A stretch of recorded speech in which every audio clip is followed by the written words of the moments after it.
Hi, I'm Benjamin Studebaker. And this is David McKerracher with Why Left. So today on Why Left, we're talking about what happened last night. Donald Trump appears to have won the election by a very large margin relative to all of the predictions. It looks like he's going to have the same map in 2016 plus Nevada, so a bigger margin than over Hillary in 2016. I had an election party in Indiana with a mix of people, some people for Trump, some people for Harris. Most of the Harris leaners went home early. They couldn't take it. They found it very upsetting, very distressful. And I think the reason to do this show is to talk a little bit today about, why it's going to be okay. Because some people are going to be so psychologically pushed by this that they're going to be in some level of danger. People are going to be potentially slipping back into habits that they thought they'd overcome. People are going to be making mistakes in their lives because they're upset. People are going to be going to their therapists and talking about this rather than anything else that might be going on. Right. So I think it's a critical moment to talk a little bit about this. This is really not what people think it is. It really doesn't have the level of importance that people think it has. And you really ought to stick this out because a lot of the stuff that has been said has been about creating a level of fear and stress and anxiety around this event so that people would feel like they had to go vote. And a lot of the people, including many people with PhDs, social scientists, political scientists, sociologists, historians, have tried to upset you for the purposes of extracting a particular kind of political action from you. And as somebody who is a political theorist who went to Cambridge, I don't like that people from my background do this to ordinary people and create this kind of stress and anxiety in them because many of us know that it's not based in reality. And those who actually convince themselves of this over time, it completely destroys their ability to produce good work. It's devastating to our disciplines. The history discipline in particular, I think, has been really shattered by this kind of language. So let's get into this a little bit. Dave, what are some of the things that people are scared about that you've been hearing? Yeah. Well, I think one of the biggest ones is what does this say about us? What does this say about our country? And especially this uh Trump is a narcissist. He's a misogynist. He's a racist. He's a bully. You go down the litany of all of the things that that he is, and or at least that you're supposed to say, and I feel like there's a mixture of people who are entirely sincere, and then other people who I think, planning on going to the right lunch or coffee or golf thing or workplace like requires kind of saying certain things. And so there's like this spectrum of people having genuinely really hard days, and then people performing it, but those two things combine on the internet where the difference between those two things really doesn't ever cash out, and it creates a sort of spiral. It's a spiral that is so bad for people who belong to blue cities or blue families. Uh, but of course, a blue city or county is only blue because of the way the people are voting. Maybe a majority of the people in that area are voting, which is a very different thing from like the majority of the actual people living there. And so for me, there's a serious fear. I don't even want to say fear. I'm not actually afraid of anything right now.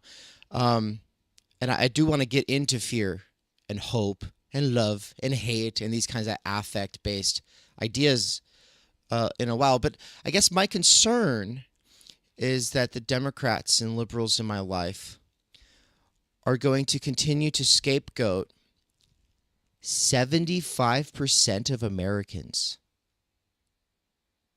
And, that would be one thing if they were just, I don't know, some sect of the Christian church, right? It's another thing when it's the status quo of academia and mainstream media. That's what a lot of the people in my life are afraid of right now. So it's like we've got people who on the one side are afraid that democracy's gone. There will never again be a democracy because of this. And then we've got people on the other side who are just like, oh no, I'm genuinely worried about how this is going to, I guess, affect me because of the ways that the blues in my life are going to start acting. And it's like the blues in my life, I'll just say, I want them to have good lives. And part of that is I want them to learn and grow from this, right? The reaction of, and this was very popular yesterday, I'm going to kill myself. When should I kill myself? Is it time to kill myself? There's no more hope. Oh, this is misogyny. This is patriarchy. This kind of extremism, I don't see anything positive coming from it.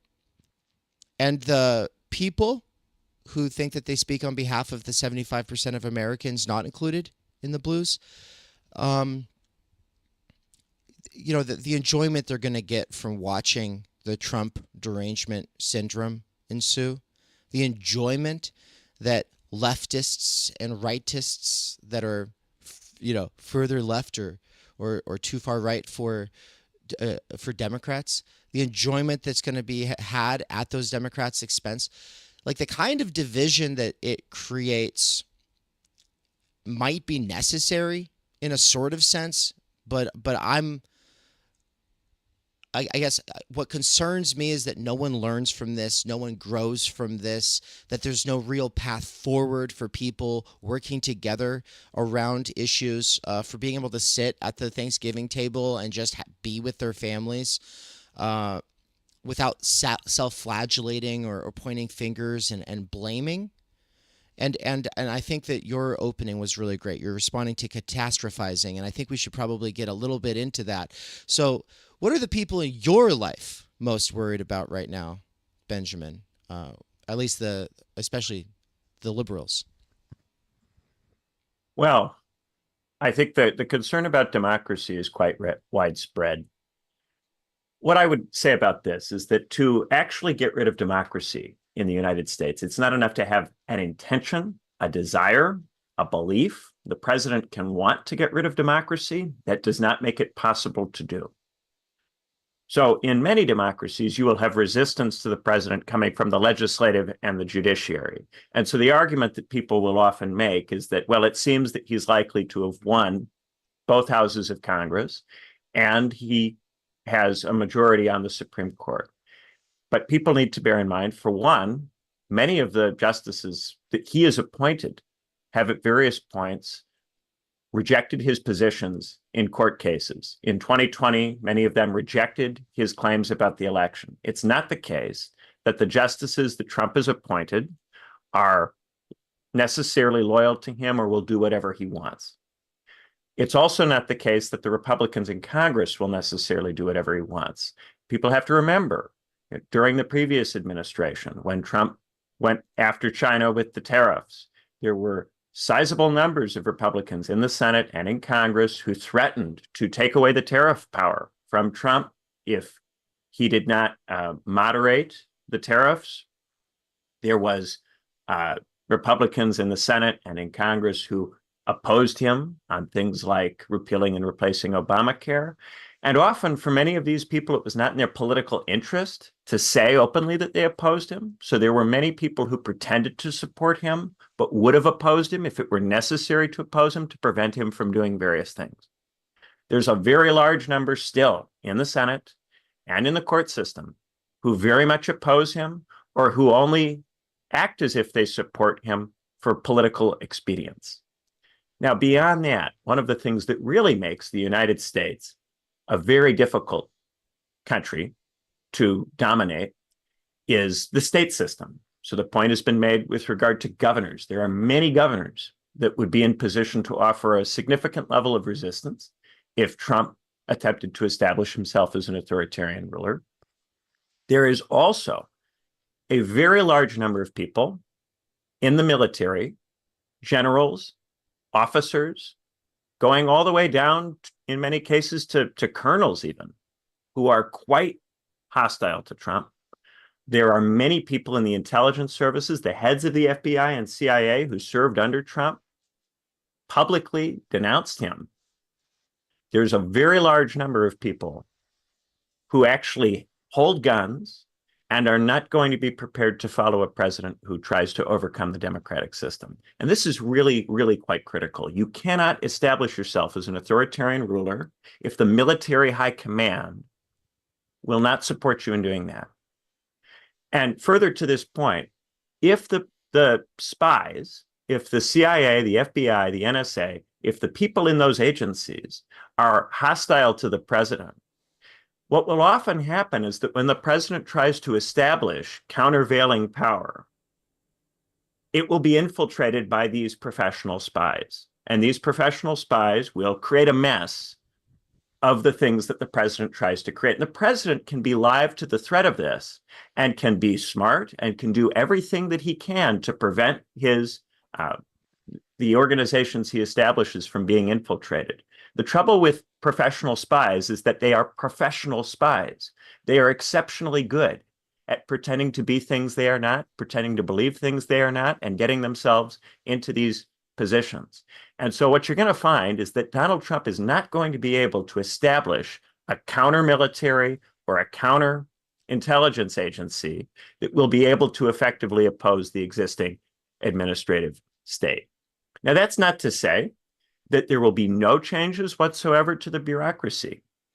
I certainly think, especially with regard to some of the civilian administrations, there may be some reforms, there may be some cuts, there may be some deregulation, some of that may occur. But that's not going to mean an end to the democratic system in the United States. We also have seen that Donald Trump, when he was in office, followed many policies that were not altogether different from those of the Biden administration with regard to Ukraine, with regard to Israel. We are not going to see some kind of radical shift in U.S. foreign policy as a result of this. The best guide to the behavior of this administration is what went on in the previous administration. What went on? Well, you had a lot of factional infighting among three distinct groups: the establishment Republican, pre-Trump Republican, Reince Priebus faction, right? The alt-right Steve Bannon faction, and then the family, the Ivanka and Jared faction, which is really quite soft Democrat and really not at all dissimilar to Harris in terms of its politics. Now, what happened in practice is that while people thought, oh, is Bannon going to get ahead? Is Priebus going to get ahead? Ultimately, whenever these figures came into conflict with Jared and Ivanka win because they're the family. And Donald Trump will not fire the family. He thinks that those guys are really special. And if you look at the area of Trump's policy that was the most out there and the most disturbing to people was his policy with regard to Iran. That policy was driven by Jared and Ivanka because Jared and Ivanka are extremely pro-Israel and pro-Gulf states. They have very deep ties to Saudi Arabia. What this will mean is that in the Middle East, that will be the area where you'll really have to follow what's going on, because what they will try to do is to assemble a coalition in the Middle East, a kind of anti-Iran coalition, in which Israel becomes allied to the Arab states against Iran. That has been the strategy of Jared and Ivanka. And we're going to see more of that. The Democrats are not as friendly with the Saudis. They're not as friendly personally with some of the princes. That, I think, is where there's going to be some level of difference. But really, I don't think that that's going to result in a war with Iran. I don't think that the Trump administration is going to invade Iran. Rather, they're going to create a coalition of states in the Middle East to try to do containment. Do you think that the foreign policy, you do think that there are differences in foreign policy between these two administrations? Some. Now, it depends on how far in you zoom, right? If you zoom way out, it's not going to look like a whole lot. In terms of your day-to-day life, if you're an ordinary citizen of the United States, your life's not going to be heavily affected by most of these differences. But, there are some differences that I do think if you follow foreign policy closely, you're going to notice, right? So, another difference is that some of the Harris advisors had the view that the United States should pull back a little bit from its involvement in global conflicts and instead focus on just maintaining the system of open flows and free trade. Donald Trump is often framed the same way as potentially isolationist. But in practice, what we saw is that Donald Trump only threatened to withdraw from NATO so as to force the European states to spend more on defense. And he did not pull out of the Asia-Pacific region. Rather, he switched from carrots to sticks, right? He killed the Trans-Pacific Partnership, and then he imposed tariffs instead. So instead of offering carrots to get companies to move to Vietnam or India or the Philippines or Indonesia, he used sticks to try to drive them out of China, right? And then the Biden administration kept those tariffs. They continued that same policy instead of returning to the Trans-Pacific Partnership, which was a quite distinctive move. Now, some of the Harris advisors sounded like they didn't want to continue the strategy of trying to contain China, that they thought that that was an overly ambitious strategy, and that instead the United States should just be committed to maintaining a system of free trade that China would be free to participate in. It's not clear whether those Harris advisors would have been able to execute that, but that was their imminent intention. Okay.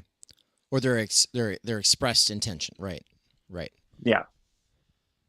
So the title of this stream is "To Democrats in Our Lives: Reasons to Live," and I think that before we start to address the Democrats in our lives, I just want to be honest. I feel like I'm as a white male in the lives of a lot of Democrats and Republicans, but I have a lot of Democrats in my life. There's probably something that seems very privileged and cavalier about things that I've said in the last week. And yeah, it's because I've been frustrated and over it when it comes not to the right wing of the U.S. political establishment, which I've always more or less had my opinions on, but with Democrats in particular for acting like they care about minorities when Medicare for All would have disproportionately benefited minorities. And we were gaslit and socially blackmailed and hazed for, I want to say like 6 years from between 2015 and whatever point I dropped off of things. But really, like, we're talking about Bernie 1 and 2, the two campaigns. He was a wildly popular candidate outside of blue cities, outside of blue counties. And the blues in our lives like to think that they constitute the majority of the good people remaining in the country, the smart people remaining in the country. and they are disproportionately college educated, which lends like this air of, well, these are not the people who were paying attention in class who are voting against us or choosing not to vote, which is also in many cases voting against us, right? I feel resentful about that. I feel resentful about that because, well, first of all, going to college today doesn't really mean that you were really seriously engaging with the questions, problems, and concepts, much less the primary texts necessary to work to get into these kind of fields and really be able to discern the situation, right? I'm not saying that my time in college granted me that ability either. But there is something about having a degree that makes a lot of people feel like, yeah, so I'm ahead of the curve. And the other 75% of America is just either too stupid or reactionary to get what's right, good for them, right? So yeah, I came off at times maybe a little cavalier, right? I posted something yesterday to Substack. Benjamin, I don't know if you actually had the time to see it. I'm sure you saw that I posted it because I tagged you in it. It was called "In the Voting Booth Today, Feeling Torn Between Chad's Roommate and Benjamin Studebaker's Quests." Did Not you? only did I see it, I read it while I was watching the election coverage. All right. All right. Well, without getting myself in too much hot water here, we'll save some of this for later. I really felt like the only two options were sincere irony versus ironic sincerity. I felt like that was the only real two options. Whether I voted or not, you know. But a lot of the people in my life were all irony or all sincerity. And yeah, so I'm hoping that the tone of this stream and also of the people in the live chat will be maybe less ha ha ha, told you so, than how maybe I or some of the people that I've maybe liked or retweeted or restacked, depending on the platform, have been acting. But we will get into some of those tweets. I think that the blue bubble syndrome is serious. The blue bubble syndrome, the bunker mentality, the echo chamber, I tend to only speak to people who have way too many of my priors, I agree to disagree and I'm very open-minded and I can see what the other side is really getting at, but at the same time, not really taking the time to tune into these more, I would call them structural issues. I don't want to get into too much of this right now. So yeah, I just kind of wanted to say all of that as a preface to Benjamin. All right, you've basically gone into why you don't think that the political establishment is built in such a way that the worst fears of the Democrats in your life are going to come true. And you've also touched on the fact that mainstream media, on both sides, obviously, but has had this huge drive to play off of people's irrational fears and to spin a narrative that would get people to act like this was, like everything is in the balance right now and you need to get out to vote. But now that it's over, the idea that we've put reasons to live in the title is not ironic. It is sincere. For those who didn't see it, there were videos going around of people just scrolling timelines and everybody talking about killing themselves. And so to the people who really are feeling like they are at rock bottom right now, beyond don't worry, the structures would not allow your worst fears to come true. What else would you like to say to them? Yeah. So one of the things that has gone on is that it's been suggested that the Trump thing is driven by racism, misogyny, uh, Confederate or Jim Crow like uh, symptoms. And this is something that's been pushed by a lot of people, including a lot of people in the academy. It's really not true. When we look at what do the Republicans in our lives actually think, what we find is that they're upset about the cost of living, they're upset about immigration, and they tend to connect the two things and think of them as related. So if you look at issue polling, what are the actual issues that come up in the American public? It is very, very heavily those two issues, cost of living and immigration. That's really what is motivating a lot of the behavior, including among demographic groups that you might think would not care about those issues. So, for instance, a very, very large percentage of Hispanic voters voted for Donald Trump because they don't view him as someone who is hostile to Hispanic people. They view him as someone who's hostile to illegal immigration. And they think that that's a major issue because they are observing an increase in the cost of housing. They're observing a lack of infrastructure to support the growing population. And they're attributing that to immigration. Now, there are lots of other reasons why that's occurring that have to do with the lack of capacity of the state to invest because of the erosion of the tax base, because the states are competing with each other to attract mobile capital. There are all kinds of additional reasons for these problems. I'm not suggesting that they have a correct understanding. Nevertheless, their self-understanding is quite different from the self-understanding that is attributed to them by professionals who are trying to terrify people into voting, and specifically voting for the Democrats. So this is quite important, that people really, the Republicans, do not understand themselves the way that they are being portrayed. This is not how they actually think. Now, you also have to bear in mind, Ivanka Trump is pro-choice. Melania is pro-choice.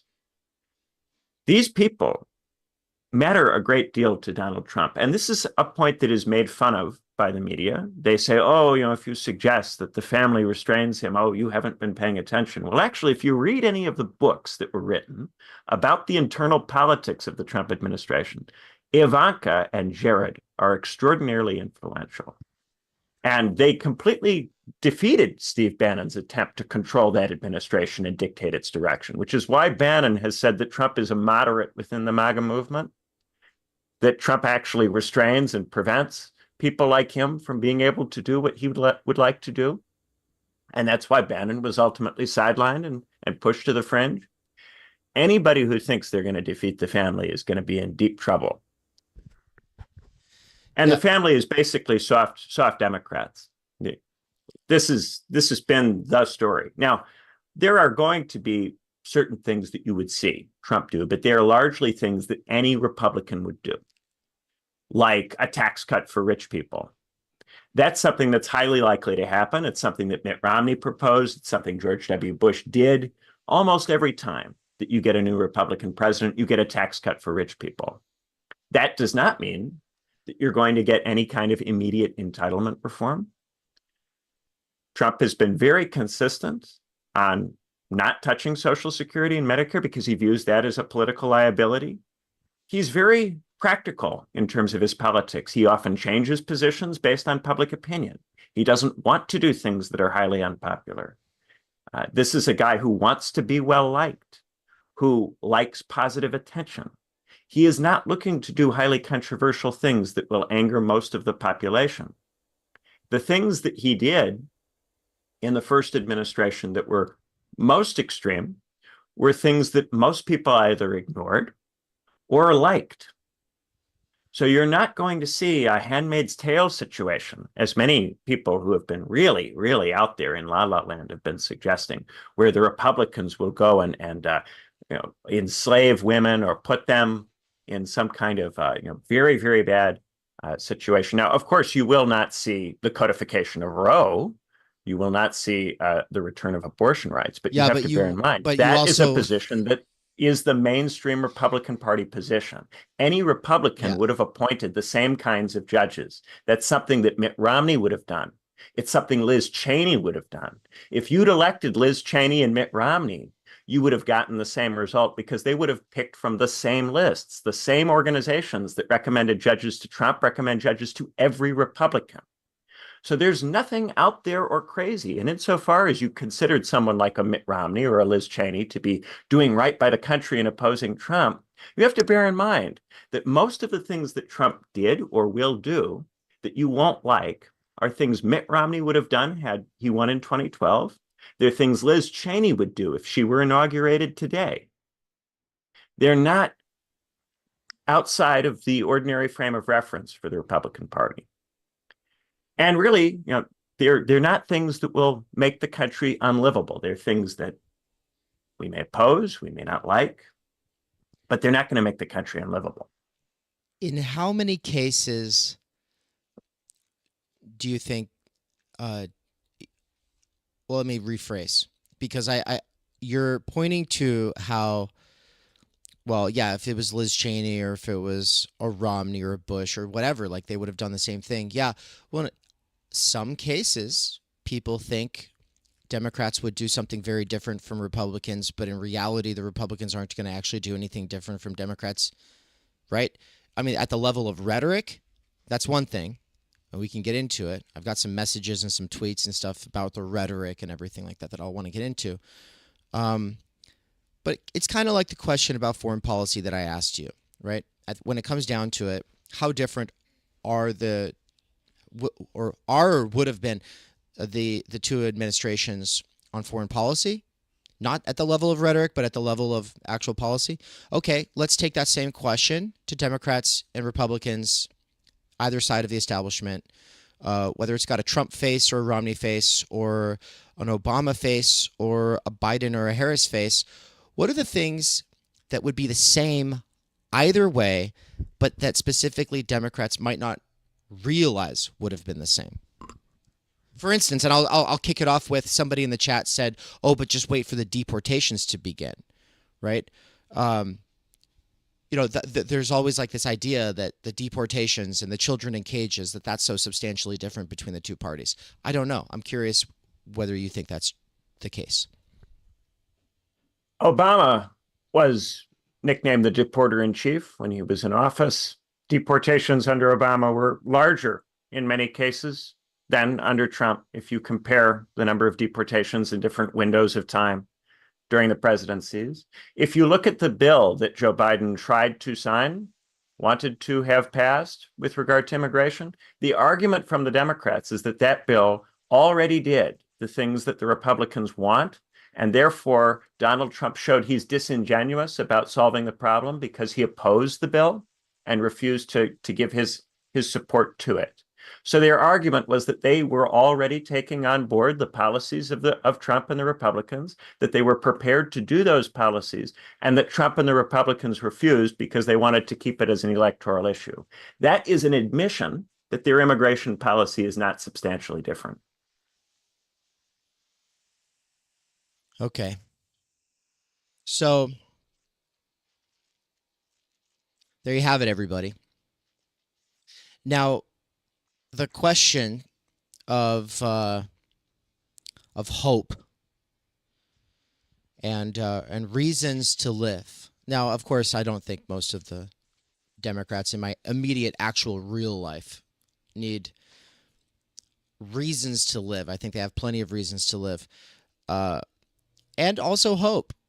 But the reasons that we take as reasons to live, the reasons we get out of bed in the morning, the reason that we keep on fighting, those reasons can be better or worse.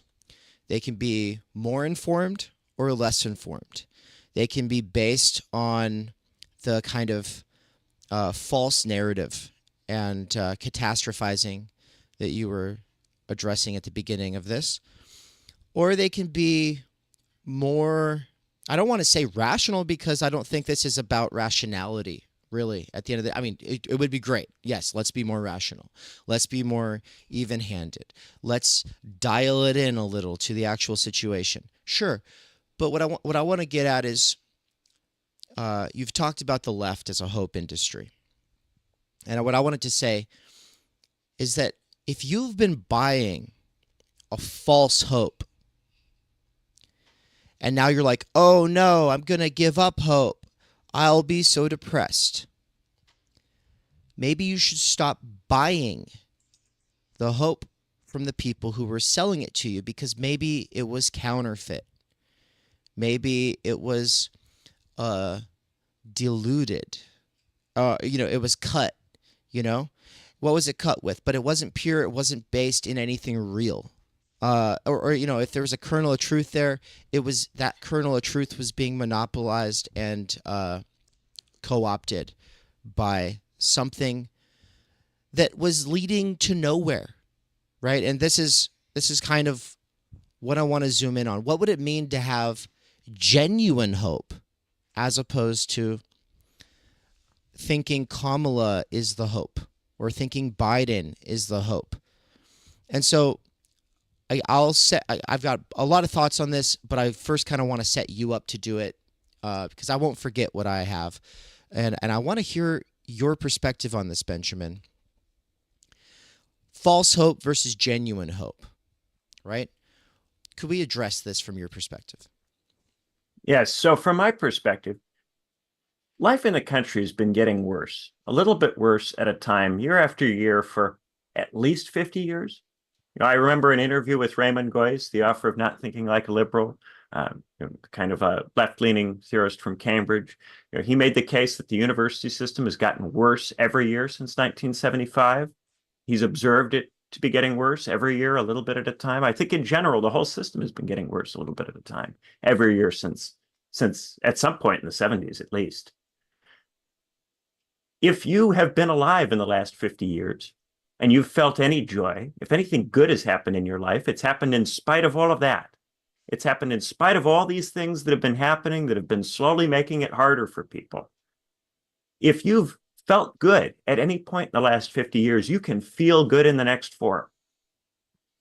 Because yes, the system is getting worse, life's getting harder, things are getting harder, but many of us have still found reasons to live as this process has been happening. And if you think back, there have been some really hard moments. The 73 OPEC embargo, the 79 Iranian Revolution, Watergate, Ronald Reagan, Reaganomics, the Gulf War, the Iraq War, the Yugoslav conflict. There have been some absolutely terrible things that have happened in this world. What on earth did Obama do to the Libyans? My God. There have been some terrible things. The collapse of the Soviet Union and the plunging of many, many people in the former Eastern Bloc into a decade of uncertainty where living standards fell, life expectancies fell, rates of alcoholism exploded. All kinds of things have been going on in the world during the time that we've all been alive that have been absolutely terrible. And yet, it has often been compatible with people going through personally happy periods. It's often been compatible with things in your life nonetheless working out. If you think back to all these different administrations, are the periods where you're happy, do they correspond with a particular party holding the presidency? Is there a strong correlation? I very much doubt it. I very much doubt it. So I'm not going to tell you that things are getting better in the world. They're not. The world is becoming a more difficult place, especially for people living in rich liberal democracies, especially for middle class and working class people. And it's going to get harder. Trump's not going to help. It's going to get a little worse. But that doesn't mean that you personally won't be okay. You might be. And certainly if you're thinking that your life is going to be ruined by the administration, this is something that people have believed so many times. So many times people have thought, oh, this president's going to ruin my life. I'm going to have to move to Canada. This was said in the Bush years over and over again. But really, I'm not here to tell you that, oh, we've got a plan to make the whole world a better place, because we don't. But you certainly don't have to think that this election result means that your life is over or that you're never going to be happy again. You can hold your loved ones. You can give them a hug. They're still going to be there when all of this is done. The world's not coming to an end. There isn't going to be nuclear war or World War III. Trump's not going to do any of that stuff. Democracy is not going to come to an end. It's really not going to be what people have said it's going to be. It's just going to be another unpleasant, shitty 4 years. Damn. So you really took it right back to the kind of comfort blanket here that I feel like we've almost overextended at this point. Because what I wanted to where I'm going to take this is say, guys, listen. You haven't listened to us. And we did tell you so. Every Democrat in my life has either been plugging their ears and going la la la la la, not, and very deliberately remaining in ignorance about what we're doing, or you see us as naive. You see us as like extremist college kids still, even though I'm about as anti-extremist and post-college kid as I can get. I think maybe there's a little bit more growth in that regard. But I've dedicated my life to trying to understand the situation, as has Benjamin, as has Anne, as has Mikey. We're doing stuff that I don't think most people, if anyone else, is actually doing regarding an attempt to really reassess the situation.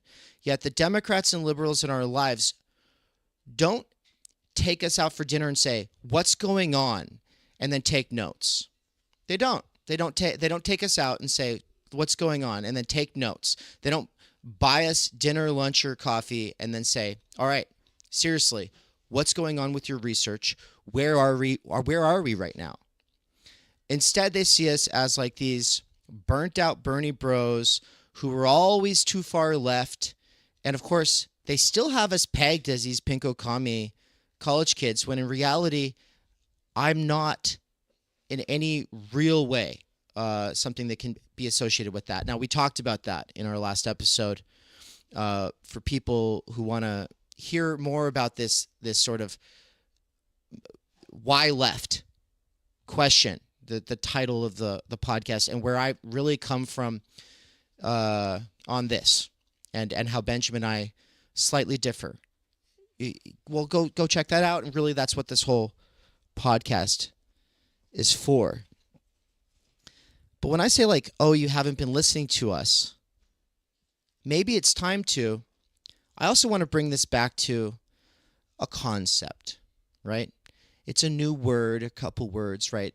But I expect most people can learn a couple words per episode. Subjective destitution is this concept that comes out of theory. And Žižek talks about it quite a lot. Slavoj Žižek, the guy who wrote the foreword to my book, my Time Energy book. Slavoj Žižek, for him, this idea of subjective destitution is basically like bottoming out and coming to terms with the death of whatever fantasy it was that was helping you get through life that was based on lies. Of course, all fantasies are, in some sort of sense, lies, but there is also a reality to them, right? There's a reality to them. For instance, being the perfect father, the perfect mother, the perfect daughter, the perfect son. Like, these are fantasies, these are ideals. There's some truth in their reality, in their power over us, and also their ability to help guide some of our action. But also, that perfectionism can kill us. And so realizing it's not really real or the whole story, realizing that undermining that ideal fantasy is kind of part of the human experience and coming to terms with that, it can help us be more sane, more rational, more principled, more value and purpose driven people, right? Subjective destitution could be coming to terms with the death of God in this sort of Nietzschean sense. But I want to take that and say, well, I mean, in this sort of platypus sense, our friend Chris Catrone, it could be coming to terms with the death of the left and how what we currently have are false options on the table, right? But subjective destitution, it also just kind of comes from the deep realization that there is no big other. There is a big other, but the big other isn't real. So it's not that the big other died. It's that the big other's not real in some absolute or ontological sense. And I'll just say the big other is the symbolic order, like this sort of coherence, the idea that there is like this coherent, rational basis behind the law and all of the institutions, and that your whole life fitting into this social order. Bye, Anne. Hi, I'm listening. Anne's listening right now. She just said, great. We've got a lot of people in the chat, by the way. Shout out to the folks that are here. 172 viewers. That's pretty awesome. Right on. Great to have you all here. Make sure to smash that like button because it helps make this pop up on other people's feeds. And we actually do care about this message in particular reaching people. But coming to terms with the non-reality of the big other. Often this is a very traumatizing experience. And it does feel like rock bottom. And subjective destitution is not a moment. You're not walking across the lawn one day and then you get struck by this bolt of lightning and you go, aha, my fantasies that were all held together by this big other, that's just fallen out from under me and now I'm free of all of that. Now I can see clearly. Let's proceed to make plans now that I've been disillusioned. No, it's a process, and it's a process that requires growth and learning. And the best thing about liberals is that they love learning and education. What we actually need is a re-education program for the liberals in our lives. If you're listening to this and you've been genuinely feeling like this is rock bottom, well, there's two options when you hit rock bottom. One is to go and buy fear and hate and resentment being sold to you by the people who were selling you false hope and false solutions and a false path forward in the first place. And I don't fucking think this. I know this. They were. If you were genuinely like, yes, Kamala's doing the right things, we've got the solution, like this is it, I'm really hoping here, like you thought it would make a serious difference and you felt like everything's on the line and we're going to lose democracy.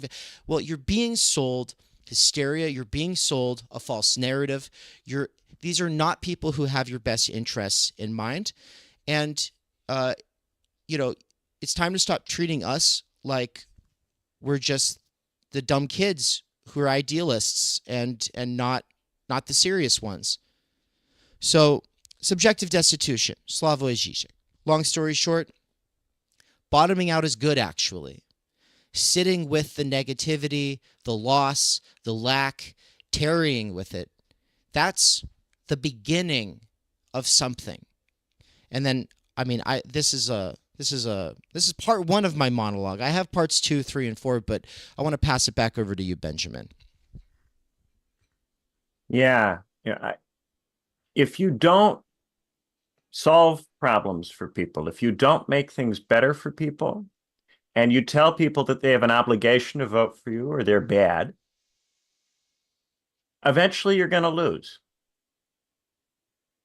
And the Democrats made the calculation that they would rather risk losing than do the things that people in the millennial left were trying to get them to do. If they wanted to win very large numbers of votes, They could have adopted some of the things that came up post 2008, some of the demands. They could have taken up any of them. They didn't. They didn't want to win that way. They want to win without doing those things because they're not committed to them. The Republicans and Democrats agree that the healthcare system should be 17% of GDP, that many people shouldn't get healthcare, that many people should go into an enormous amount of medical debt. They agree that you should, A, need a university education to have a real shot at a decent life in the country, but B, have to pay through the nose for it. And B, have your life determined by the debt burden that creates and the pressure that creates on you to take whatever jobs are available when you immediately get out of school. They agree that we can't raise tax rates on very wealthy people above 39%. They may argue 36 versus 39, 34 versus 36, but they agree that you can't go any higher than that. They agree that we need to build a containment ring around China. Most of them agree. A few of them think that we can continue to do free trade with China, but most of them think in terms of containment. And they think either in terms of using carrots or sticks to push jobs out of China into the other states in the Pacific region. Trump, when he was president, menaced Vladimir Putin on the phone, put submarines in the Black Sea, tried to arm the Ukrainians, gave the Ukrainians weapons. These are things that don't get talked about, but they're true. Mm-hmm. There's an overwhelming level of agreement between the two parties on most things.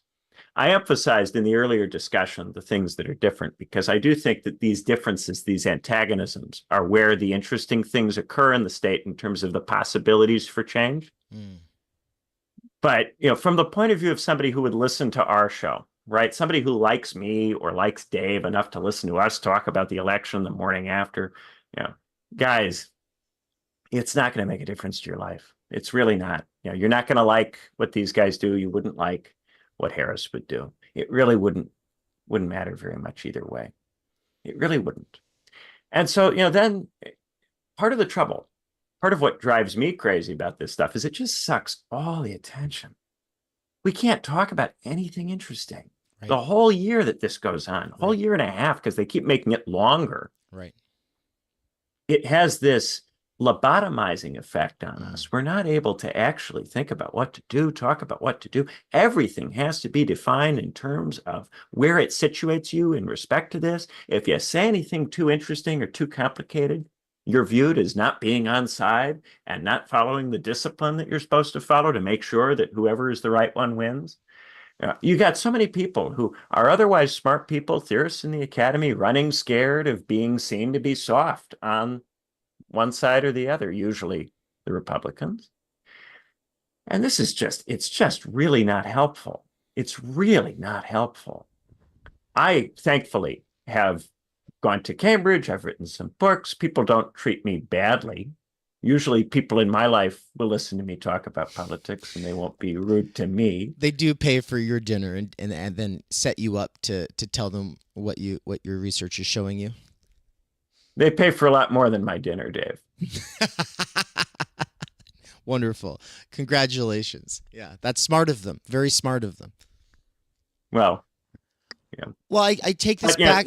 I do think that it's awful, by the way, that people who haven't done that are dismissed and treated as no better than, because ultimately the way that these people operate is that if you don't have particular credentials, then your opinion doesn't count for anything as far as they're concerned. And I've had a certain awareness of this my whole life. So I've made a point to, get the PhD from Cambridge, write the university press book. But it's awful that people will not judge your ideas by their merits. They make these heuristic judgments about who you are based on where you went to school, what's your highest level of degree, who is your supervisor, and have they heard of that person? Do they respect them? And as a consequence of this, an enormous number of people who are very bright, who are very interesting, who are thinking about this stuff, they can't get anybody to listen to them. It's part of why I am making a point to talk to you, Dave, because I think that what you have to say is important. And necessary. And while you may say it in a different way from the way I would say it, that doesn't mean that it's not as good or not as insightful. In many cases, it may push things further than I might go in some cases. And this is part of why we're exploring this whole thing about the left. Right. I do think you've got a point. And part of what is empowering about your position is that you are able to take it as far as it goes because you have absolutely no expectation that anybody in the institutions is going to recognize you. And so you have absolutely no reason to worry about what anybody in the institutions might have to say. You know, I wish that was true. I admit to still having some hesitations. Dave, I am not. If you don't do a PhD at a top 10 school, you're not getting it. You're not going to get what I have. Right. If you don't do a PhD and write a university press book, they're not going to treat you the way they treat me. That's not what I mean. I mean, like, the trailer for the streams for our podcast. The trailer has me saying I don't buy it very animatedly. And I say that I'm not convinced that these heuristics, values, or priorities get at the roots of the problems or the real solutions. I don't buy it. And I also don't buy that the left is the catch-all for all things good, or that the sportsification, as it's been accepted, of politics is the real way forward, right? And in that rant, if you actually track it down to its original source, like I say, I take it pretty far. I'm being pretty. I'm bending the bow because I feel so misrecognized. I'm really trying to convey that you cannot keep me in this sort of like, oh, that Dave's a leftist category, because the fundamental, not just signifiers, but also signifieds, the actual, not just terms, but also values that have been coded left, do not define the way I see the world and are, in my opinion, lousy instruments for making sense of what's going on. With instruments are what we use to measure a situation and or change it. And my instruments are not of the left. Now, you could say, well, you couldn't have gotten there without the left. For sure. But also, it's different instruments. Like if your main concern is diversity, equity, and inclusion, DEI, and if you really haven't thought through the issues with that, I mean, we'll actually have to kind of step back and say, where do we start with you? Because I think we have a lot of people tuning in who just are like, well, what's the problem? But what I'm trying to say is I do have this part of me that's like, I still teach at the university. It's part-time. It's as an adjunct. It's just a shitty state university. But I still live under this weird threat of the administration or someone in the staff who's higher up just being like, oh, you know those 2 classes that you're teaching in the spring? Canceled. And I also worry about family members or friends who are lifelong Democrats popping in on the wrong moment of a stream or somebody sharing them a clip of it, and then they just cut ties because they heard me say I don't care about equality or something like that. And they're not getting the context, intent, or registering the stakes of the situation that we're in when I say stuff like that. And so it's like, you're right, though. I can say things that don't have... So, like, I can say things that a person who is looking towards trying to get a PhD, like, on the horizon, is not able to say. I can say things that a person who is tenure track is not able to say. Because for me, at the end of the day, I'm willing to have those conversations with the administration or the staff. And I'm also willing, at the moment that it comes down to it, to say, okay, well then bye. I'm out of here. I don't want to, though. I really do want to teach. I really do appreciate the structure of a real course. I really do appreciate having access to students who would have never gotten this kind of perspective that I can bring from the world of theory that I'm into. Like a student in my sociology class is going to get a lot of stuff that they wouldn't get in any other sociology class in the country. I can guarantee that. And that does something for me as well. It's not just a one-way street. I benefit greatly from this. And so it's like, yeah, I don't want to undermine that. But also I do want to speak my mind. I value my freedom of expression and the workings of a mostly uncensored mind. I do prioritize that. So yes, but I do have these concerns. It's some basic fears that I still live under. This is why the Theory Underground project is important. It's creating a material base so that more people are able to do theory in a context that is not so heavily mediated by these institutional concerns, because they are constraining. And I have heard many, many people talk behind closed doors about how constraining they find it.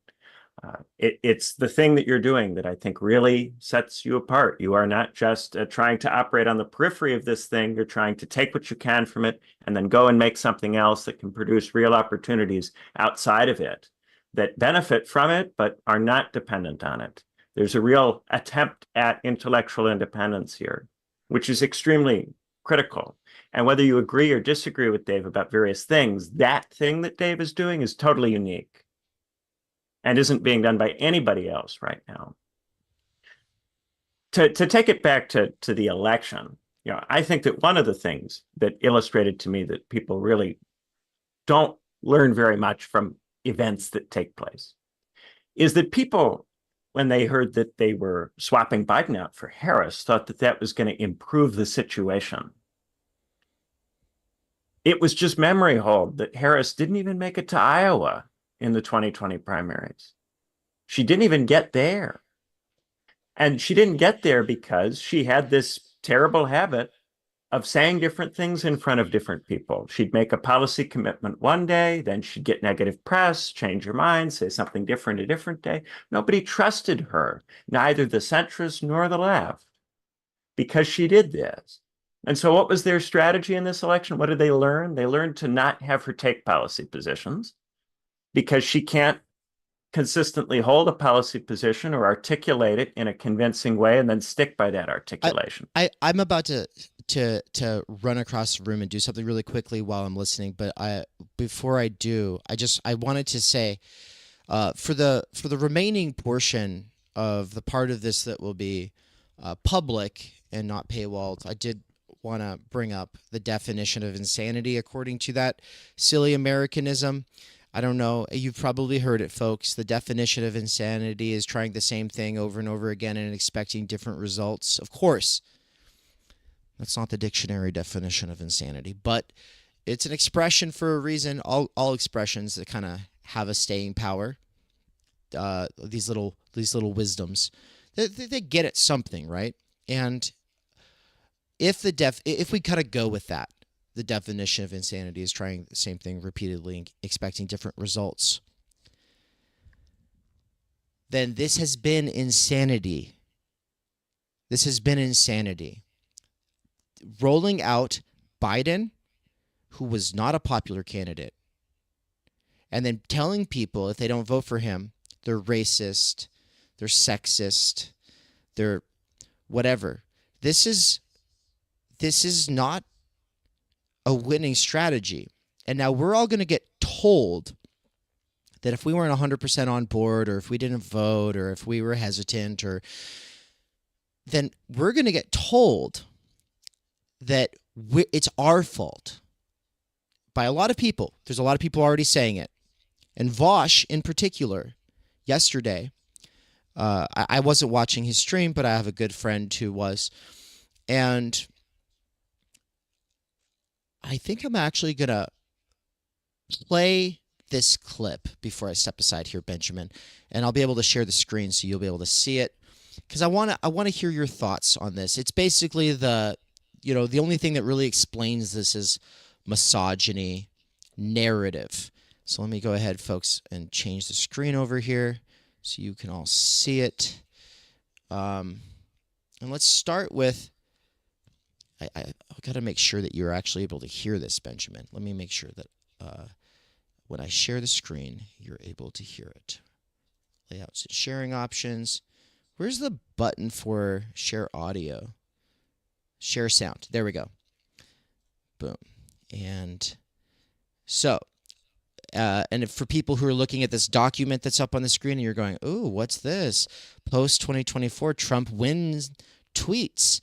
Yeah, that's right. So I have a lot of tweets. We're not going to be able to get into them all, but there's a lot of stuff here that is going to, it's going to be too spicy for the public and free side of the podcast. We'll definitely be addressing this one by Amy Therese, which is, we won. Do not forget that these people want you broke, dead, your kids raped and brainwashed, and they think it's funny. But we'll also be addressing this one. This is what you get when you coronate a drastically unpopular politician to replace another unpopular politician. Excitement, joy, my ass. This is somebody I started following back in between 2016 and 2020 named Johnny Axum. But then people closer to home, Catherine Liu, we've done stuff with her. She says, surprise, surprise, a lot of Americans like vulgarity. Obama and the New York Times like civility. Tony of One Dime, a good friend of the show, and someone who's had us both on his podcast, said, who would have thought that relying on brat memes wasn't a winning strategy? And then I think that one of these really great tweets from Catherine, it was, when libs give up on economic populism and double down on all forms of war, hot, cold, cultural, etc., they lose. Okay, so that's just a teaser of what's to come, everybody, here in a little bit on the second half of this episode. But yeah, what I wanted to play here is a clip from Vosh yesterday. Mikey's the friend who was watching Vosh cover the election results. So shout out to Mikey of the Dangerous Maybe. This is what he sent me. I can't hear anything. Hold on. Definitely a part of it. It's the incel vote, is it not? Definitely a part of it. It's a huge part of it seems to be, sexism. That genuinely seems to be a significant part. It's sexism, economic populism. It really does seem to be those two. That would be my guess. Those are the only factors that I can think of that will explain the kind of across-the-board underperformance that we've seen. It's the sexism, misogyny. Guys were not turning out to vote. Benjamin, this is a huge narrative right now. Guys were not showing up to vote. What do you make of this? I'm really excited to hear. Well, one of the things that the Europeans in my life are always astounded by is the tendency in American politics to blame voters for electoral outcomes. In European politics, it's understood that it's the job of the party to win the votes of the electorate and not the other way around. That if you lose an election, then that says that there's something wrong with your messaging, your strategy, what you're up to. And therefore, you have to change it. You need different leaders. You need a different approach. In this country, people blame the voters, and they get away with it, except they don't, because it creates further embitters people, and it causes you to lose further elections down the line. This kind of contempt for the voters that and this smugness that people sell, they're always selling smugness as a way of avoiding the reckoning with what the election actually means, what it suggests about the problems that people have and the attitudes and feelings they have about those problems. A way of avoiding dealing with all of that and taking all of that seriously is to push some kind of smug narrative that some part of the electorate has failed to do its job. Which operates from a kind of position of entitlement that the Democrats, by virtue of not being the Republicans, are entitled to people's votes and don't have to do anything to earn them. Indeed, anyone who has the gall to suggest that the Democrats have to do anything to earn their vote is being presumptuous, is being arrogant, is acting as if they're owed something by politicians. It's a very strange and very American way of thinking about democracy that you don't see in other places. I certainly didn't see it in the UK when the British establishment was defeated in the Brexit referendum. There was an enormous amount of soul searching by many people. When elections are lost in the UK, the party leader resigns or is replaced. There is extensive research that's done into why. And a real effort is made to produce a different strategy. And I'll tell you one thing, Republicans operate that way. When Mitt Romney was defeated in 2012, there was a report that was issued by the GOP after 2012 going, what have we done wrong? What could we do better? And their thought was that there needed to be an effort perhaps to moderate on social issues. And you saw in 2016 a number of Republicans initially moderating on social issues in response to that 2012 report. Jeb Bush, Marco Rubio, John Kasich, Chris Christie. What they weren't able to anticipate is that Donald Trump would find a way to triangulate that problem and create a different coalition, which involved different voters, replacing many of the voters that were relied upon by people like Mitt Romney. But the Republican Party, when they lose, they operate from the position that they have to change or update or do things differently. It's the Democratic Party that doesn't operate that way because the Democratic Party isn't interested in maximizing its vote share. It insists on winning elections within its parameters, running on what it wants to run on, running with the candidates it wants to run. And of course, that means that sometimes there's going to be political defeat. The issue is the Democrats accept this. They are happy to sometimes lose. They aren't bothered about that. And you have to ask yourself, why aren't they bothered about it? When I was doing the Sublation documentary, I was going to the RNC and the DNC, talking to people. We went to an event at the RNC by the Principles First, Never Trump Republicans. And the Never Trump Republicans were giving speeches, and they were talking to each other. We interviewed a few of them. And one of the things they said is that they couldn't believe that there were so many Democrats who actually were prepared for Trump to win and who had told them, oh, it will be okay, it won't be a big deal. These were, in many cases, people who wanted Biden to stay on and said, well, ultimately, we're going to lose this election either way, whether we get rid of Biden or don't. And the Principles First Republicans were stunned that the Democrats had this attitude because they're Republicans. They're accustomed to the idea that if you're losing, if things aren't going well, then you have to do something about that to try to make things better, to try to improve the position. But the Democrats said, well, if we lose, then it'll be okay. We'll be able to deal with Trump. That's what they really believe, most of them, underneath everything that they say. And you know that that's the case because they don't change their strategy and tactics. They don't do things to try to widen their base, broaden their base. Instead, they recriminate people and say, you ought to be satisfied with what we do. And if not, enjoy Trump, enjoy a Republican victory, and see how you like that. And then perhaps you'll come around next time because you'll have suffered enough or you'll have been immiserated enough. You'll be scared enough that you'll vote for us. But there will be no concessions from them. There will be nothing additional that they offer. They're not going to learn anything or adapt. Their attitude will be, this is what you deserve because you picked this. Now you have to endure it. And this is part of the trouble. It's not just that one side or the other has policies that make your life harder. It's that the attitude of the Democrats is that you ought to suffer when Republicans win. Right. And that it's necessary that you suffer to teach you a lesson. So Thank instead of their defeat teaching them a lesson, they treat it as something which ought to teach you a lesson. And then they smugly condescend to you and sell that smugness. Anyway, Dave's back. Yeah. Welcome back, Dave. No, that you said the thing that I was saying last night. I was like, the fact that so many of the people, because I called up a bunch of friends and we were talking about this, and it's like the recurrent theme was that people are less worried about what's going to happen at the level of politics and policy than they were about the reaction from the blues in their lives. And I do want to say, I think that for a lot of those people, it would have been the other way around, is just the same. The reaction of a lot of Reds in their lives.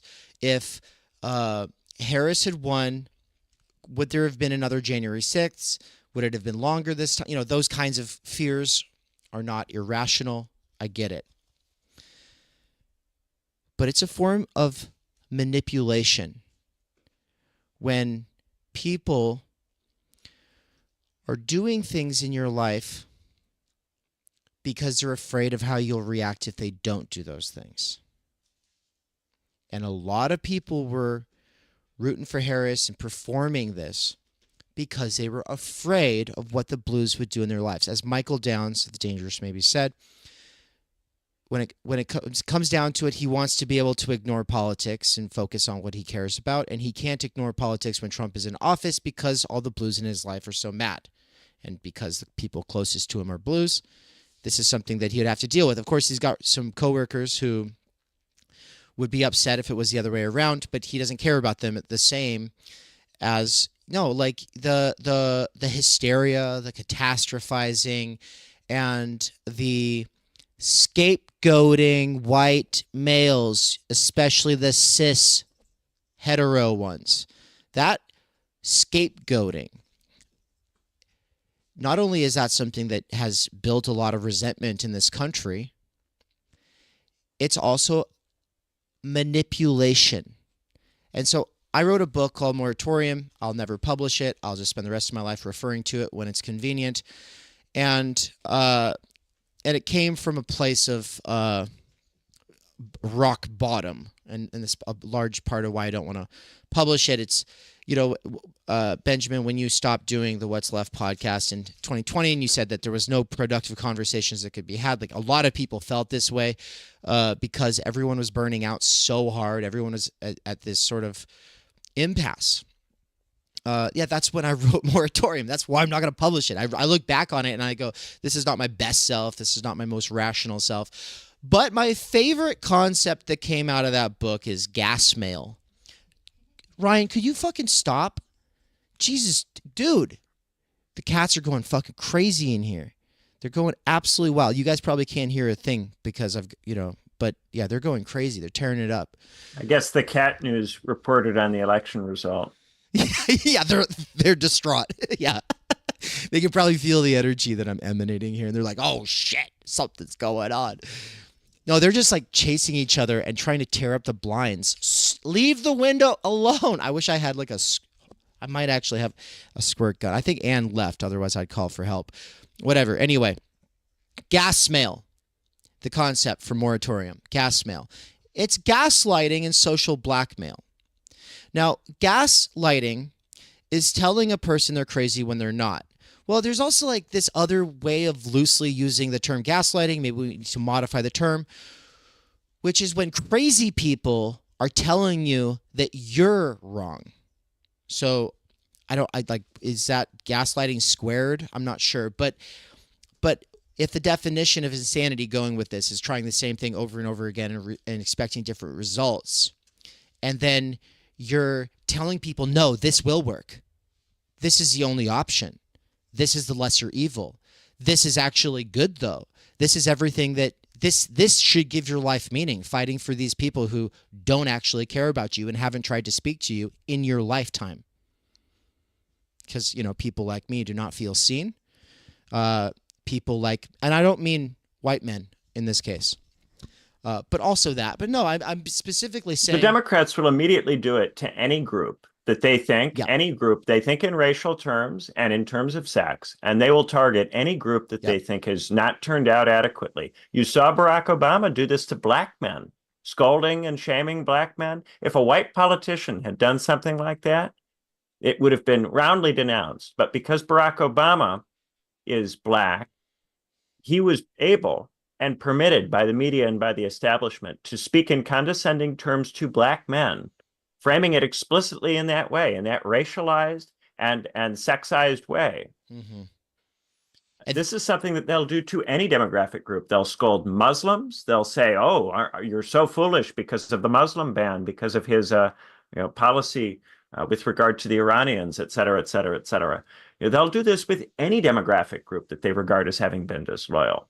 They are very unprejudicial in terms of which demographic groups they will ultimately target and shame.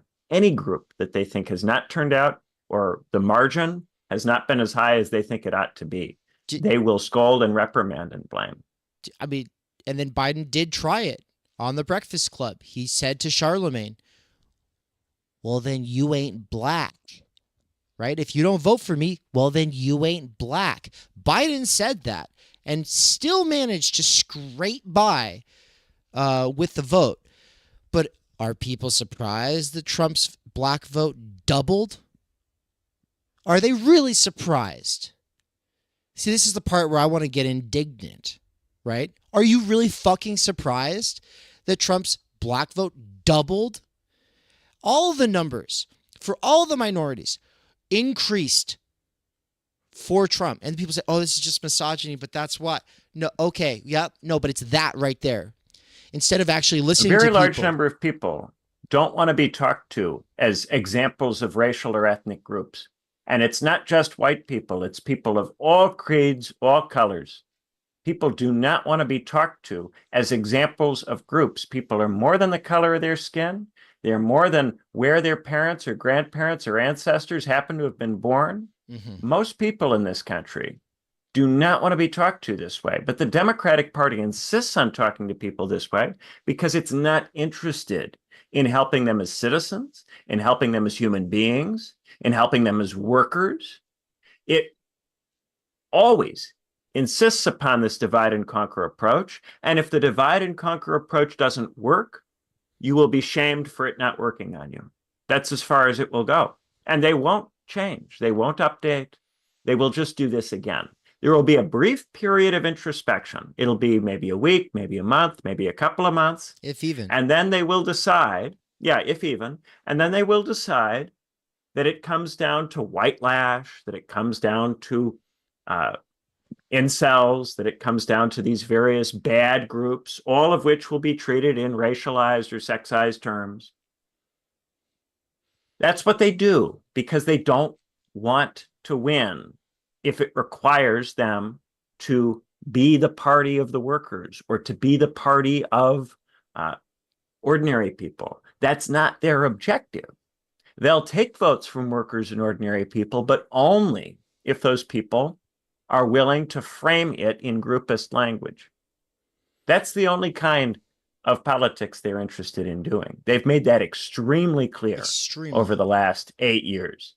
I don't know why anybody who isn't a racist is still trying to be part of that party, because they've made it very clear they are only willing to discuss problems that poor and working people have if those problems are couched in racialized language.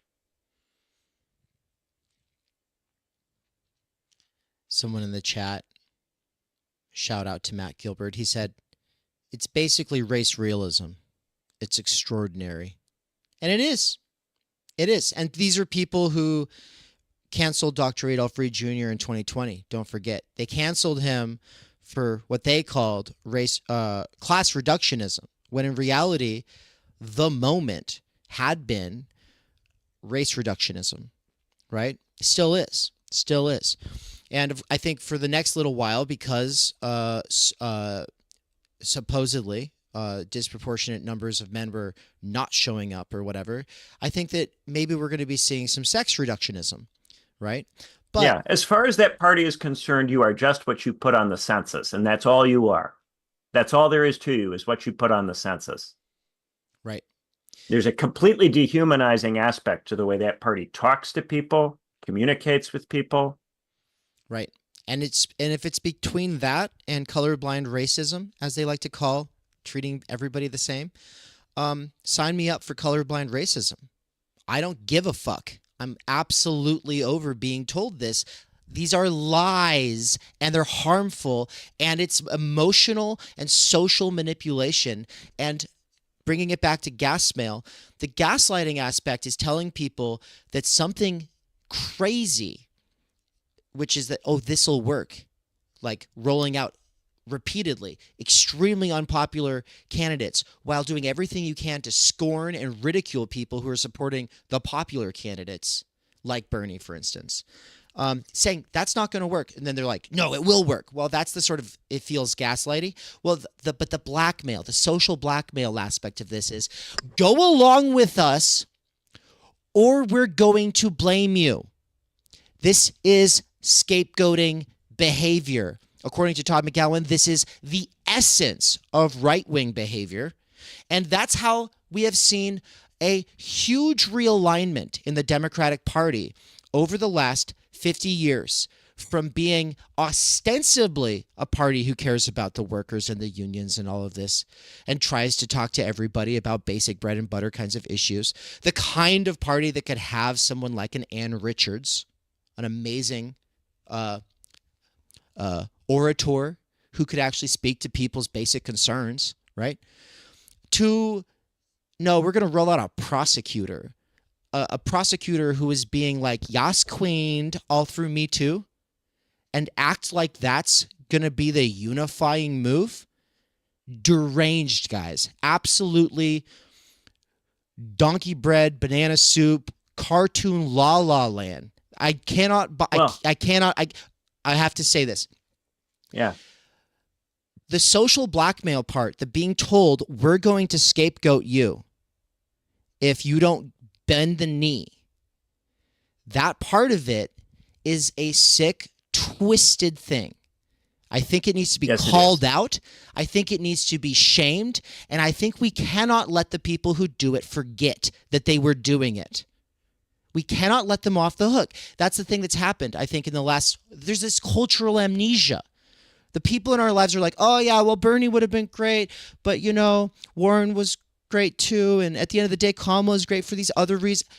Okay, so you weren't listening to us then. You haven't been talking to us since then. You have no idea why we fucking left and we're doing something different now. And you don't seem to care because you'd rather just insinuate that it's all our fault or set things up so that it's like this implicit threat where if we don't go along with something that we know will not work, then we are going to be the ones who have to deal with you.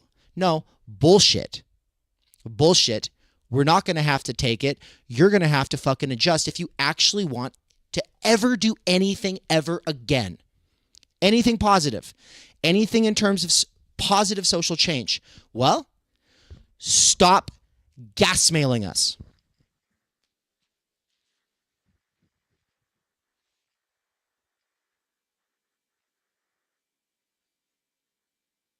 I'm done. Benjamin, did you freeze? Or are you just sitting there listening? He did freeze. Okay.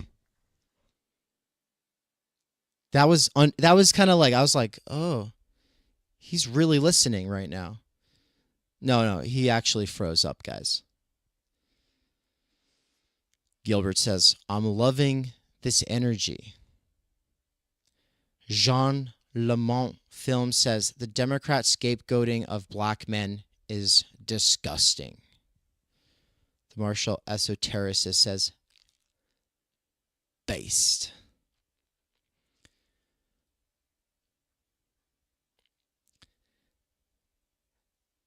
What I want to get into here is CRT and gender ideology. I believe that there is a reckoning that has to occur. And these wildly unpopular approaches have to be addressed. Yeah, so Benjamin just messaged me and said, my web crashed. I got so heated, I broke his internet. That's awesome. I blew out the bandwidth. Yeah, no worries, Benjamin. Come back whenever you can. No worries. I could keep this thing going all day, but I think we're about to move into the, I don't want to say post-game. It's going to be more like the spicy episode, the spicy side, the paywall. And yeah, we're going to get into critical race theory and gender ideology and DEI and wokeness and all of these things that if those terms carry for you any negativity or negative connotation, oh, well, then you're just paying attention to right-wing media, which is insane. That's insane. But people who only consume mainstream liberal media tend to think that way. Benjamin said, tell them about how the last 3 Democratic nominees all lost a primary in a previous cycle. Hillary was never runner-up. See, that's the kind of thing that Benjamin's able to bring, besides his amazing sort of sense of compassion and, his general spirit. He's got like this kind of like attention to detail, specifically like the electoral details. But yeah, he's making a killer point here. Yeah, Benjamin's just going to feed me all these comments in the messages here. Man, don't worry. You can say all this stuff. You'll be back soon, right? He says, Hillary was never runner-up. Biden wasn't even runner-up. Harris didn't even make it to Iowa. But that's the thing, is like the supposedly Democratic Party, the party that supposedly cares about democracy, has constantly been telling us that these candidates they pick are the only way forward, and these candidates are garbage. Everyone said Biden was losing it. There's like this extreme niche of people who were maybe not convinced, who were like, oh no, that's just the media cherry picking these moments of weakness. He's always been gaffing Joe. No, he was in intellectual decline, and it was obvious for anybody who was paying attention to anything other than mainstream liberal media, right? This is the 21st century. If you're getting your news from the television and you're only seeing one side, well, yeah, of course you're going to think that, guys. But that's crazy. I'm going to show you all what I take to be the contingent that is able to unironically believe that a Biden or a Harris is the runner-up. Let me see if I can find this video for you all. Yeah, it's this this right here. This is who I imagine when I think of true believer, the true believer Democrats who genuinely believed Harris and Biden are the only way forward. Here we go. Vaccinate, vaccinate, make an appointment. Vaccinate, vaccinate, make an appointment. Vaccinate, vaccinate, gets rid of COVID. Vaccinate, vaccinate, gets rid of COVID. Shut the arm, doesn't hurt at all. Gotta make time to go. Gotta make time to go. Now it's time to vaccinate and take back our world. Light up those eyes, 6 feet apart, and don't you worry. Don't stay home, please wear a mask, we've got to hurry. Vaccinate, vaccinate, make an appointment. Vaccinate, vaccinate, make an appointment. Vaccinate, vaccinate, gets rid of COVID. Vaccinate, vaccinate, gets rid of COVID. Vaccinate. If that brought you a feeling of love and joy and an outpouring of hope, if that seemed to you like a real, if that seemed like good public relations messaging, then you might just be living in the kind of bubble that I'm talking about.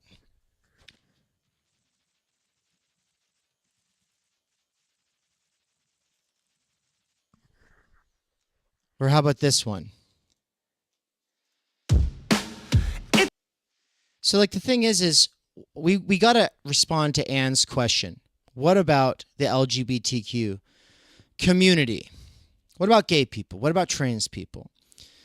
I know a lot of gay people who have made the move from Democrats to Republicans. I mean, famously, Glenn Greenwald is gay. But there's a lot. In fact, there's a whole like side of the internet for this stuff. Turns out, contrary to popular belief, these so-called communities are not homogenous, and that a lot of them, people who ostensibly belong to them, that technically fit into the category, they don't like being spoken to as if that's who they are.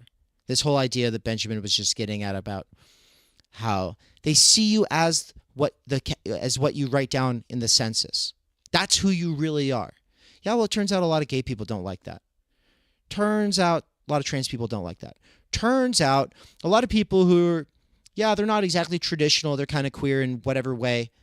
They don't feel represented by that. And let me show you another example of what people don't feel represented by. This is from Nickelodeon, The Meaning of Pride, featuring drag queen Nina West. It's Pride, everybody! Every color on the Pride flag is a symbol in the sky. Pride! And I'm proud to be me every time that I see that Pride flag waving high. Red means life because living is a gift. Orange means healing, and we have to persist in working to heal the world and healing ourselves. Yellow means sunlight, cause you gotta shine bright. Green means nature, and we gotta fight to keep. For the people who are like, are you really gonna keep playing? I'm gonna keep playing this. I'm gonna make you sit through it. This doesn't reflect on drag. Drag itself is something that has been practiced for thousands of years. It's something that Republicans do. It's something that independents do. Drag is just a way of playing with norms. And it's supposed to be something that is between adults. And for some fucking reason in the last 8 years, there's like this idea that you're supposed to be on board with like drag queens shaking their asses at 5-year-olds, right?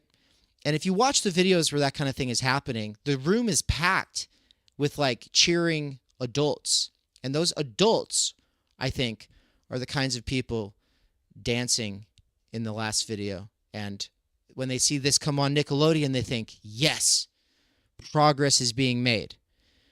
Because they don't believe 75% of the country needs to not be against you. They don't believe that. They'd rather scapegoat 75% of the country for not voting or voting wrong. Our earth a thriving home for life. Doesn't it just fill you with pride? Showing who you are on the inside. Wave that pride flag up high. Be true to you. Happy Pride, everyone! Yeah! Blue means harmony, working together. Andrew Wilkins says, I truly believe adults should not watch TV for babies. Yeah, I agree, which is why you shouldn't watch CNN and MSNBC and Fox News. But also, I get what you're saying.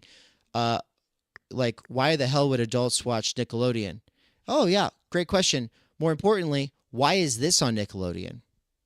Is this actually for babies? Does this come off like real art? Does this come off like real advocacy for anything serious? Does it? Is this what you consider to be quality children's content? Purple means spirit, believing you have the power and strength within yourself to do whatever you dream. Baby blue, pink and white represent transgender people because every letter in LGBTQ plus is equal. And black and brown represent the queer and trans people of color. Doesn't it just fill you with pride, showing who you It's fake joy. That's what I'm getting at. To me, it all just comes off like fake joy. I get that maybe this person, Nina West, is living her best life or his best life. Fantastic. Great.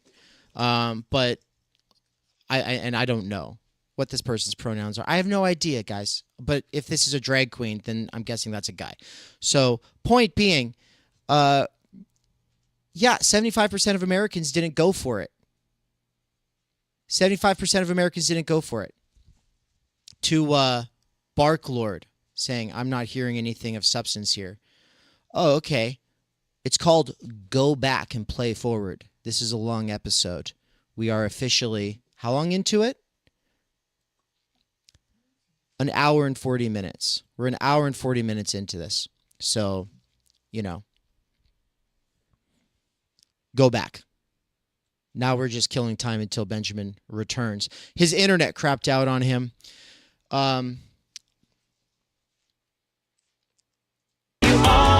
on the inside. With that pride. I'm probably going to get copyright struck for this, I just realized, but it's fine. I just don't buy it, guys. And what I was getting at is that the only kind of people who can say, oh, yes, this is progress, this sort of cheap, obviously corporate, focus grouped sort of, like we need to put out the right signals kinds of ideas coming from like these blue bubbles, these echo chambers, thinking, oh yeah, well, if you don't go for that, if you don't think that's progress, well, then it's your fault. And you are sexist. You are racist. You are whatever. It's not going to work. And it's gas mail.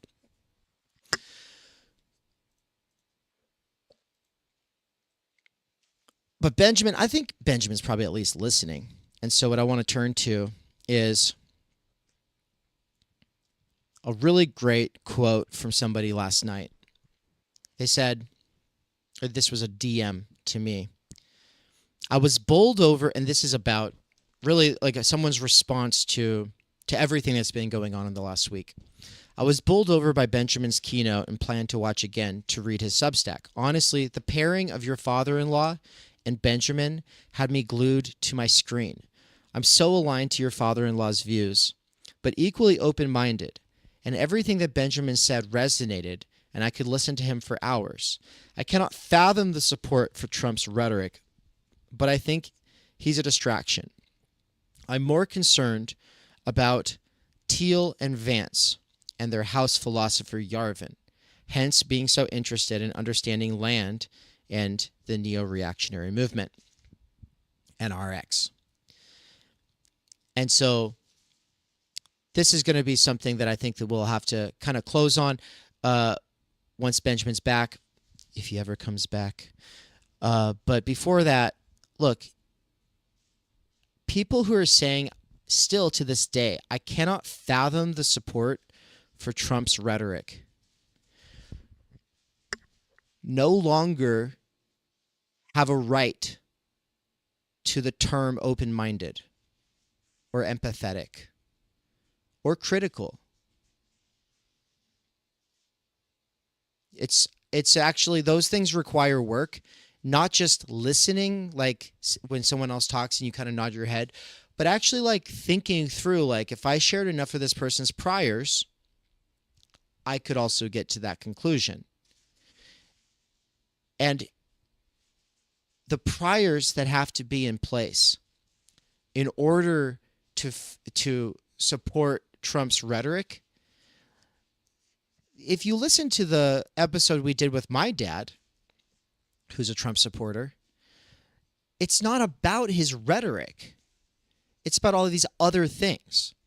These serious concerns that regular Americans have with the things being pushed by Democrats as though these are the solutions, but not just as though these are the solutions, but as though you're the problem if you're not on board with these being the solution.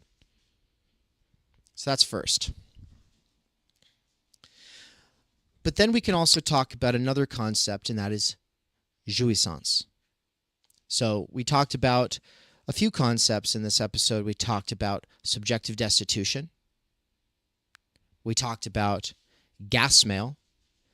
And now we're bringing in another term, jouissance. It's spelled, well, it doesn't exactly look how you would think it does, but it's Jouissance. I had to write it down to make sure I'm saying it right. We're spelling it right. Jouissance. Jouissance.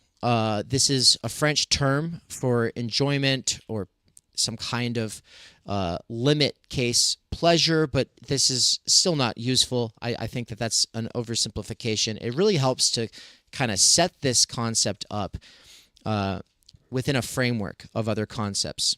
And so to really get how jouissance factors in to the special kind of enjoyment that can be had when hearing Trump's rhetoric, we have to think about the pleasure principle.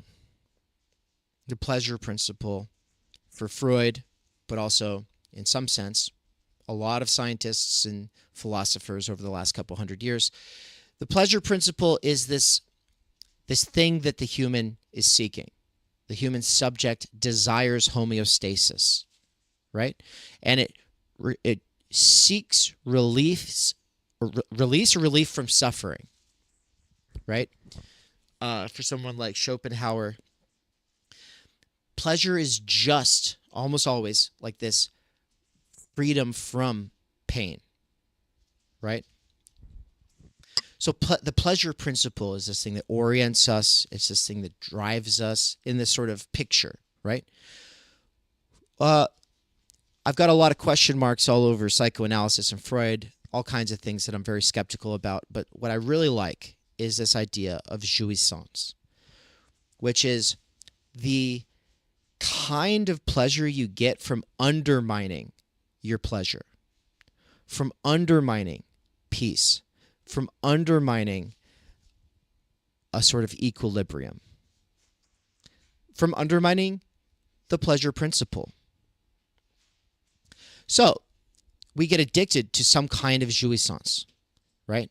This is kind of how this is talked about by my Lacanian friends.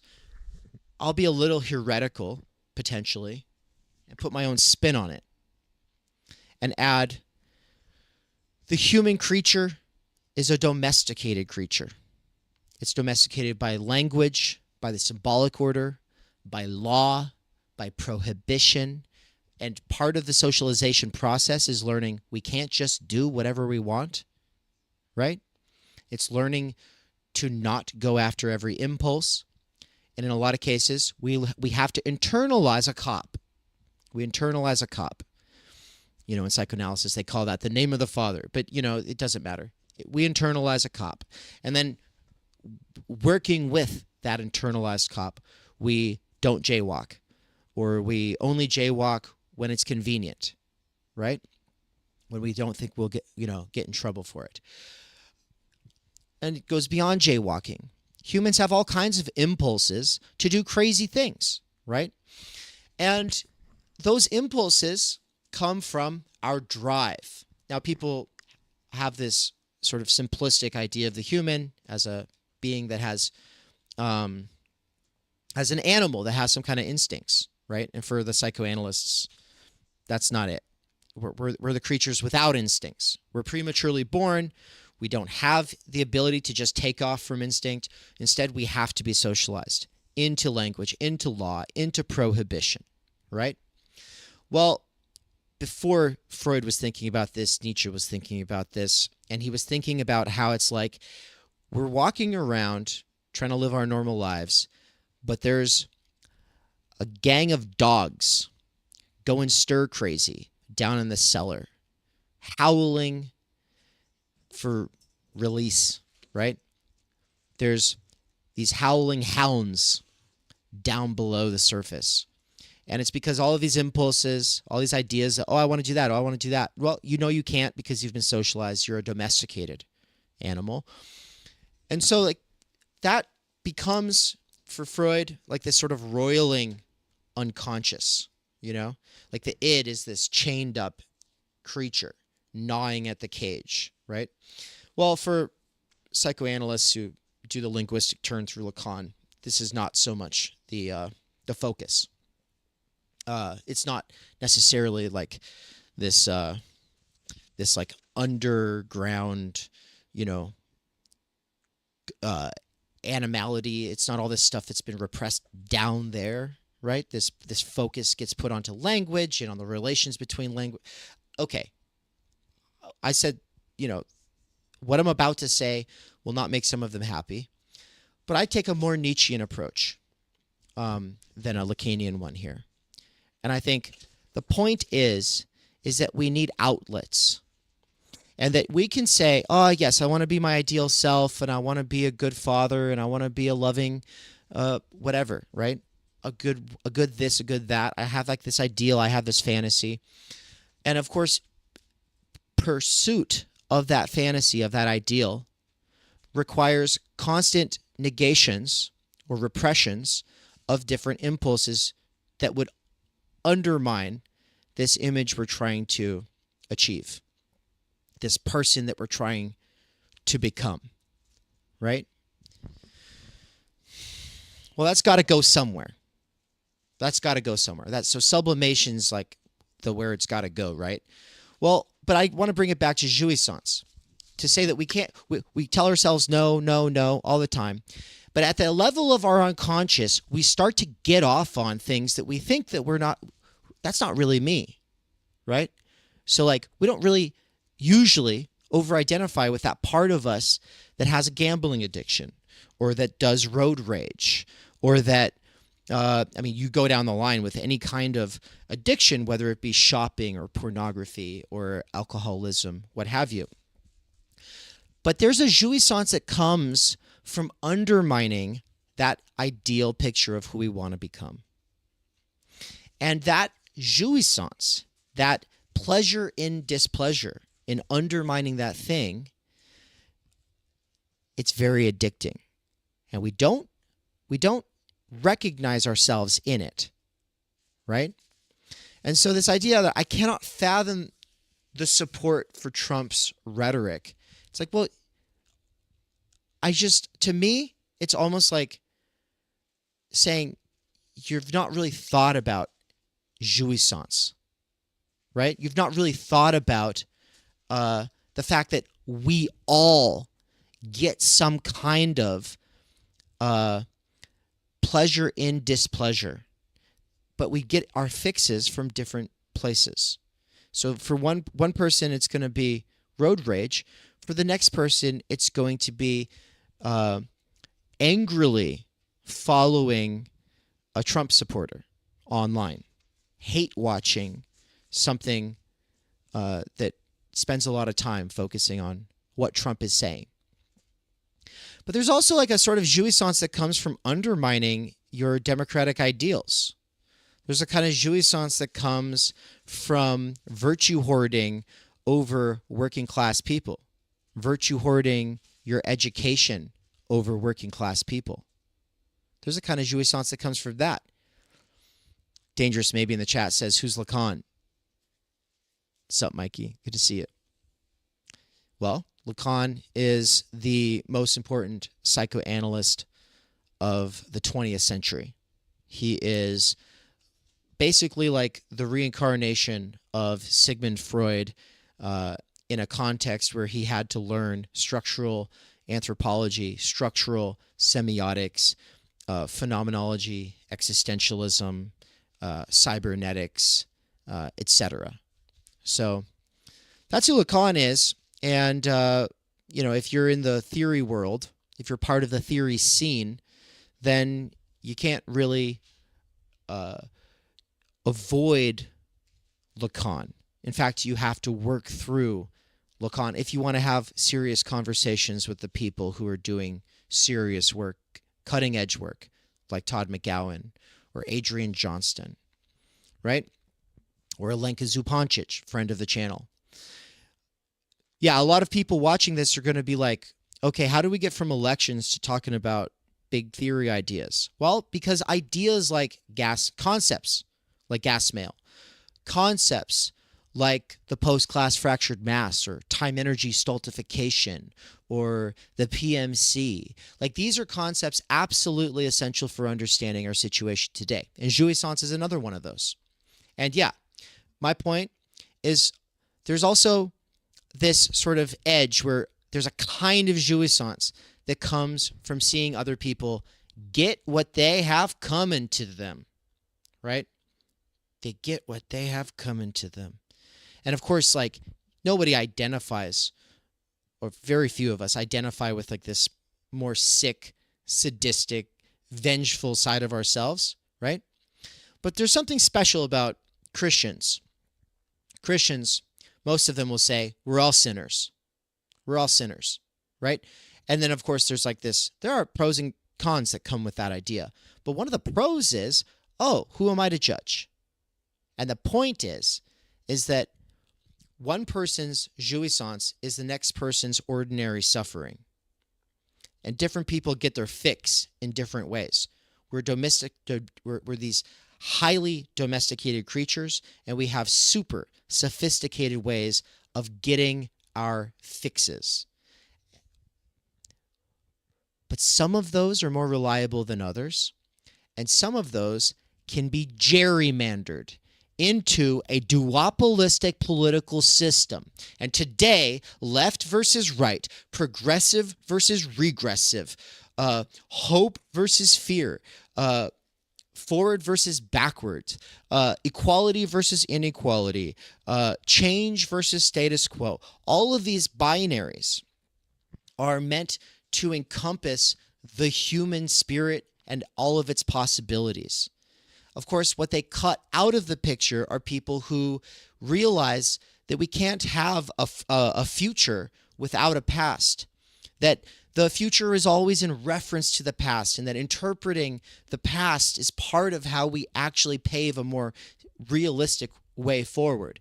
But when you have a breakdown between people who want to look toward the past and people who want to look to the future, and then they develop an entire personality or politics opposed to the other side, what you're cutting out are holistic people who realize you got to straddle both, that you cannot find yourself in the present or truly trace out the contours of what's plausible and preferable in the near or distant future without having a sturdy basis in thinking about the past, right?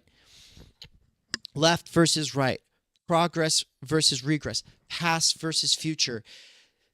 There are these breakdowns. And right now there's this huge breakdown between more like feminizing or feminine energies and masculine energies, right? But it takes both. Everyone is a mixture of both.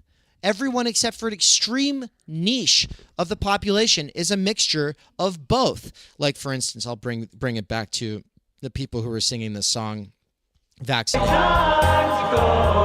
These are very effeminate guys, all right? And nothing's wrong with that. I love me some effeminate guys. I absolutely love me some effeminate guys. But guys, this is a very slim slice of men, and this is a very, very feminine side of men. And then there's a certain approach that says, well, we all have to be that way.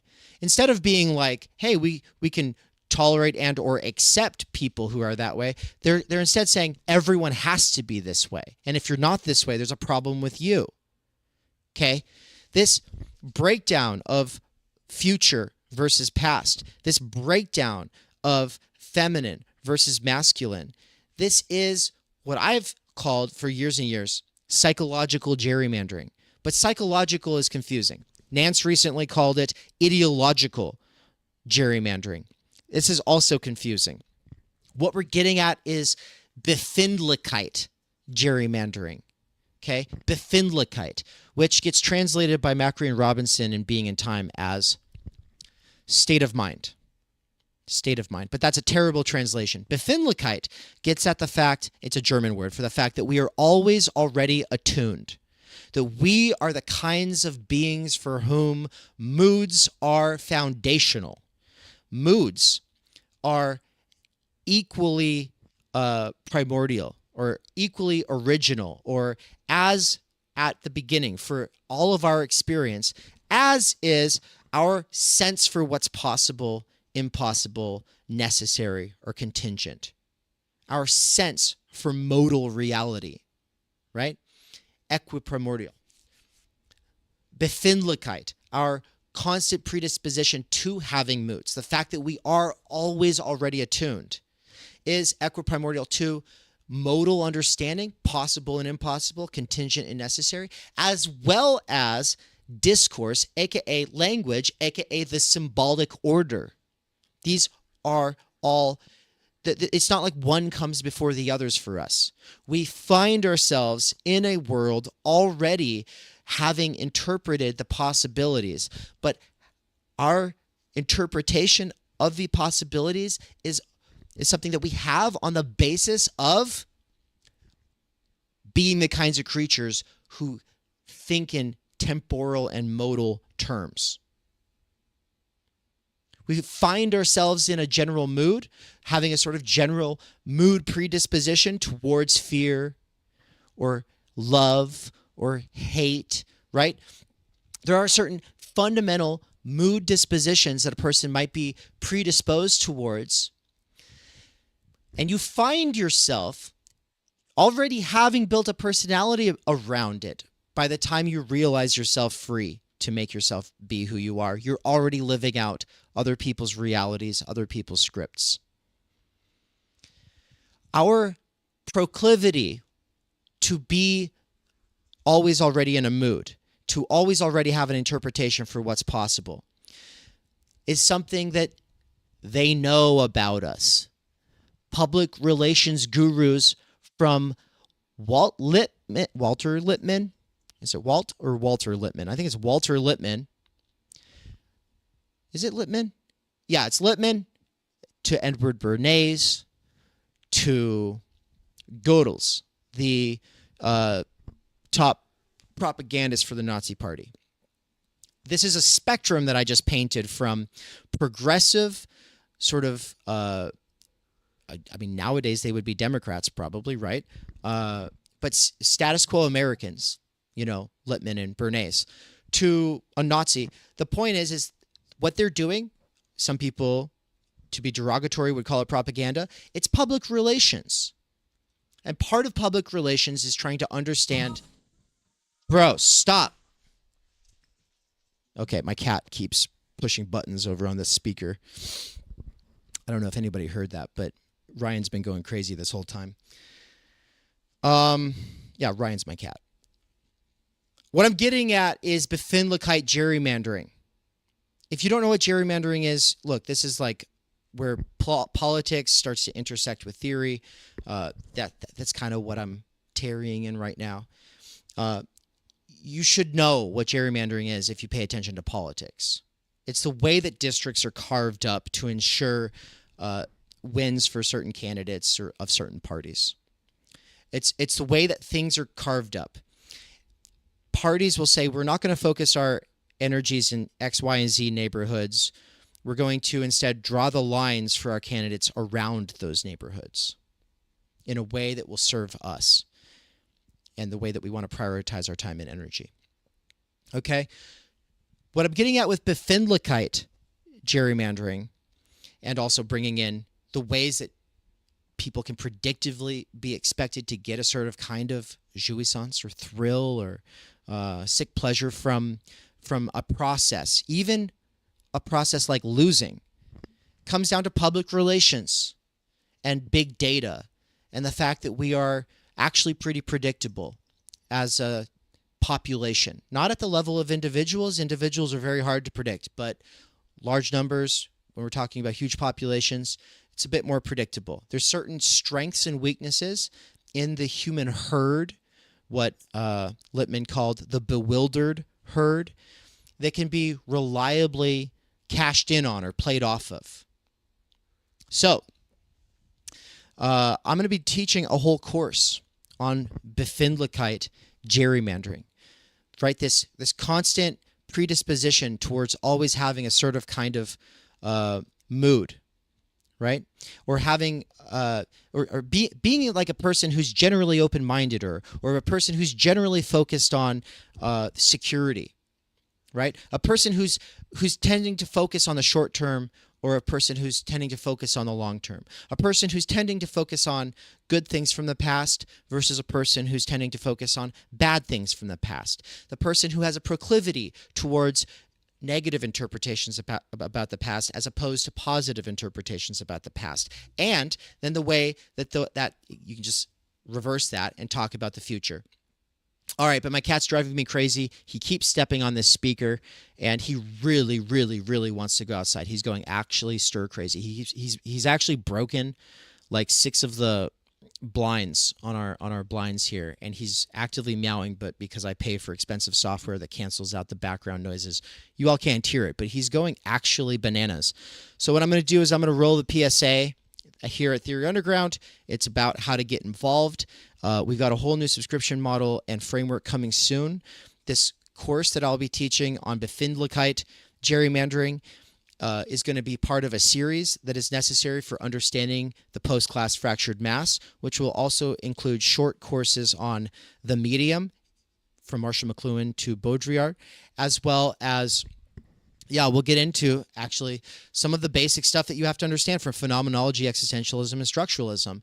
And part of that will be how capital functions, how capital shapes our life worlds, how capital gets us at the level of everything that we love and that we hate, and the ways that this has all been captured by public relations, big data, and cybernetics, which is the science of control invented by people who were working for the CIA. They're the people who invented the internet, and they're the people who want you to live in a state of constant distraction and anxiety and constantly fear being scapegoated, or they're going to gaslight you and make you worried that you are going to be the next target of their scapegoating because they don't want to change anything, because they're very happy with the way that things are.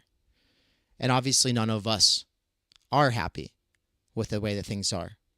So if you're interested in the courses that I will be teaching next year on all of these topics, each one is a short course, only 4 weeks long, but they all build up to really understanding the post-class fractured mass in a much deeper sense than the lecture that Ann and I did about a month ago, which is free and available on the internet. But if you really want to dive in the deep end and really get to the sort of marrow of what's going on with this theory, you're going to want to get involved at tier 2 or higher for the Theory Underground subscription.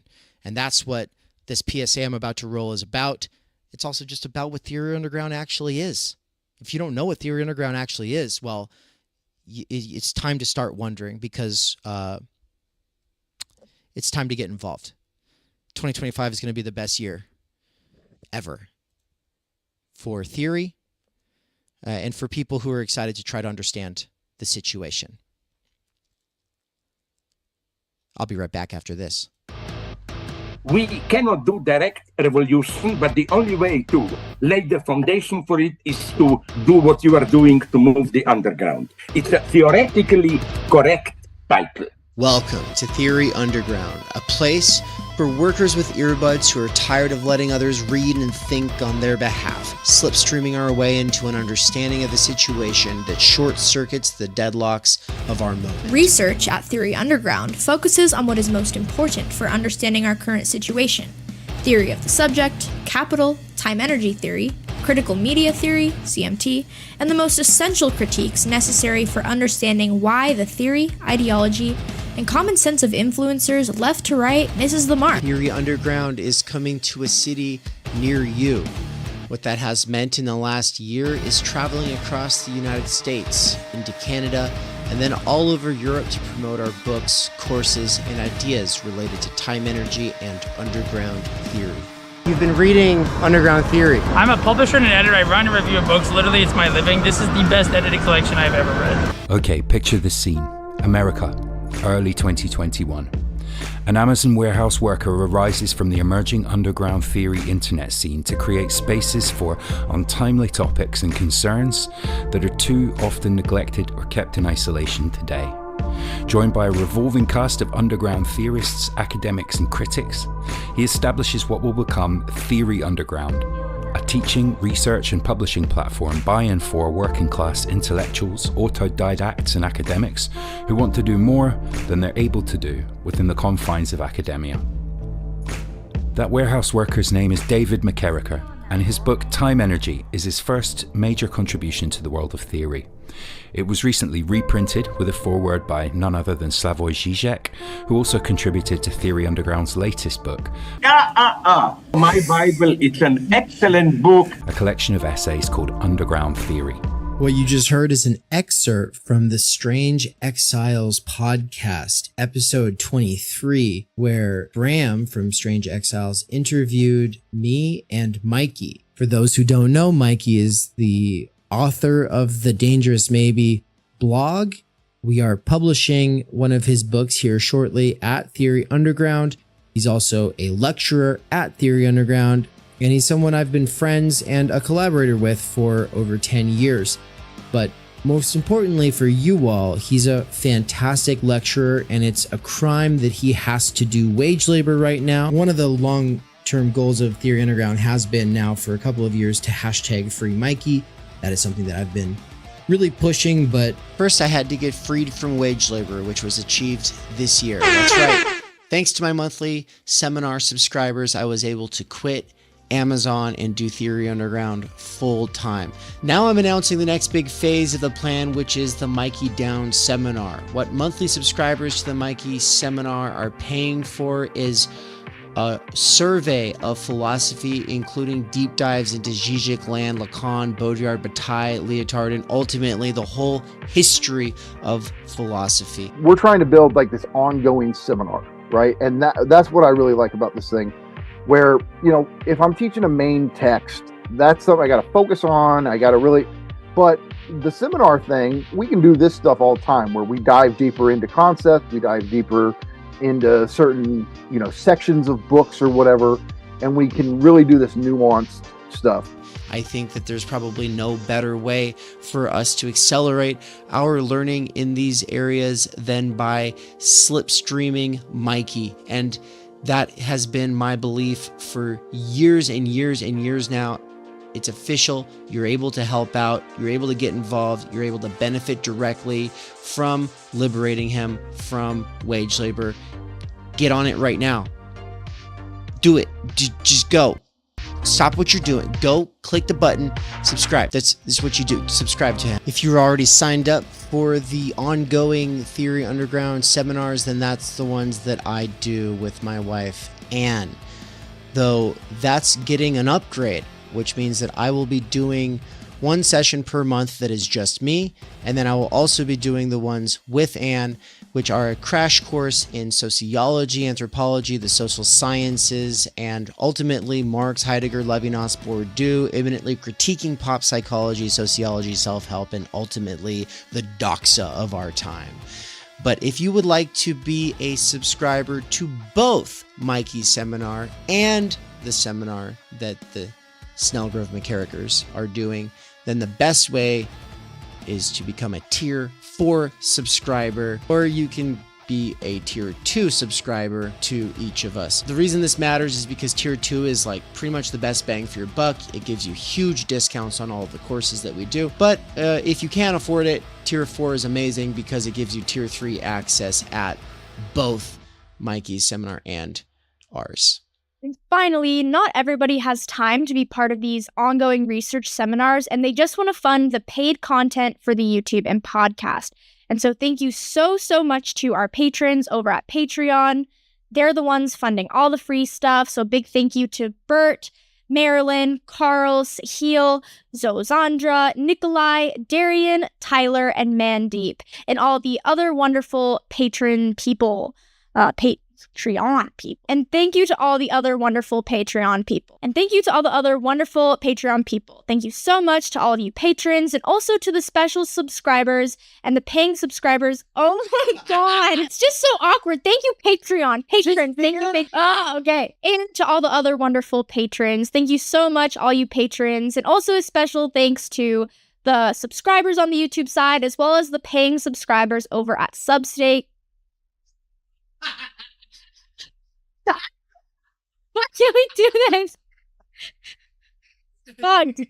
You guys, Please. just thank you. Thank you, everyone, for making this bullshit possible. Thank you to the subscribers. You do it. You did so good. Thanks, guys.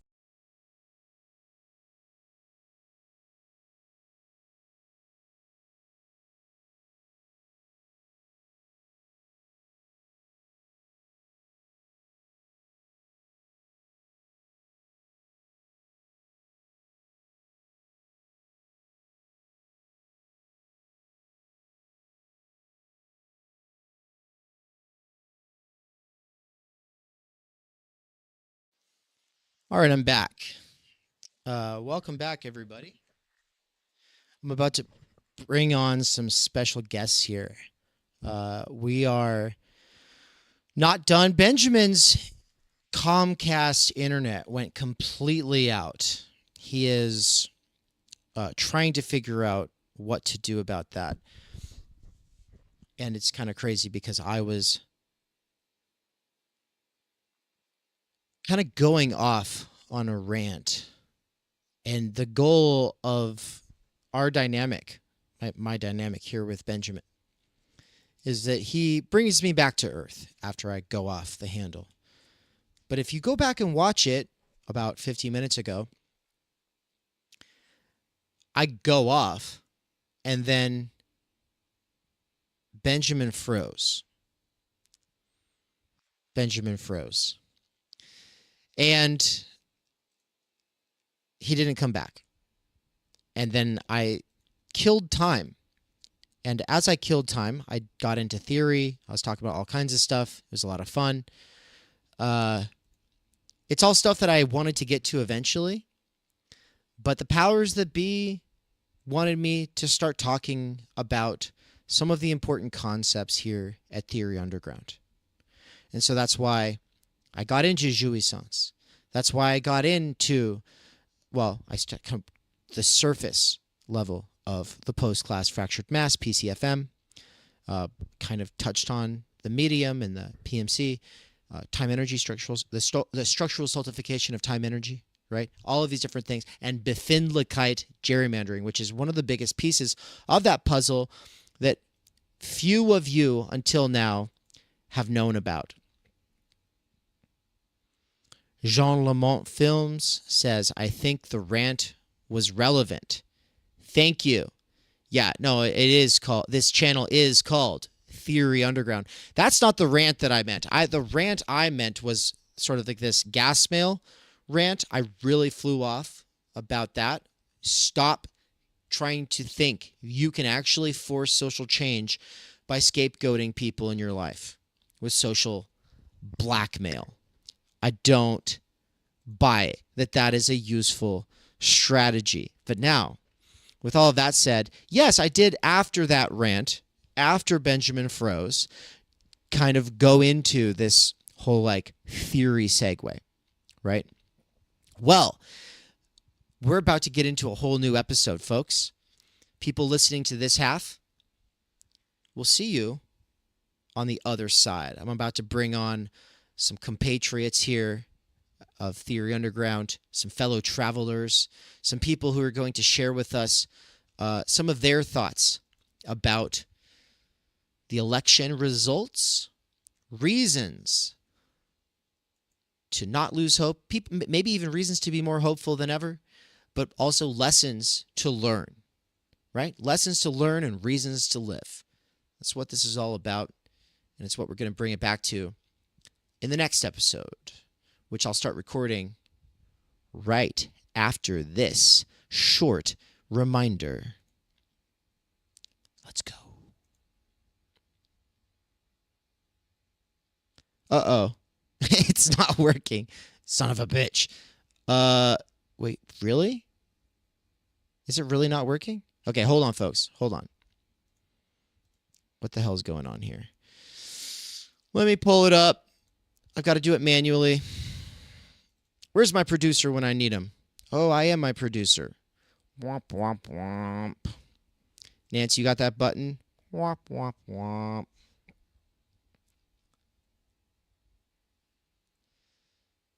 Okay, gonna have it here in a second, folks. We can't hear you, Nance. You're still muted. God damn it.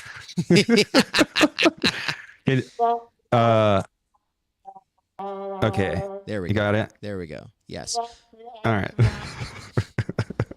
All right, folks. We'll be right back with Nance and the Swilletariat right after this. Yo, what's up, listener or viewer? Yo, yo, yo. How you doing? So I noticed you sitting there watching this video. Yep. And yeah, you're listening, you're paying attention.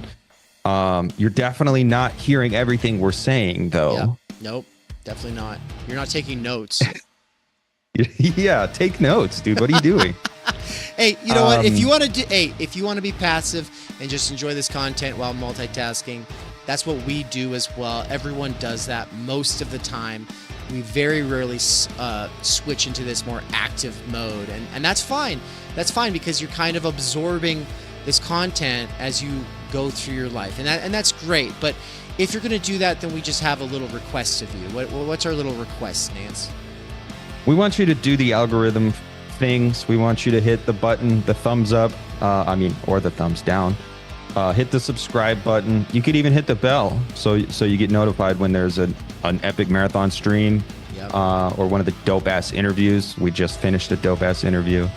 But do the things to help train your algorithm to actually give you content that you prefer. And at least here we are aware of the problem. We are aware that we're all infected with the algorithm, and we're trying to do something about it.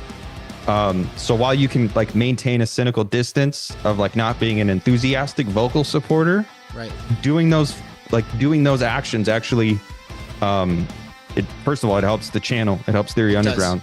But it helps your algorithm too. You will get less kind of shitty clickbait react content if you train your algorithm to give you what you prefer. I mean, you're already here. You're already watching this. Yeah. So enthusiastic, unironic, genuine support might be a little too much for some of you who are way too cool for that kind of thing. But you can at least hit the little like button, and then we'll say we're even, okay? There we go. You owe us nothing now. Yeah, let's get back to it. And we're back. What's up, everybody? Welcome, welcome. Is that Pixel 7 Pro, the Swilletariat himself? Welcome. Can you turn your camera on? What's up, We want to guys? see your beautiful face. Yeah, dude. There we go. There he is. Yeah, there we go. All right, everybody, welcome to the stream. Okay, to the newcomers to the show, I'll introduce them in a second. I just want to touch base with the chat before we start recording this next episode. This will, in a second, be a live recording of an episode. Yeah, I do want the UK perspective. And so, Nina, can you... I can't get into WhatsApp right now without... I'm locked out of it right now for some reason. Can you DM me on Discord? Oh, Facebook. Maybe I can DM you on Facebook. So, let's see. Nina. No, she's not on Facebook. Nina, DM me on Discord if you can, and then I can give you the link. Oh, I get email is a thing. We're going to bring Nina Power on from the chat. She'll be joining us all here in a second. She had a lot of great stuff to say there throughout the stream so far, and so I'm excited to bring her on. Don't care if it is going to piss some people off. Theory Underground has never cared about that. And what we do care about are genuinely well thought out perspectives. Here we go. Boom. Nina, you got it in your inbox right now. And but I am going to go ahead and start the recording.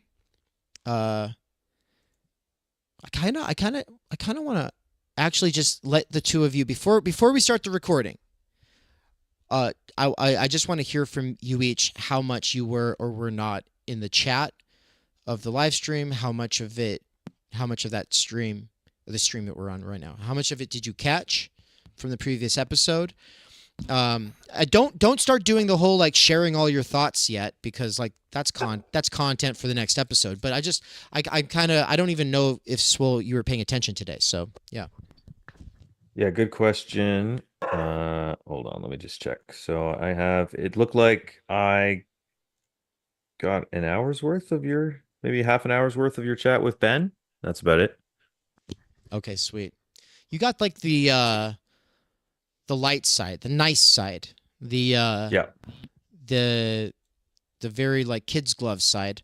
And then I flew off the handle, and then it broke Benjamin's internet. And that is according to Mikey of the Dangerous Maybe, all Keck Meme Magic's fault. Welcome, Nina. How you doing? I'm good.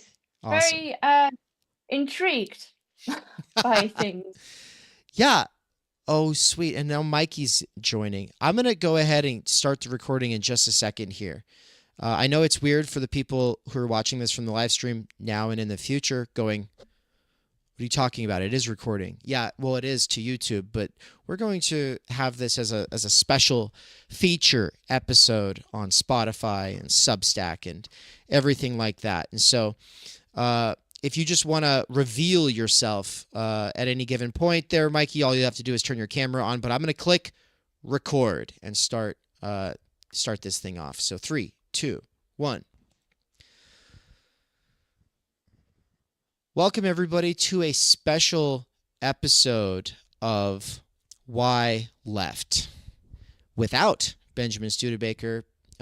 Instead of Benjamin, I've brought in a bunch of his friends and my friends. So what happened was in the last episode, some of you may have already heard it, some of you might not have.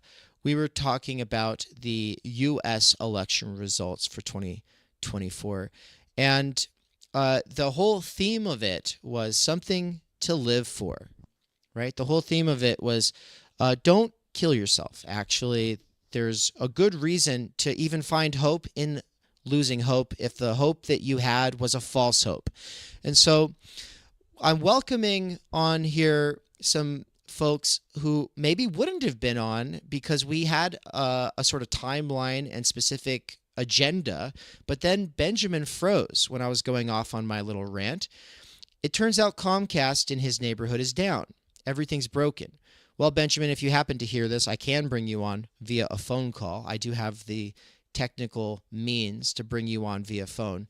But assuming that he won't be, we decided to do a special feature episode, right? We've got a lot of people joining us here on the live side. 136 people joining us on the live side, and a lot of people joining us in the near future who will be listening to this, a lot of people who are trying to make sense of the election results. And so who we have brought on here is Nance, my road dog, Nance, the Swoletariat, a.k.a. Eamon Radecki, and then Michael Downs of The Dangerous Maybe, and a very, very special guest, also a co-host from a different podcast with Benjamin Studebaker, Nina Power. How are you doing today, everybody?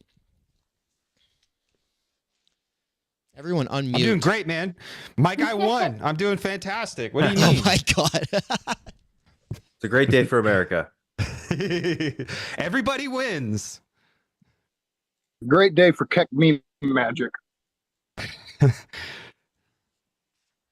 So, Nina, you were saying before we started recording that you're very intrigued by all this. And so I kind of want to just give you the floor for a little bit. What have you been thinking while watching Benjamin and I?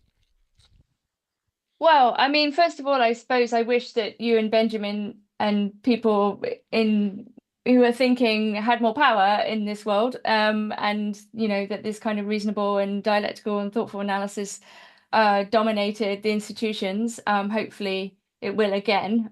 Maybe there'll be some kind of collapse of some of the institutions, certainly maybe a kind of eventual reconstruction. I don't see how many of them can continue when they're promoting things that are manifestly untrue and now extremely unpopular. I must admit, I feel a little bit sad that we ended up with a prosecutor general and you guys escaped, because now we have a government that is basically, run by a prosecutor. Also very unpopular, but in power for the next 4 years. And many people have gone to prison for Facebook posts and so on and so forth. And we don't have the same protection of free speech as you do, but we do have a horrible fusion of kind of hate speech legislation, which is being massively increased. The same kind of cultural politics of guilt, fear, and punishment and denunciation and scapegoating, which thanks you guys, thanks to the internet. But I feel, I don't know, I'm surprised at how emotional I feel in relation to the American election. I mean, we're an outpost of your empire. We only exist really by virtue of your protection. And we've often been your poodle and your lapdog, including in the most terrible wars.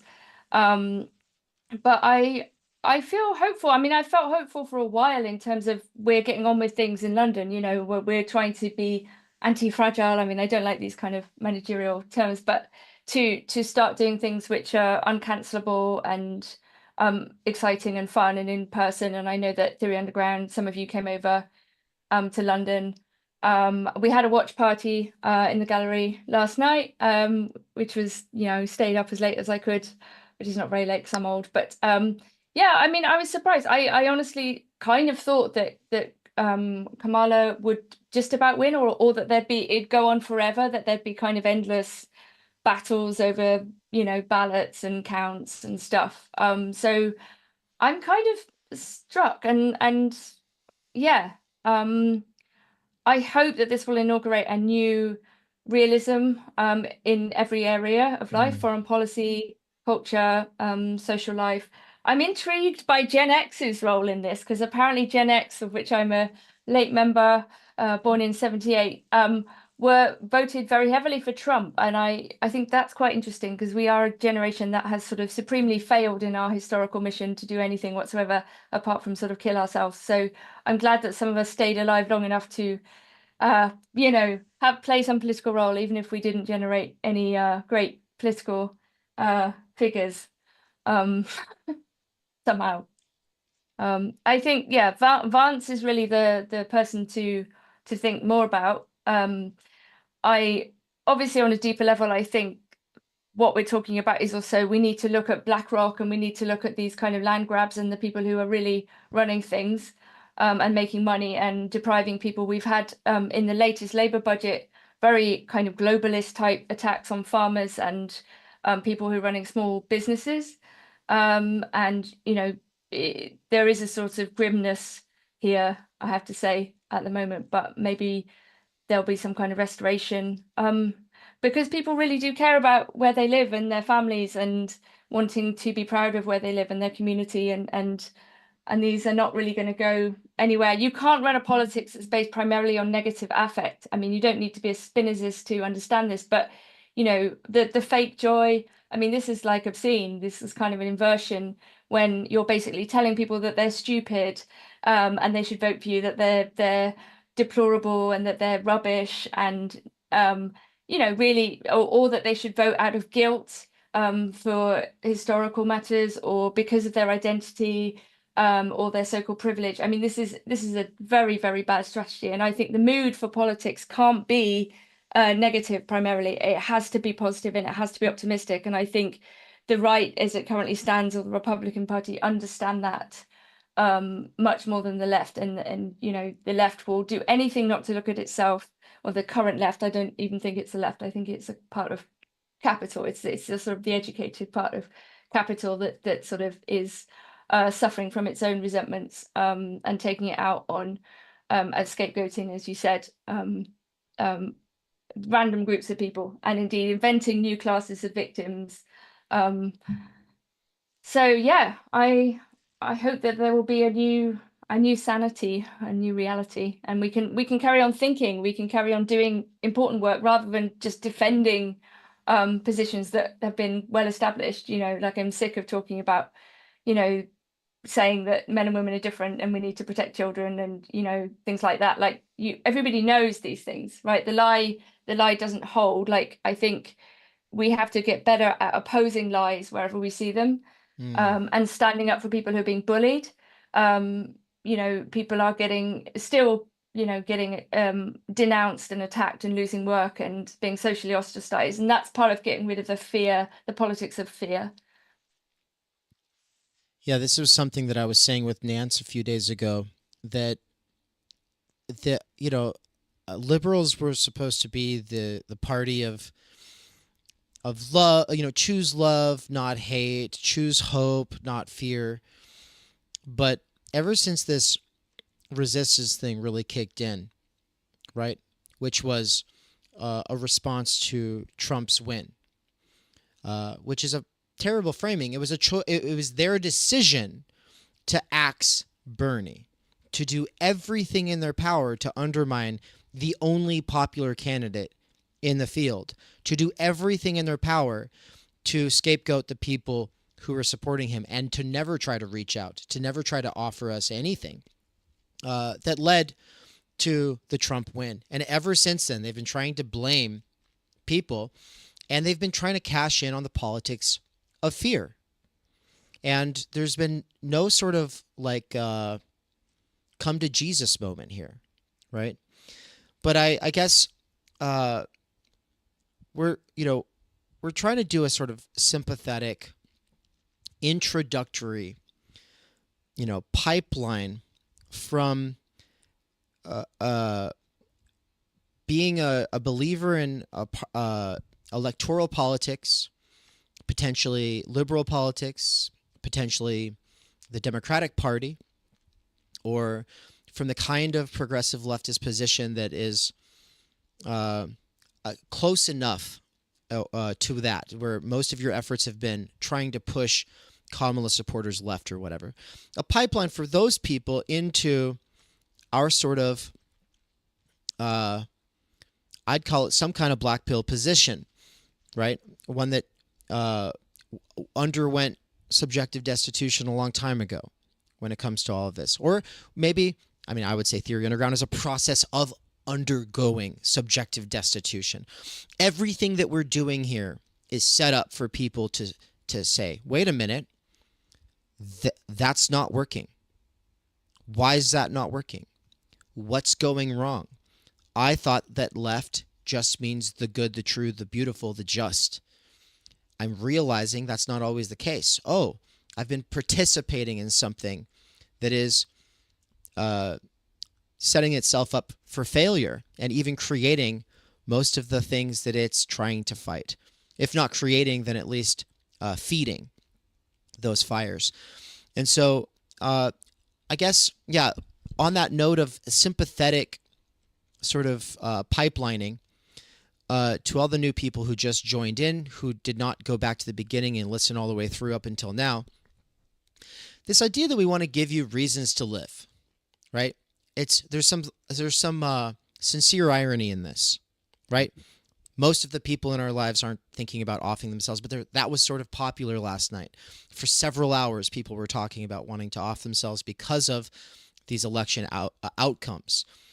And one of the big things that I talked about with Benjamin was people have been sold false hope. And so now they're going to feel like they don't have hope. But it was false hope in the beginning anyway. And so for the people who were sold false hope, for the people that haven't been paying attention to the things that you've been paying attention to, Nina, I want all of us here to marshal our best efforts to think of the person who has more or less been like how we were 10 years ago, maybe. What would you say to that person today? What does that person need to know that they weren't getting from their media? And it's an open floor, but I want to hear from all of you. Can I just respond quickly? Because I read a piece about this recently for restoration, and I think there has to be a way back, right? And I think this is also has to be extending the hand of friendship, including to people who maybe have ostracized us. And that can't be everyone, perhaps, and some people won't take it. But I think there has to be, we have to act in the way that we want to live and we want everyone to be. And you know, people go down rabbit holes, people get into dark places, people, you know, go along with things out of fear. It's there's a materialist explanation for why a lot of people didn't speak out at work. You know, if you have a family and you have to pay a mortgage, it's very few people have the opportunity, you know, the ability to actually say what they know to be true in a difficult situation. We might want to differentiate between the people who didn't speak out and the people who actively encourage denunciation. And I think maybe there needs to be a kind of more collective discussion of those tactics. And, you know, I mean, these are very old things. These are deep anthropological tendencies. Like denunciation is like on page 2 of the Bible. It's literally what Cain does to Abel. I mean, it's like, you know, based on envy and resentment. Like these are fundamental human feelings, and we're all capable of them. We've all been part of a mob. We've all signed letters we shouldn't have or we didn't think about, you know. It's a thing. And I think but there has to be a way back. There has to be a way back to a kind of dialogue. You know, we can't perpetuate the politics of denunciation to that extent. I think there might be a truth and reconciliation moment. I don't know. I mean, this is all hopeful thinking too, because I mean, the extent to which any of this can be rolled back at a structural or institutional level is quite difficult. But I think in the meantime, we have to be a model for others, you know, like I think Theory Underground is a model, how to think outside of the existing institutions. I know Dave still has a residual tie, and I get that, and also a desire to teach people within the institution. And I understand that. I still teach adult education. It's very different from universities, but much more fun and interesting from my point of view. But yeah, I don't know. We have to sort of be the idealism we wish to see in the world somehow, you know, carry on making good work, you know. On that note, because you were saying some stuff, and maybe you could say it here as well in the chat about, you know, don't stifle your thinking, you know, for these other people and all of this stuff. I wanted to just really quick, just for people who didn't listen to the earlier part, just reiterate that Studebaker was saying that I have an advantage because I'm not on the tenure track and I'm not trying to get a PhD from a prestigious institution. I got a degree, but it's not from a prestigious institution, and I'm not doing the tenure track thing. So I have a kind of freedom that I wouldn't otherwise have had. And as Nina just pointed out, yeah, I do teach. Well, what I want to point out is just this. Theory Underground was not started by a person who thought he would even be part-timing at a university. I fell into this teaching gig this year, at the beginning of this year. It was completely unmeditated, right? I did not, or unpremeditated. It was not part of my plans. Theory Underground was not built by a person who was thinking I'll even be part-timing in a institution, much less from like a actual sociology department, one that is so complicit in so much of the stuff that we've been talking about on this stream. And it's kind of like you're on the internet talking about some people, and then all of a sudden you're like working right next to them, and you're like, I like these people, like they're good people at the level of like interpersonal relationships. They're great, but there is a lot of fear. People are living under a lot of fear because they've been taking all these different pills, and there's been like this long, slow, slippery slope from supporting certain things to supporting other things, and if not supporting, then at least just keeping silent on those. And I kind of want to get into all those things with you all, because we brought up stuff like gender ideology and CRT. People are going to keep saying that this, you know, oh, this comes down to misogyny. People are, you know, men didn't show up the way that they were supposed to. No, men and women, people who are straight and gay, black, brown, and white, all across the board, fucking hate DEI, HR, woke scold bullshit. And the CRT and gender ideology is what is being responded to here. People need to realize that if they're being wildly unpopular and if they are wrong, then they have to correct themselves instead of blaming the people who don't buy it. And Benjamin, Nina, I want to get your take on this. Benjamin said something about how you know, the Europeans don't tend to blame the people who don't vote, or they don't blame the people who weren't convinced by a platform. This seems to be like a uniquely American thing. And welcome, Anne. Great to have you on here. I'm not totally sure about that, because there was a lot of this happening after Brexit, because the British people didn't vote the way of the elites. A lot of people who opposed lockdowns and vaccine stuff were very, very demonized. A lot of people who didn't go along with gender stuff in universities, including myself and many other people, were very punished economically, socially, and calumnied at scale. And they do that. Some of the people who do that do it as a warning to others, like this will happen to you, clearly, and it is effective. So I don't know. I think we took on more of that kind of politics in recent years, and the left in the UK also abandoned the working class. Keir Starmer put tons of people in prison quite recently following riots. There seems to be no way to have a reasonable, rational, realist discussion about loads of issues without people being called terrible names. I mean, I think one of the interesting things actually is the diminution of Antifa in this election. Like, where are they? I think the mainstreaming of these terms of abuse, like fascist and Nazi and so on, sort of rendered Antifa rather irrelevant. Like they sort of they don't seem to be rioting, unless I'm mistaken today. They don't seem to be, maybe they put all their energy into attacking middle-aged women who want single-sex spaces, or, supporting the Palestine protests. And I have nothing against people protesting on these issues, but I think that kind of shock troop of fear, they maybe have lost some of their power as well. I think we just have to get on with it. I don't want there to be too much revenge and recrimination and so on. I think we have to be positive. We are positive. You know what I mean? Like, cultures go wrong, societies go wrong, all empires crumble, but we we can I don't know, do better and protect the things that we care about. And I mean, being unemployed and so on isn't like that bad. I mean, I struggle to make my rent every month now. I'm broke, I'm unemployed, I'm bankrupt, I'm I'm hated, but yet I'm happy.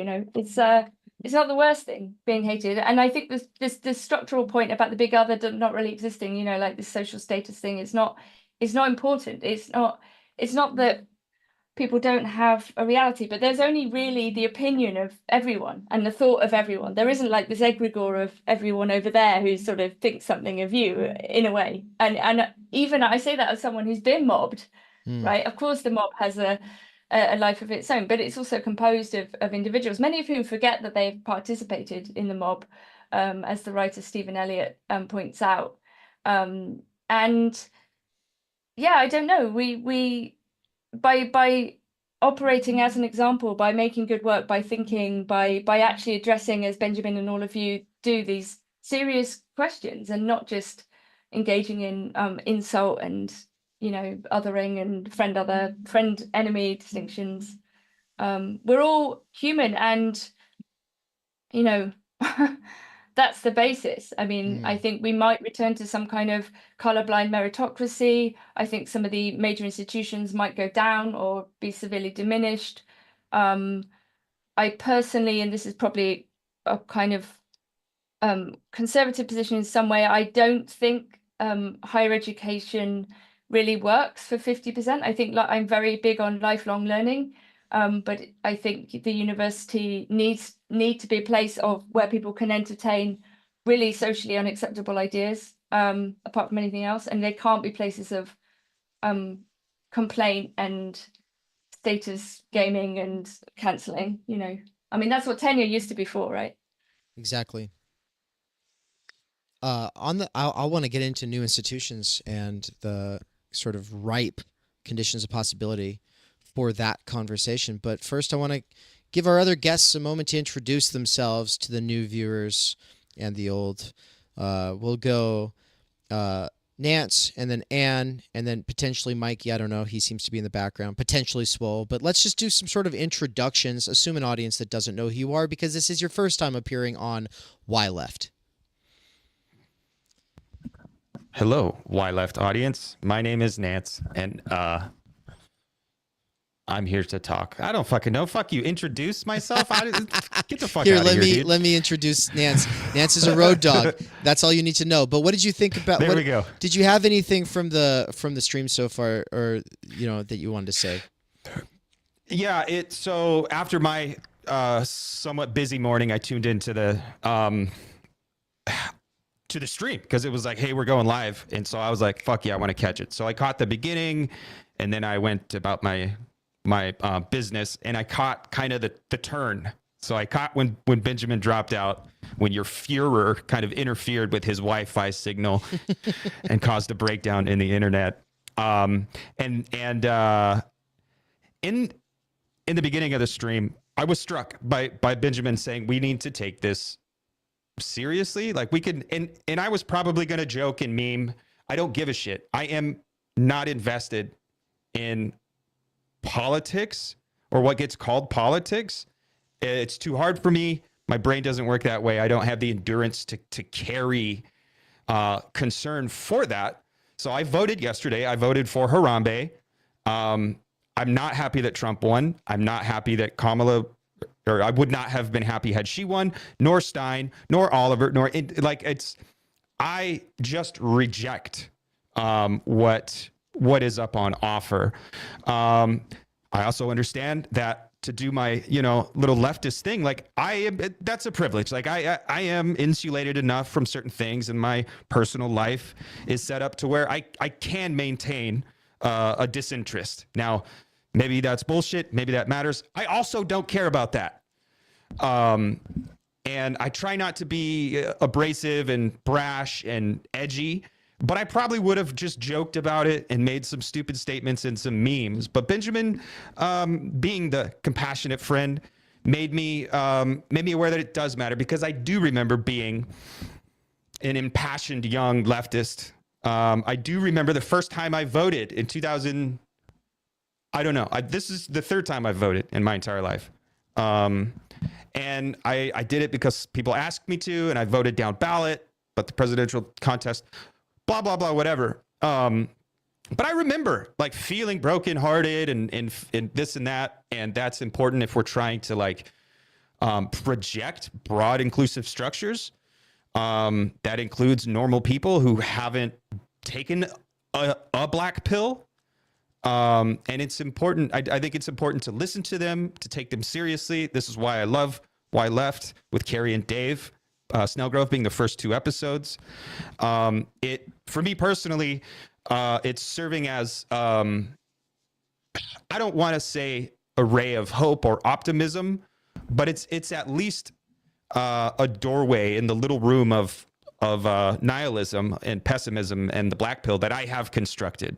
And I want to stay in this room, but maybe it's a good thing to have a little bit of back and forth Congress between people who are still optimistic and still manage to stay engaged. I think Nina, one of the points you made was kind of like maybe some of our institutions will break down and get out of the way for us to construct new institutions. And I hope that's what happens. And I think if we can have a group of adults in the room, people who are equipped and prepared and dedicated to doing so, to creating broad structures and systems and institutions, I think it's possible. So there we go. And of course, this Befindlichkeit gerrymandering, I'm so happy about this conversation. I don't know if that part's going to be live in the podcast or whatever, but exciting things are coming up that has to do with the post-class fractured mass and getting a more rigorous understanding of that, because we're not just, we like to think we're not just these kind of post-ironic, edgy nihilist bros. We probably are, but at least we have some method. Yeah, at least we have a method. Boo. Boo. No concessions. We'll hold no quarter. We'll retreat not one iota. We're winning and we're pushing it and we're saying I told you so, but we're going to do it as nicely as possible. What would you tell the Democrats and liberals in your life who are tuning in, Nance? I love you. Welcome to my world, in a sense. Like the world from my perspective has been fundamentally broken, irreparably broken. Welcome to the party. The show, like, we're just getting started. This is an opportunity. This is an opportunity to make new demands, to posit new structures, to posit new imagination, to posit new forms of social belonging in Congress and interactivity. And it doesn't have to be all bad, but it's on us. We are the adults in the room. Rather, we are the only ones who can take up the mantle of being the adults in the room. So let's put our pants on and get to the task. And also, I think that just like we can search for hope, and we can actually find it here in this. Awesome. And then for everybody who doesn't know, Anne already, she is an instructor at Boise State University, a former student from there as well. That's where she got her degrees. She also teaches at Theory Underground, and maybe there's a little bit of nepotism in that. We own that because we're married and we can do what we want. It's our little fiefdom. And welcome to the stage. I don't know what you've caught from the stream so far, or if you have things that you've got locked and loaded, ready to go with that you wanted to share out. But also, I did share this with your family. I am sharing this with Democrats and liberals in my life and on our life. What do you want to tell them?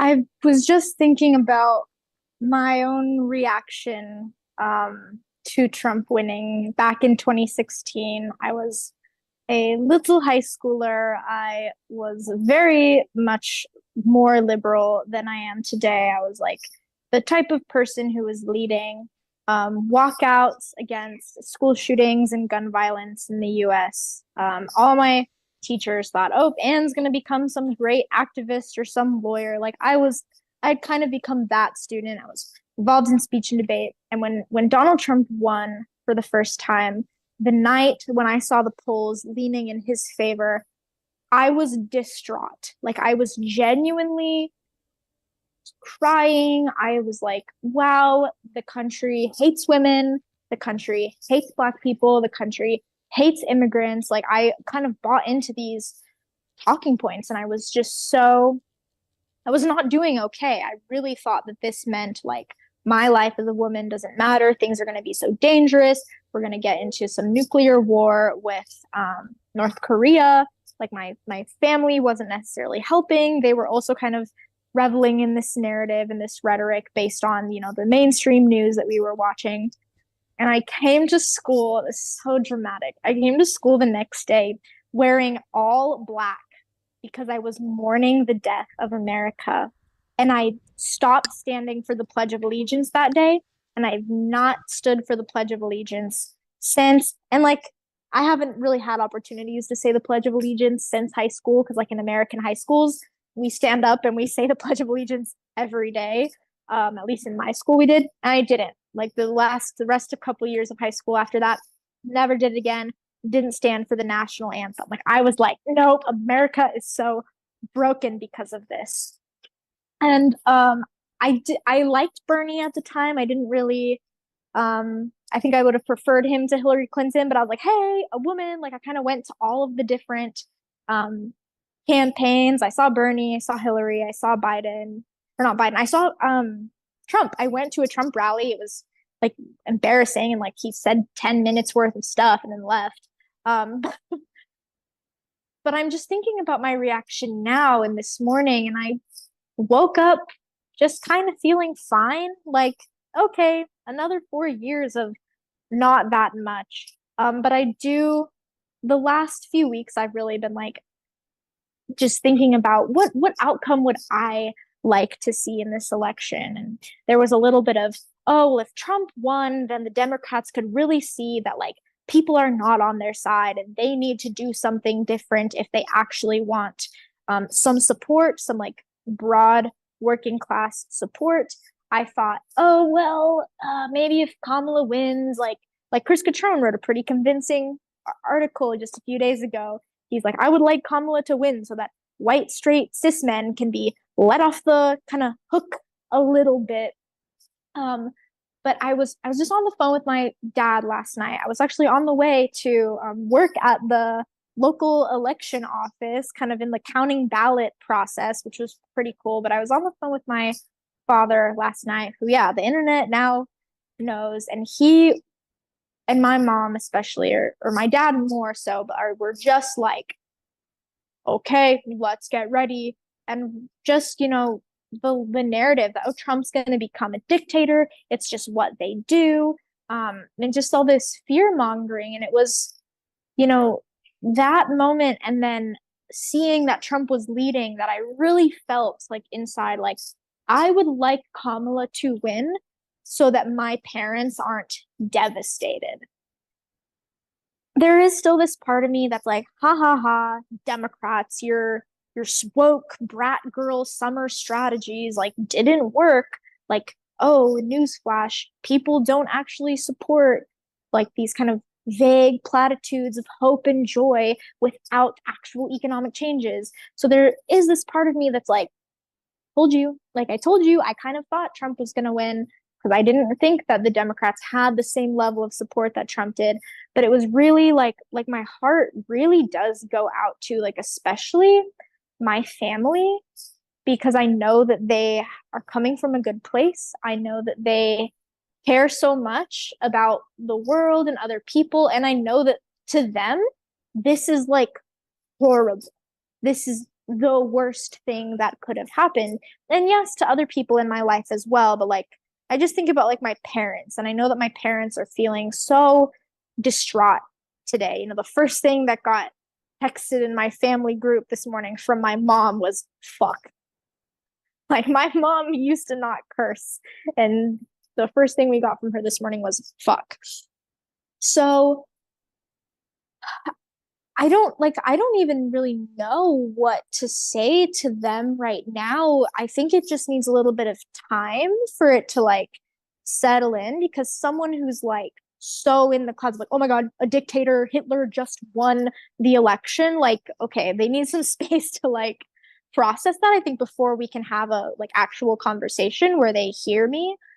But like, I have watched and listened to the last couple of years in some conservative media, some people who have like, oh, I've left the left. I've listened to plenty of interviews and podcast episodes of people who are kind of somewhere in the middle. And I'm going to be so entirely, completely honest. I have listened to a handful of Michael Knowles or Ben Shapiro conversations or podcast episodes or interviews. And even someone as kind of snively as a Daily Wire figurehead, like, I believe them when they say they are not racist. I believe them when they say they have no hate in their heart. And it was something that Benjamin had said earlier today when I was listening, that like, I think once kind of the Democrats in our life have their time to like settle down and realize maybe, oh, like things are not, if things change the way they think they are, they're not going to change tomorrow. Like, kind of talking to them and saying, well, have you actually listened to Republicans, or have you only listened to what the media has told you about them? Because of course the mainstream media is going to say their XYZ things, but coming from their own mouths, what Benjamin said, they care about the cost of living in the United States, they care about the immigration, and they care about the extremism of the identity DEI politics that they perceive is dividing us. And so if we can like understand that, no, they actually are coming from a place of inclusion and patriotism in their vote, like, we can at least get over this, oh, everyone who voted for Trump is a racist, misogynist piece of shit, or anyone who voted for Trump doesn't care about the fact that he's XYZ terrible thing. That's something that I don't know how to tarry with or how to like respond to, the impeachment charges, the rape accusations, the like all of the terrible things that we know that Trump has said or done, or that have been thrown at him that he has said or done. And people saying, well, how could you vote for someone like that? And I think people are just so over identity and so reacting to the Democratic and the leftist policies and antics and mode of their activism that they're kind of like, I will vote for this guy who maybe has or has not done all these terrible things because fuck you, I think is the attitude. And so that's kind of for now what I have to say to like the Democrats in my life is like, I don't know, maybe listen to conservatives and stop just assuming they're stupid idiots. Because they have real concerns. They're more patriotic than most Democrats I know. Like they care about what the future of this nation. But then on the same kind of breath, I would go to the Republicans and say, like, they are, you know, cheering, celebrating, we won, God bless America, God is real. Like that is kind of the rhetoric I've seen from that side. Like, sure, have your little party, but like in 4 years, tell me how life got more affordable, please. Tell me how immigration has massively changed. Tell me how the standard of living in the United States is much better. Please tell me about our foreign affairs and how that got so much more peaceful. So I just like hope that in 4 years' time, maybe the Republican supporters will see that, oh, Donald Trump did not solve all of my problems. And then Democrats will say, oh, Donald Trump did not overthrow democracy in America. Maybe we should support or back an actual stronger candidate who everyone supports. And so that is for now, I think what I have to say. I'm really looking forward to kind of catching back up on the stream and hearing, you know, I came in here with Swole and Nina here, and I'm excited to first see you all and Nance, and second of all, just kind of catch up and hear what everyone has to say. So with that, I think I'm going to go camera off and kind of make my way across campus. But it was really great to get to tune in and speak to. Like, I really hope I'm going to ask that my parents, if they do nothing else, if they consume no other media, that they listen to this episode. And like, as their own daughter and son-in-law, like I really hope they can go, hey, like we've studied this stuff. Like, please let us bring you down a notch so that they're just not feeling, because I feel bad.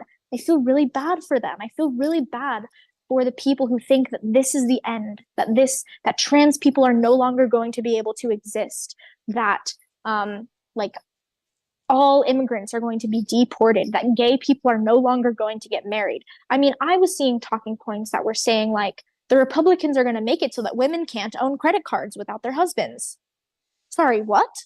No, that's not going to happen. So there's some stuff that it's like, okay, like read literally any book and turn your brain back on. But I'm feeling bad for the people who have like been given so much misinformation, where things have been played up so much that they are just like, we're back in Handmaid's Tale. Like, this is the worst thing that could have happened, because 16-year-old me had that reaction. And so I'm still trying to kind of like carry with that and wrestle with that. Like, how would I console 16-year-old me right now? And I don't know how I would address those fears in this moment with it being so fresh. Thanks, Anne. And there's like 3 things that I want to say real quick in terms of order here. I want to give Nance and Nina a chance to respond to Anne and Nance and everything like that. And then if Mikey is there, I think he's there, and he wants to pop in and share his thoughts from following the. Yeah, I'm driving right now, so I've got a little bit of time. Okay. Yeah. Well, then actually, let's take advantage of it right now. Go ahead and I will do the introductions so that you're not introducing yourself, because Nance was correct. That's weird. But yeah, you know, for anybody who's new to the channel, Nance and Mikey, me and Ann, like, we're like the TU crew. And that crew is being expanded here. Nina's become a regular friend of not just the show, but also we've got plans for courses in the works. Same with Benjamin Studebaker. And obviously now we have a podcast. Nina, having a podcast with Benjamin, me having a podcast with Benjamin. I think that makes us like podcast cousins now. So it's very special. But Mikey and I go back the furthest, and the two of us, time energy comes out of our conversations. The Theory Underground comes out of Mikey telling me, Dave, build it and they will come. So as far as like the lecture courses and the ongoing research seminars go, like it's all because of, our collaborations, which are largely focused on theory and not so much like this more wonkish political analysis thing. And so Mikey, what are your thoughts about all of this? You were following Vosh last night. How did that go?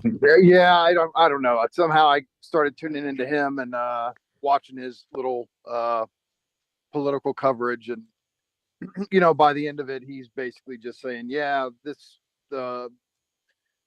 the biggest reason why Trump won is sexism. Men hate women, and so men showed up, and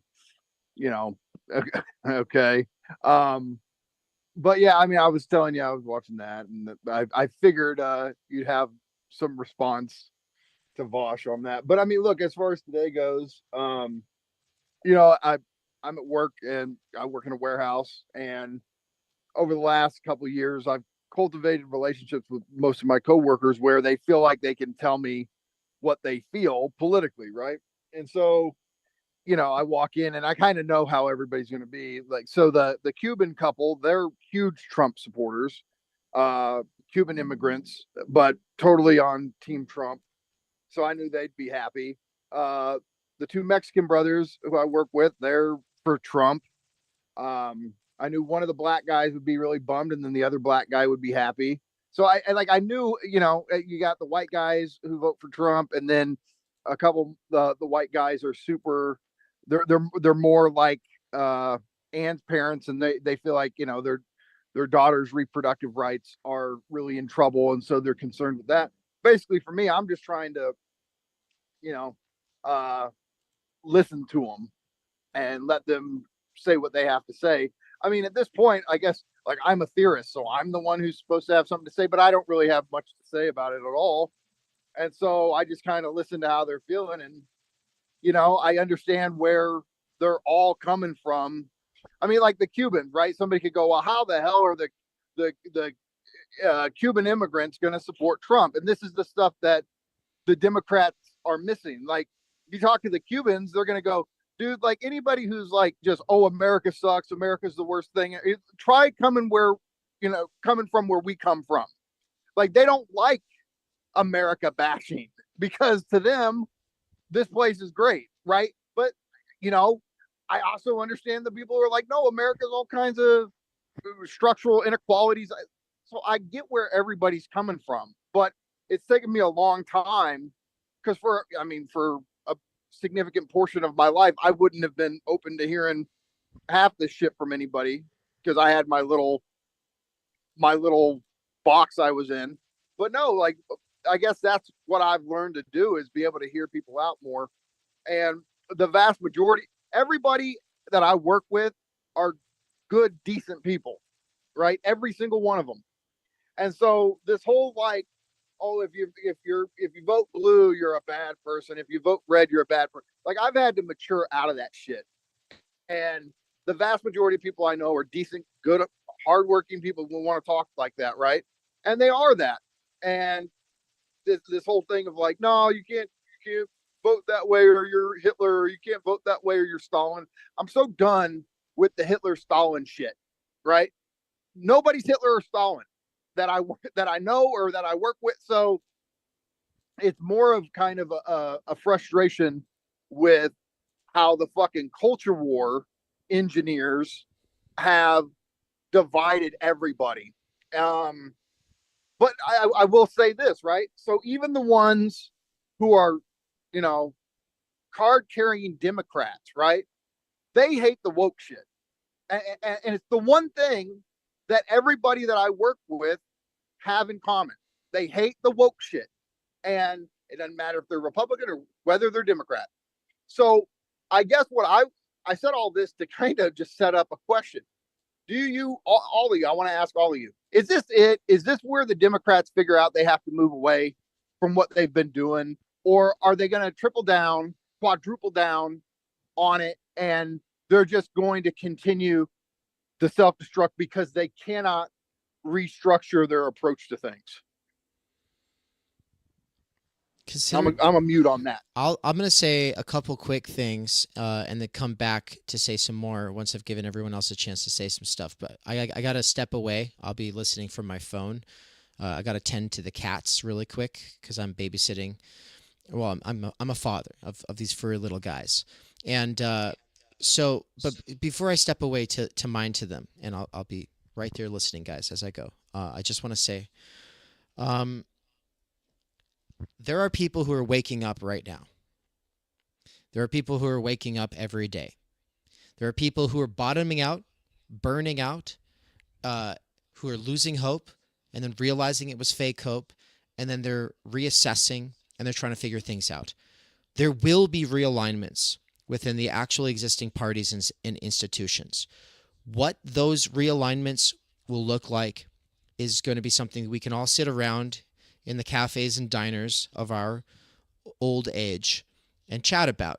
You know, we can interpret it retroactively. But in the meantime, we're here on the ground, and there's a lot of people trying to tell us how to interpret it. And this narrative of it's men's fault being spun out is huge. I'm going to put up on the screen, folks, something about this. I want to, there's several tweets that I want to get into. There's several things like that.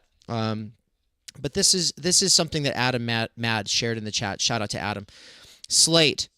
When men is the title from this Slate article.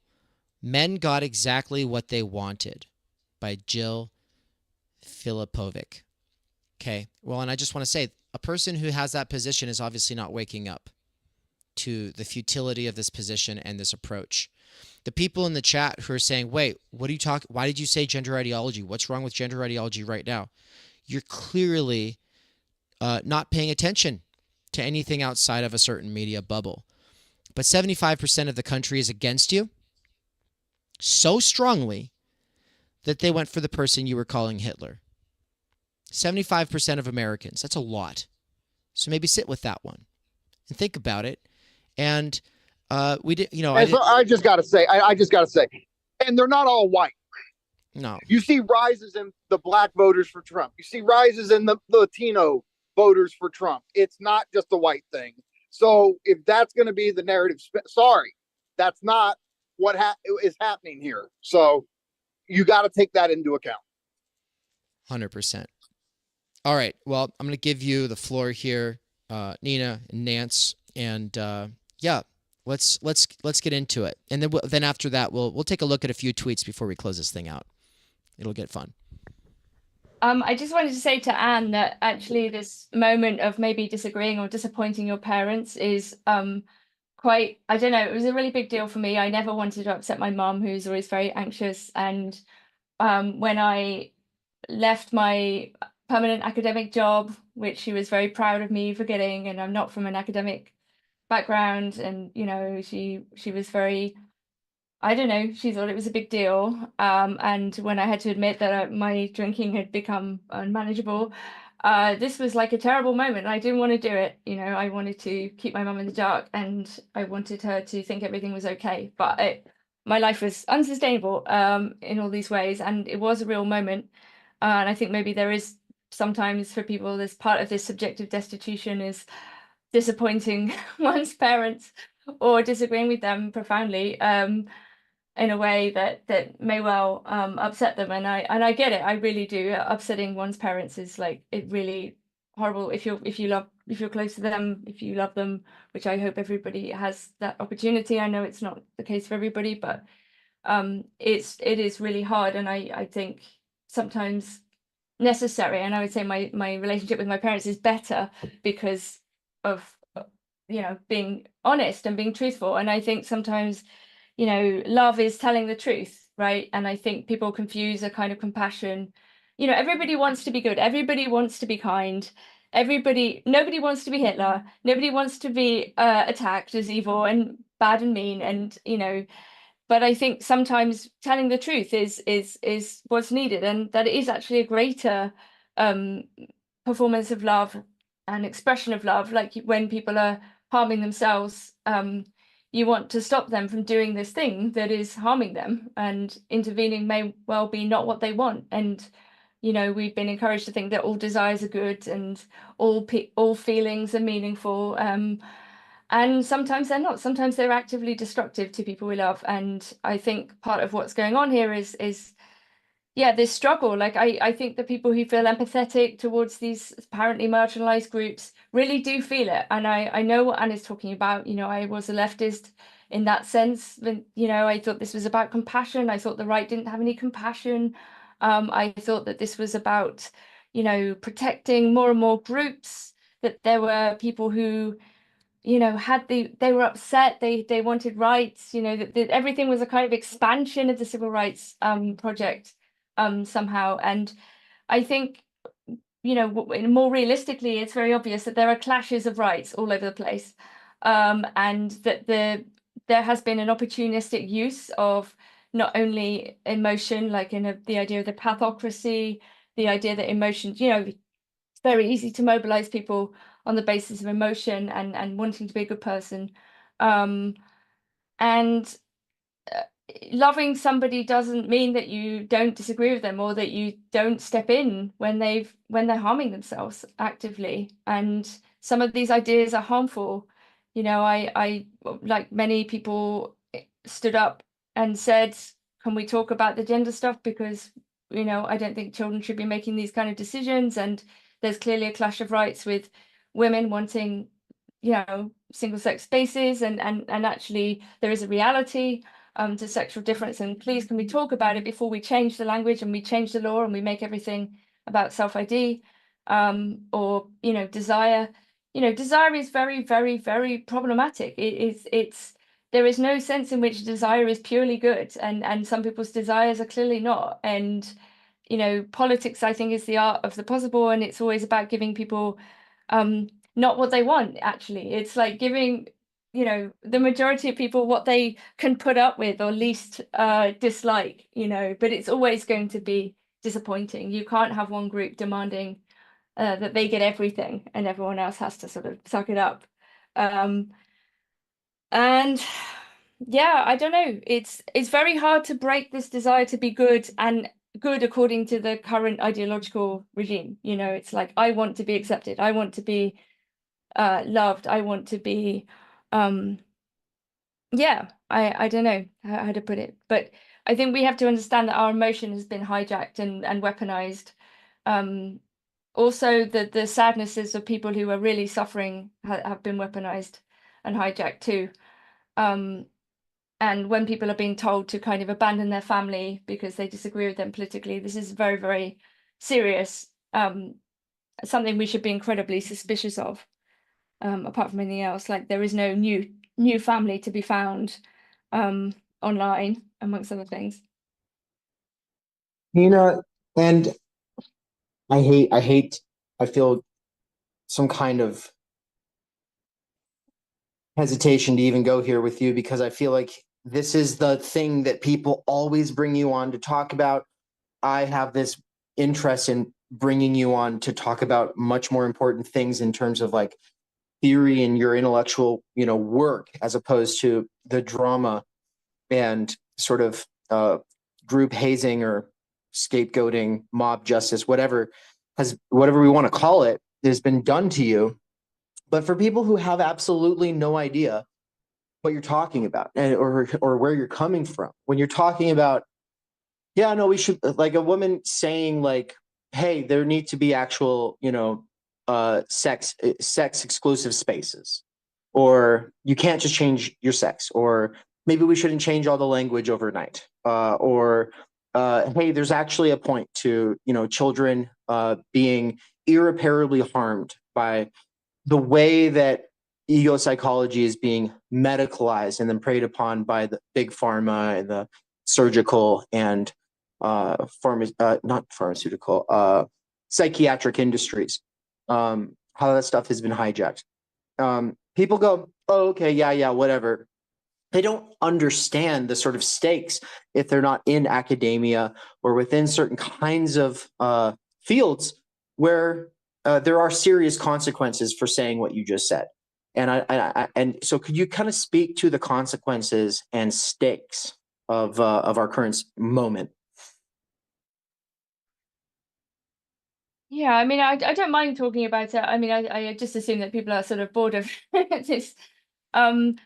And I think there is an interesting question as to why there was more UK resistance to this than in America in some ways, although we'll see. I think there was a longer tradition maybe of a sort of naturalism on the left and a kind of feminism that did defend sexual difference and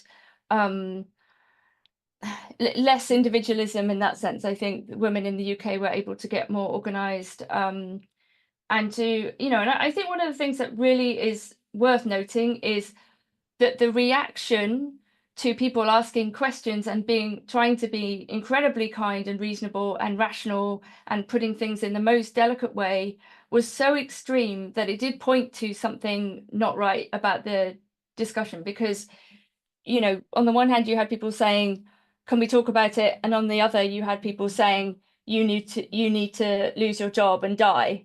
And it was so extreme that this idea of like no debate was very dominant on the activist side. I think we also have to note that in all activist movements, there is a way in which certain pathologies can opportunistically and parasitically dominate people's desire to be good and to want to do good. And we have to be aware of that too and not be naive. I think I used to be much more naive. I'm still quite naive. I wish I weren't, but how to put it?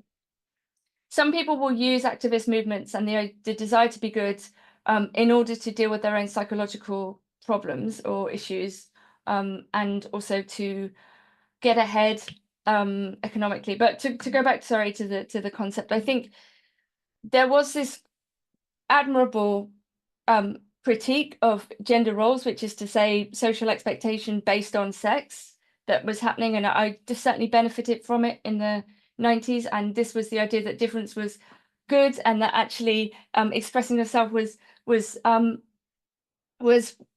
didn't have to be constrained by expectations, insofar as you could be like a tomboy, you could be a girl who liked typically male things, and you could be a feminine man, and so on. And there was a kind of high point of that, really, where there was a kind of positive indifference. I've described it as it wasn't somebody's identity exactly. It wasn't really a thing. It was just that was someone expressing themselves. Great.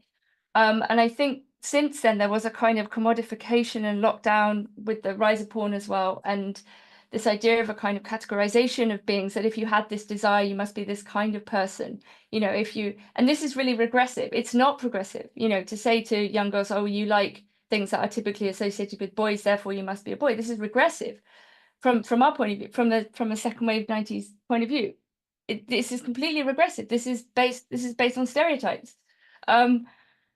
You know what I mean? And so it's been presented as progressive. And I think I remember very much to sort of go back to the way Anne was speaking, feeling this great sadness for men who wanted to be women. I thought, oh gosh, how awful, how awful it must be to want to be a woman. And I look back on that now and I think, wow, what a sort of internalized misogyny that is, like the poor man has no choice. And again, I really want to say this has nothing to do with like men being feminine or wearing what they like or something like this.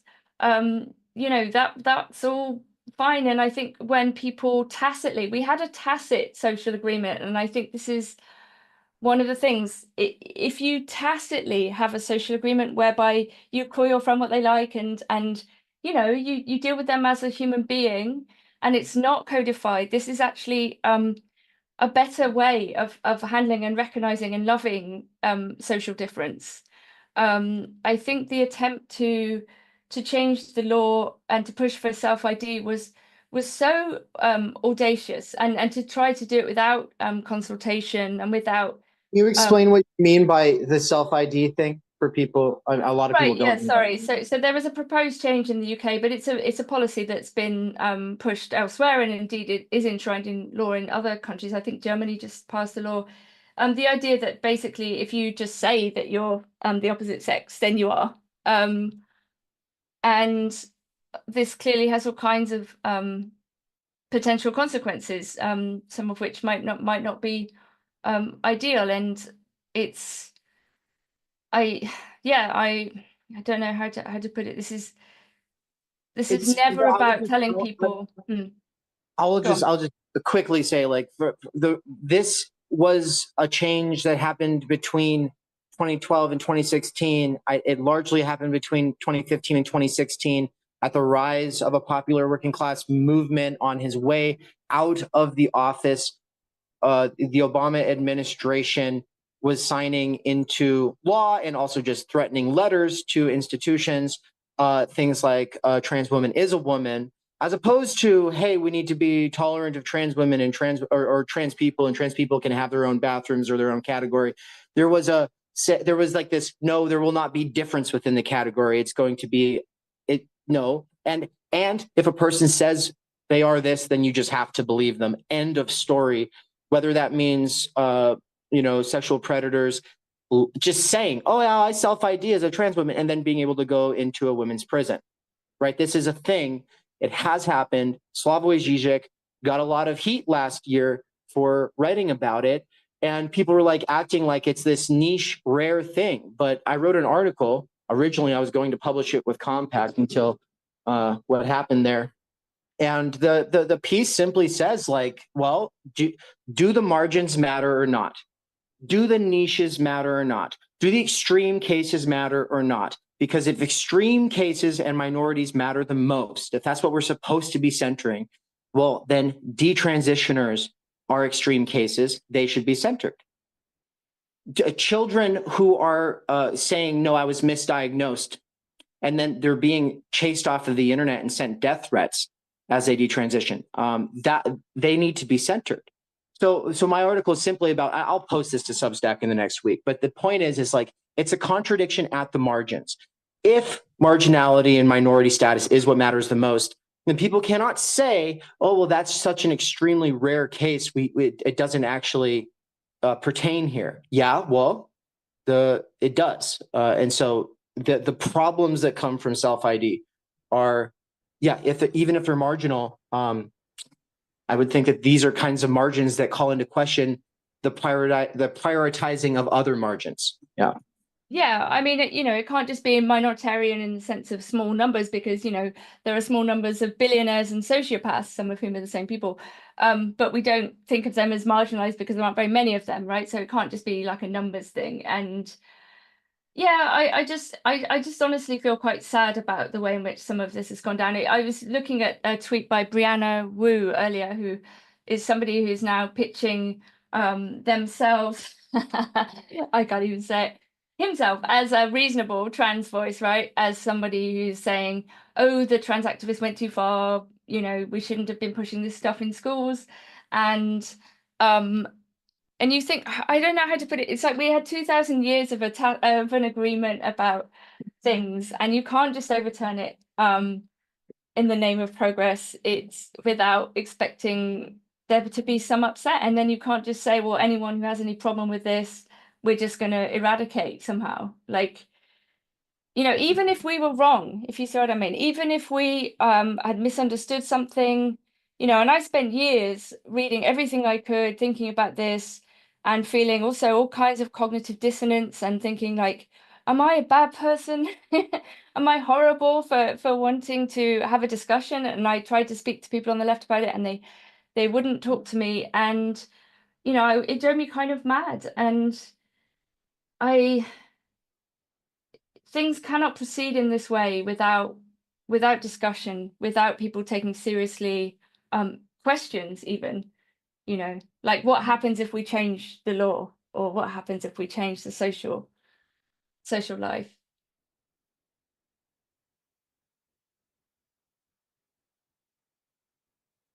Muted. Okay, I'm back. All right. And so I went and checked in on the cats. They're all good. I checked in on the stream. They're all good as well. Managing a good stream can be like herding cats, and I'm doing both at the exact same time. But we've got a great group of people here. Everybody make sure to smash the like button. In the remaining time of this episode, I do want to give Daniel Garner a chance to share some of his thoughts. Daniel Garner, what would you want to share with Democrats and liberals in your life? And is there anything that you heard from today that you want to riff off of? You're always so good at pulling all these threads together and putting a nice little bow on things. Before we get into some jouissance tweets. You're very kind, and it's a pleasure to jump in. I appreciate it. I really appreciated what Anne had to share. I think she described beautifully a situation that many people feel. I think that was wonderful. I appreciate what Mikey was saying about his workplace. Nina, always good to see you. I loved what you share, and of course, Dave and Nance and Solitary. It's wonderful to be here. Well, let's accept that premise. Democracy has failed. It's over. It's done. Let's just accept it. Let's not debate it. Let's say it's done. Okay. Democracy is over in the parameters of this kind of discussion when it's reduced to a voting system that we do every 4 years and on these terms of debate. But are we ready to say democracy in all possible forms and all possible discussions is done with, that it has no possibility? If you say that, then maybe that's ultimately for fear to win. Maybe that's ultimately the surrender in the giving up. Tocqueville had a very different idea of democracy, actually. Democracy was more like the continual philosophical discussion of people actually getting into the issues and the terms and the bread maker and the guy on the street actually having a conversation. But of course, gradually, status anxiety, being able to turn to how much money you have and all of these other things became too tempting, because when a guy lost the debate, he could just go, well, I have more money than you, so shut up, right? And people have turned to their positions to win the democracy. And so gradually and slowly, democracy, or at least what we call democracy today, has mostly become voting. It hasn't been a culture. It hasn't been something that had organized people's way of life. So if democracy is over, perhaps the democracy that is over is democracy as simply this voting. This way that is based on a two-party system in the United States of America that sets the terms of the discussion, that uses algorithms and computers and sensationalism and anger in order to herd people in a certain direction. Perhaps that's over. But if that's over, then this is a wonderful opportunity, because desperation always offers a choice. Desperation either makes you go, we have to change things, or we have to focus on something else, or desperation makes you roll over in bed and give up. Right? There's very good reason to have a certain desperation over the situation today. But I think what's very important is that desperation needs to be channeled into creative possibility. If everyone is feeling desperate, then maybe actually spaces like Theory Underground, Philosophy Portal, or Philosophical Discussion are going to the great books. Why not try it? Looks like the terms of the discussion that doesn't have an educated populace on what capital is. It looks like a population that isn't able to take the discourse to the next level. Yep, seems like democracy doesn't work out so well. So in that desperation, what I think I would say to people is channel that toward trying something new, or elevating the discourse, or elevating the conversation. Why not? Or are we simply going to say, no, let's continue the politics of resentment. Let's continue to rile people up, as everyone has been saying on guilt and different things. Well, ladies and gentlemen, it has not worked. And I think Dave already told us the definition of insanity, right? So maybe what needs to do, maybe people need to go, so instead of, say, getting educated on a certain cultural discourse that simply leads to resentment and tearing down the middle. And when you do that, when you do go in the direction of resentment, don't be surprised when people vote for the anger candidate, because they just want to blow everything up. It feels like hope, right? Well, why not instead go explore, say, the economic work of Earl Thompson at UCLA, who tells us that there's a weird trade-off between wages and profits? Why not go learn about capital and learn about the different contradictions of how capital mobility? Why not read Benjamin Studebaker? Why not engage in sources of the conversation that will elevate it to a place where democracy can actually shine? Because maybe it's not democracy that's failing. Maybe it's the quality of the discourse that is failing. So if that is making you desperate, if that is making you angry, guess what? We now have an opportunity with this medium, this technology, this social coordination mechanism by which to bring people together who are no longer bound simply to the luck of the college draw, who are now able to better organize themselves, to elevate the discourse. Because I promise you, Many people who are voting for who people think are just idiots, if they actually understood, they've never heard ideas that there's a trade-off between wages and profits, that profits can go up in capitalism and wages can go down. They've never heard of Ivan Illich's disablement.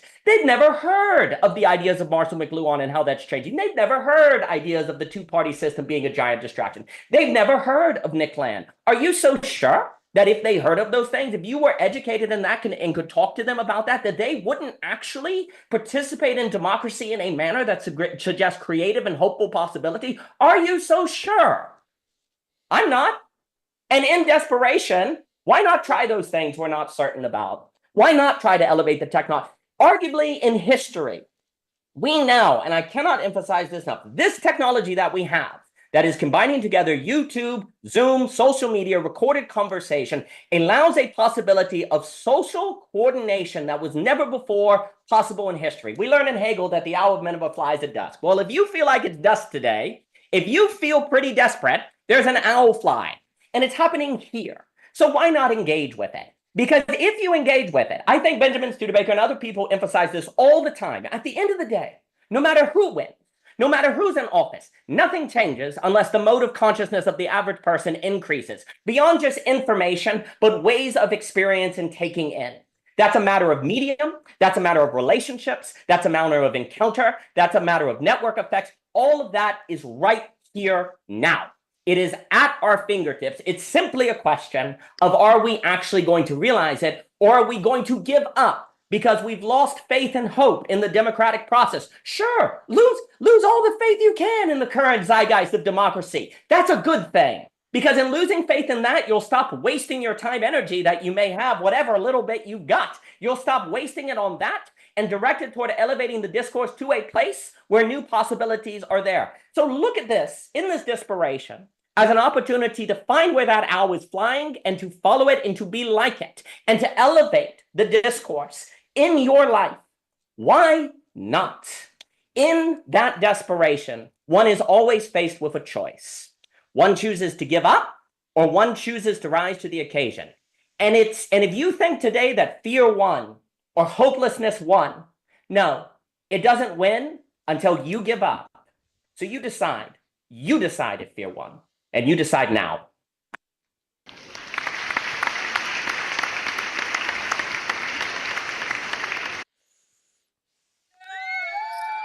Incredible. Amazing. Clip that, and I'm gonna go up to random people and I'm like, hey, you need to watch this. You need to listen to what Daniel Gardner just said, and that's how we're gonna change the world. I'm gonna be like one of those PETA activists who stands there with like the videos of the chickens, but it's just gonna be that. Because I think people need to hear that. I think that was such a succinct, like, brilliant way to put that is just like, oh, you're feeling hopeless? Great. Keep going. And it's like, I think that's the energy that Democrats, like people who are feeling like, oh my God, XYZ terrible things just happened. Like, one, you need to pull your head out of your ass a little bit and realize that not every single person who either voted for Donald Trump or did not vote is a racist, terrible, XYZ, horrible person. So once we can get out of that, then yes, this is the way forward. And people really need to hear that. I think especially people who are feeling like, oh my gosh, this is so bad. It's like, no, it is. So let's make something better. Thanks, Ann. That's really good stuff. And I just wanted to add on top of all of the other concepts that Daniel was just rattling off, all of these other thinkers, I just want to repeat concepts that have already come up on this stream. And for people who are listening to this as a standalone episode, you probably, there's a high chance you didn't hear the previous episode, because a lot of times people just come in on an episode. Well, if you're coming in out of nowhere, time energy stultification, the structural stultification of time energy, making it so that we do not have large energy infused repeatable blocks of reliable time between us, is produced by a system that prioritizes power and profit over people. Okay, I mean, it's a little simple way of saying it, but really we're talking about the circuit of capital accumulation.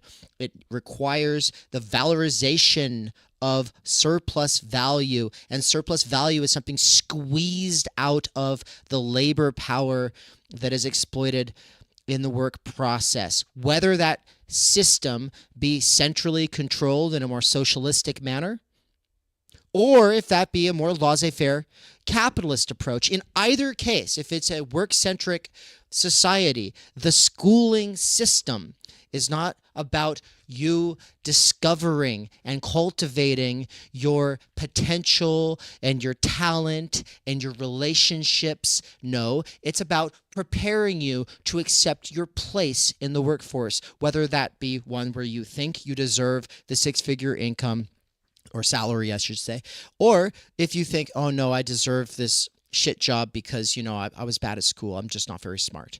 The schooling system itself is reducing our time energy, our large energy infused repeatable blocks of reliable time between us, the necessary thing for cultivating our talents and relationships. It's reducing that to labor power, and then we spend our lives working shitty jobs or bullshit jobs, which are not the same thing in every case. They can be the same thing, but they're not necessarily the same thing, right? There's a lot of fake email jobs right now that pay a lot more than a lot of necessary labor. Necessary labor. It's the essential workers we found out so much about in 2020. And so that's what we're getting at when we talk about the stultification of time energy, the breakdown of time energy into fractured random bits of frantic energy that cannot be cool, calm, and collected, directed towards meaningful projects, skills, and relationships. Okay, that's first. Of course, you got to understand capital to understand any of that, right? Well, I'm going to be teaching a short course next year on time energy, structural stultification of it, and capital, how that works. Just a very intro level 4-week course. I'm also going to be teaching a course on Befindlichkeit gerrymandering, psychological and ideological gerrymandering, right? I'm also going to be teaching a course on the medium, and all of this towards a theory of the post-class fractured mass, right?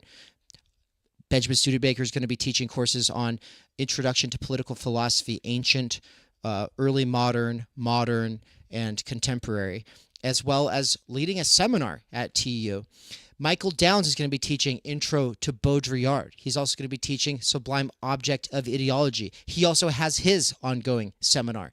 And then all of this stuff towards trying to understand Nick Land versus Zizek, the CCRU versus the Ljubljana School, is an attempt to try to understand the fault line that constitutes the theory scene on the internet, because these are the only two really interesting things that were able to make an impact on the internet when it was being introduced into people's households. Cyber history begins in 1992, right?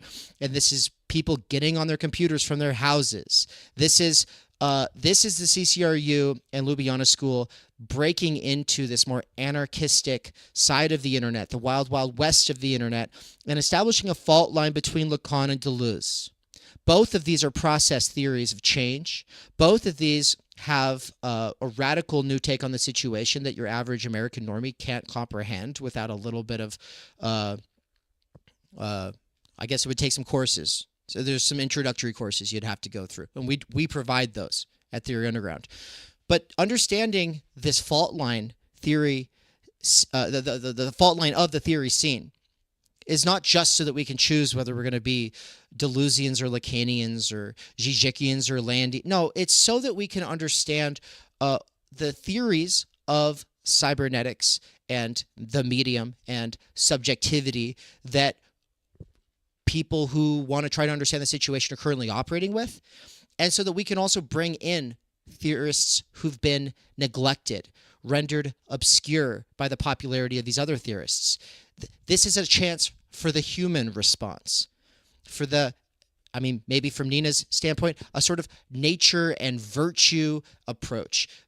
There's various kinds of responses in defense of the human, and it's fitting that Daniel mentioned Illich, because Illich is one of those very important thinkers. We just did an Intro to Illich course earlier this year, and it's one of many, because Illich and Levinas and Arendt and Jaspers, these are theorists like Levinas, absolutely essential for asserting and defending a more robust theory of the human. A theory. So we have all these people who are post-human, transhuman, anti-human. Well, what human? They always have some cheap straw-manned idea of what they mean by the human, and they're not doing a serious engagement with the work of someone like a Levinas or an Illich or an Arendt. And so, yeah, Theory Underground is not a podcast. Theory Underground has a podcast, has several podcasts, and these are its media arms. We're like, it's like an octopus on the internet. We've got media arms all over the place. But it's a lecture course, ongoing research seminar, and book publishing platform by working class people, right? Like I'm a Amazon worker, right? This job I just got at the university, which is not going to be there for very long, hopefully at least another semester. We'll see. That is a temporary thing, but like my freedom from academia is absolutely essential. Michael Downs' freedom from academia is absolutely essential. And yeah, we've got some other people in the works who are teaching courses at Theory Underground over the next year that I'm very excited to announce. Nina and I have been talking about some ideas. She can share some of those if she wants to. This is all kind of like, it's not nailed down. We don't have dates on a lot of these things. But Todd McGowan is teaching Phenomenology of Spirit. Every chapter of Phenomenology of Spirit. I know he's done like the preface of the Phenomenology of Spirit for like GCAS and shit like that. But no, at Theory Underground, it's going to be the first time anybody on the internet is able to access lectures on every chapter of Phenomenology of Spirit by the man who is most qualified for talking about Hegel to workers with earbuds. Nobody has gone so far out of his way to try to figure out how to make these ideas more accessible to ordinary working class people who want to tune in to big ideas to start trying to understand the situation. And so, yeah, I just kind of wanted to highlight some of the concepts, some of the fields, some of the things that we're thinking about. And Nance, I can see you're just brimming with ideas. What do you want to say about all that before we pass back over to Nina? No, I am just so stoked and talking about what you're just talking about right now. I don't know. Our CHS. I don't know if we should even let that cat out of its bag yet, but I'm fucking stoked. There's a lot of shit going on, and yeah, recently I've been loudly proclaiming from rooftops in my area and digital rooftops as well. I'm a fucking humanist, and I've been called an imperialist. I've been called an idiot. I've been met with befuddled stares of like making me feel like an idiot, and I'm like, no, man. What is the human? You can't tell me what the human is. Everyone has, like you said, like some straw man, some fake, some weak, some facile reason for why. Well, actually, transhumanism or posthumanism or anti-humanism or anti-post-trans. But they never give a satisfactory answer or defeater for a humanism. And I'm fucking stoked about it. I'm very stoked about it. And I'm just amped up. I'm excited to share it with all the people here. I'm excited to share it with our friends here. Everyone on screen right now and everyone in the Zoom call, I'm sure will play a large part in our upcoming research. And everyone on YouTube, you will benefit or you will not get it, and we don't want you here anyway. But you can also hang out if you like hanging out. Based. And Nance, I think they're mainly just wondering why you're standing on your roof yelling about this. They're just like, what? This seems random. They're like, we know we're humans too. What's the problem? They're like internet guy going crazy next door. That's what I spent too much time on the internet. I lost my mind. And I'm trying to get it back. But the thing is, everyone lost their mind as well, and they're trying to act like they didn't. Based. All right, and then Nina, what do you want to share about? There's announcements in the works for our collaborations. Anything that you wanted to share about that? Yeah, sure. I mean, so we're discussing perhaps doing a course on the philosophy of nature. I think I'm teaching a version of it at the moment to adult eds in person in London. It's going very well. We're beginning with the Greeks and thinking about physis and questions of force, dynamis, and how we pin down what things are and how we differentiate between moving things, living things, dead things, things that were never alive in the first place. And of course, this plays into the question of human nature. And I'm always very interested in these kinds of areas that are supposed to be off limits, right? Like you say, like, why are we not directly allowed to talk about nature in a way? Of course we can, but I'm just saying it's like it becomes the environment on one hand, which is something we're also supposed to feel guilty and bad about, rather than a love of nature, which you would hope an environmental movement would actually have. And I've met people who are sort of too afraid to enjoy nature because they feel too bad about what they perceive to be human destruction, and that just doesn't seem like a great politics to me. And I think the real point for me would be something like every political position, whether it thinks it does or not, has a spontaneous anthropology. So there is always an assertion, tacitly or otherwise, about what the human is. And I think it's more honest to sort of admit that. And if you look at all the great political theory texts from Hobbes and everyone else, they always begin with a definition, a discussion, and a depiction of man, and, meaning mankind. And Illich has this great revelation at a certain point after discussions with feminists, where he starts talking about the human body, and he's criticizing the medical industrial complex and the model of health that has come to take the place of healing and so on and so forth. And one of the feminists says to him, I've never seen a human body, Professor Illich, have you? And by which she means, I've never seen a neutral body. There is no body that isn't male or female. And he's very, very struck by this. And there is a kind of question about the human when we say, humanity, we're talking about men and women, right? And this is very, very complicated. And we have to go hard and deep on stuff around, I would say, natural law, and look at really the darkness in some of that. When Aristotle talks about people being naturally born slaves, or that women are born for particular purposes and have limitations, they can't participate in the polis.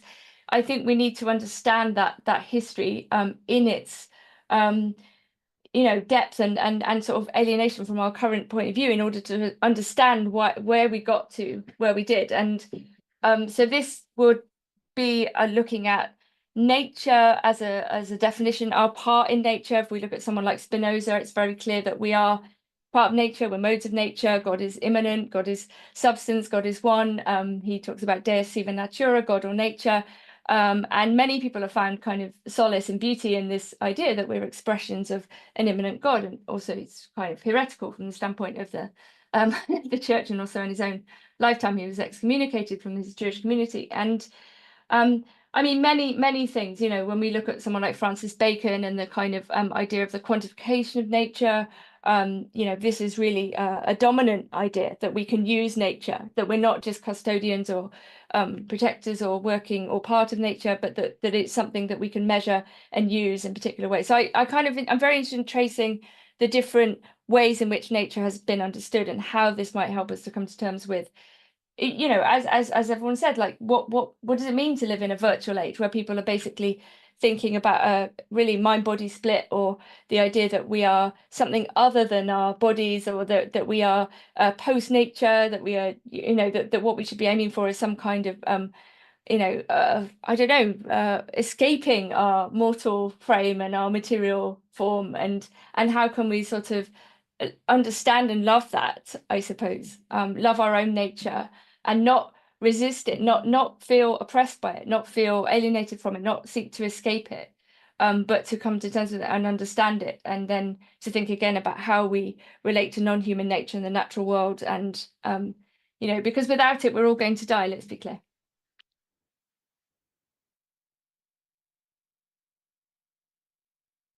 You're muted, Dave. Nice catch. For all the people in the chat who are asking for definitions and qualifiers, and they want to get into the nitty-gritty of nature, that's the whole point of doing a course where you draw upon 10 to 15 of history's most powerhouse thinkers on the concept, is not so that Nina can tell you what it is so much as so that she can open up the field and its constituent But I do know what it is, but it's a secret. You have to do the course and to find out what it is. It's I do know. Secret. Nice. Okay, she has a secret, everybody. So we've got some really awesome collaborations coming up in the very near future. What I wanted to do in our last little bit here is the spicy part. And everybody who's got some things that you still wanted to say, you'll still get to say those things. But let's turn it over here to let me click a couple buttons. We're gonna look at some tweets. That's the part that's so exciting. And what you see here, of course, is the TUCon poster. It just happened last week. That's why it's the background of my computer. But let's go ahead and pull up the document, the amazing document of tweets. You're going to learn a lot about my algorithm right now, folks, because what I saw on my timeline is not what everyone else saw, right? So what I did was I gathered a bunch of political pundits, commentators, and for the most part, these are leftists of some sort, but there's also some like people who probably don't identify that way any longer. Some people who became anti-left, like Amy Therese right here. We won. Do not forget that these people want you broke, dead, your kids raped and brainwashed, and they think it's funny. 563 likes, 42 retweets, coming out, guns blazing. That's a Sam Hyde quote, by the way. That's a very famous. That's been around for a long time. Yeah, I saw somebody in the chat was saying that was a Sam Hyde quote, but it's also genuinely the kind of approach that Amy has brought to stuff in her punditry. She has been very pro-Trump. She kind of led the charge to the post-left after Bernie. Build the Wall, Medicare for All. It wasn't even on the patriotic socialists and mega communists radar at the time that Amy was going through these changes, and in her burnout with Bernie, that's when Benjamin was also burning out and losing hope, and the two of them parted ways, and that was the beginnings of something that eventually became this podcast, of course. Which is like a sort of constitution of, or a reconstitution of what Benjamin was trying to do, but now bringing it in with my own, obviously, spin on it, my spin on it, which is a Theory Underground spin, a people in our lives spin, because I used to have a podcast called that. The idea is like humanize the people in our lives, whether they be Democrats or Republicans. But yeah, no, she's bringing out Amy, for instance. She says, great men of history, LOL, what are you even talking about? Everyone is equal, right? So this is a kind of standard left position. There's no such thing as great men of history. There's just equal people. And then she says that this kind of quote is coming from people who are NPCs, scripted robots, basically, who broke everything in a single administration, which only came undone when a few great men of history decided they wouldn't put up with this shit any longer. That's like this hard, opposite sort of kind of critique, as opposed to this kind right here. Nance, do you want to read this one by Wesley Yang? I still feel foreboding about Trump and will not be dragged into justifying any of the retarded shit he ends up saying and doing. But my schadenfreude toward the Democrats is totally untrammeled. I wanted to see them pay a price for their derangements, and while I remain ambivalent about the vehicle that meted out this price, I am very happy the price was exacted, and I look forward to the crisis that it inflicts on their coalition, hoping they are willing to cut out the cancer, but prepared to accept that they may not be able to do so before a sustained sojourn in the wilderness. Yeah, and I kind of want to just read a few of these off before we say some more stuff, because I kind of want people to get a sense for my echo chamber, my timeline. And of course, I want to hear from other people in the chat about the kinds of stuff that you were all seeing on your timeline. And I will bring in some left reactions, some liberal reactions, some Democrat reactions, not from my timeline, but from a live stream that I was in. I did a bunch of screenshots of that as well. But here we've got... I've never actually known how to say this person's name. Quadlibet ends, who's someone who posts a bunch of great stuff on Instagram, and they're sharing Meshuggah Daddy, saying, "I am happy about the outcome of the election because it means at least one of the candidates lost." C. Derek Varn said, "Politics today feels like this." We got this guy standing there. He's sitting there. He's like, "My offer is this. Nothing." Yep, that is how politics feels today.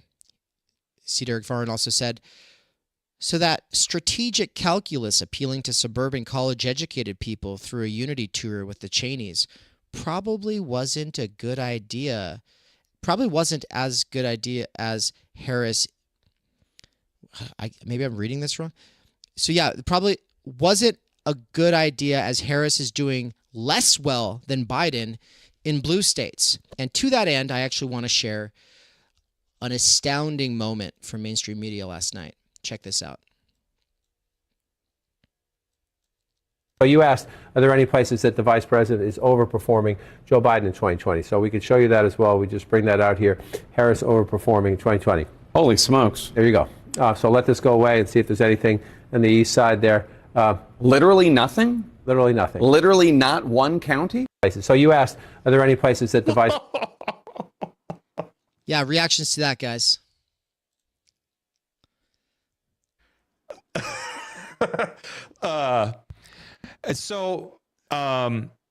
Mikey had asked earlier, like, is this an opportunity for the left or the Dems or whatever to wake up and maybe correct their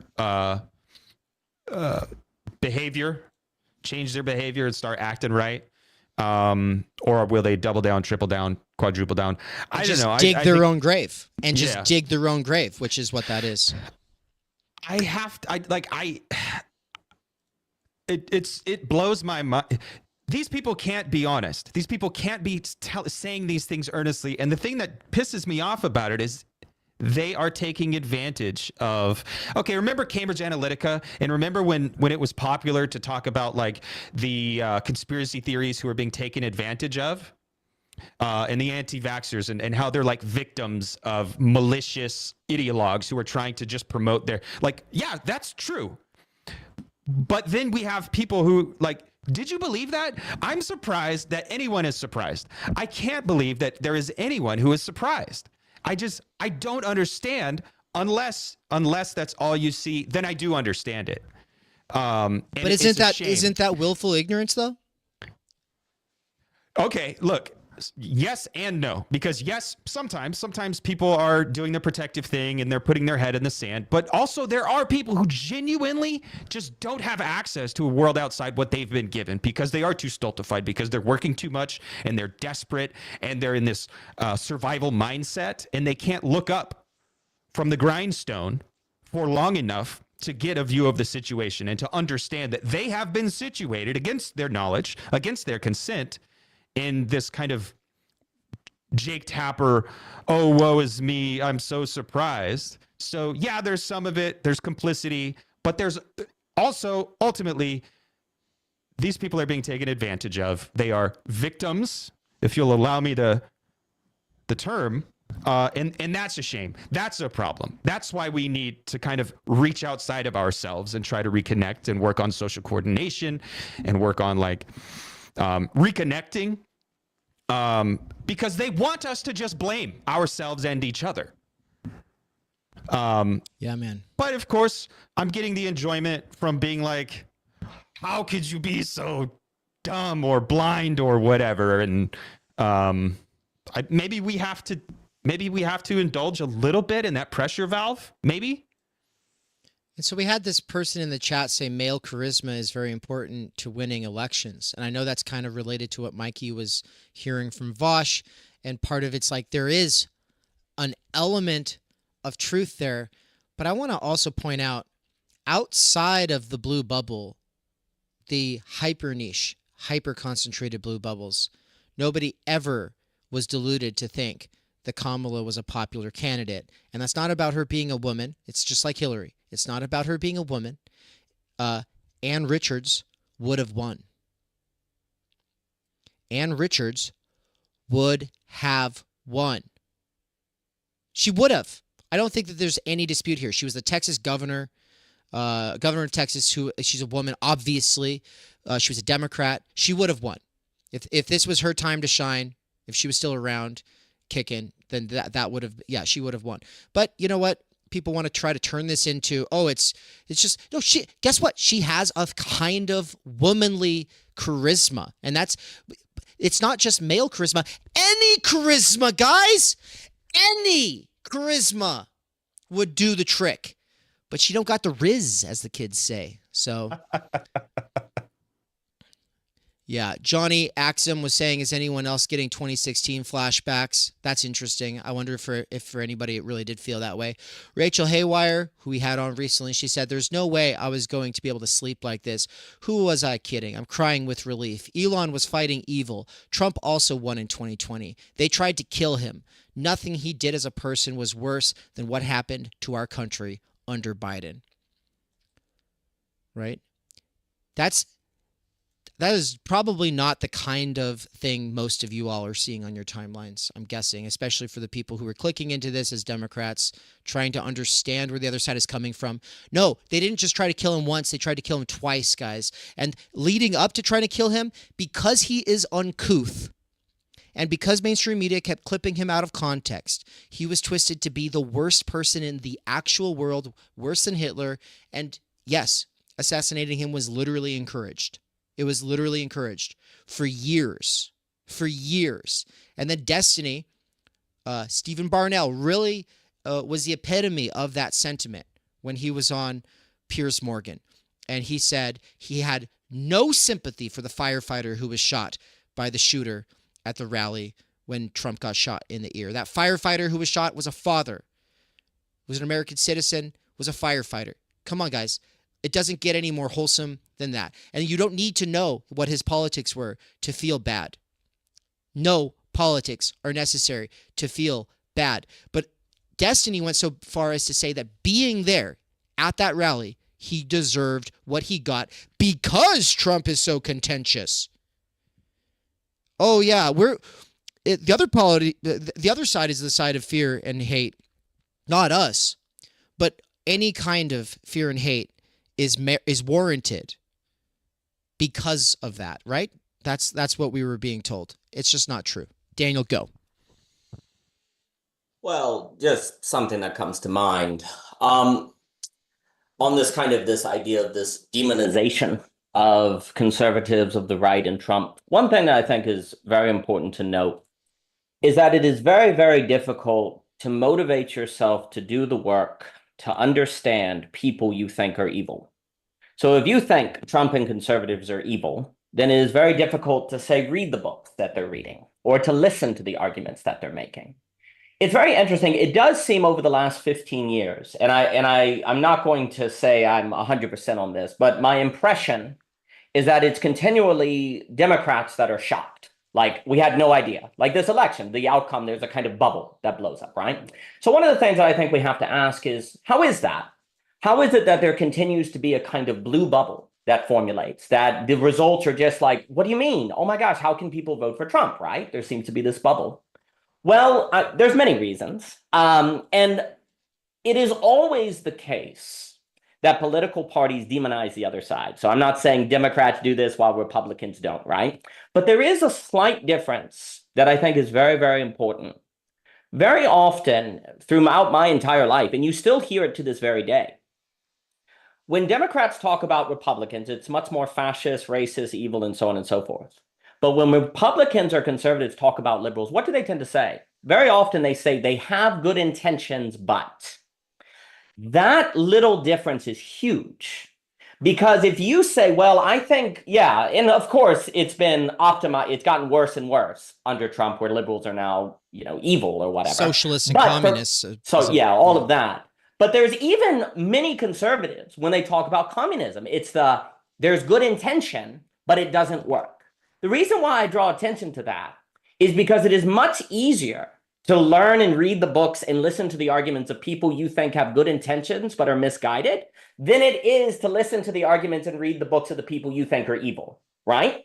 So what I think has actually happened is conservatives, by that little opening, have been less likely to be blindsided, have been more willing to actually read, say the Marx, or like even someone like Jordan Peterson reading Nietzsche or different things like that. Because even over at the Daily Wire, you hear all the time, it's that liberals have good intentions, but they're ideologically good. But there's always this emphasis on they have good intentions, but Now, some conservatives counter that, of course, at the Heritage Foundation. But why? So what I am saying, one of the reasons why I think is incredibly important for Democrats to stop demonizing conservatives in this way is because even if you know you should be reading von Mises, Smith, the conservatives book, by creating a subconscious association with that all being demon work, you will basically find it very difficult to motivate yourself to actually do the work, to not continually be caught up in bubbles, and also to not continually end up in extremism. And one of the things that I think more conservative people have actually been more likely to do is actually engage, especially as you get into the college level, with more liberal texts, because they go, well, they have good intentions, but that opens a willingness to consider. So one of the reasons why hopefully we'll see that this election would actually be a kind of wake up to the Democratic Party and make them go, man, we need to change our rhetoric. Well, yeah, a lot of people are saying that, but change the rhetoric so you stop having the subconscious block to do the work of investigating outside of your ideological bubble.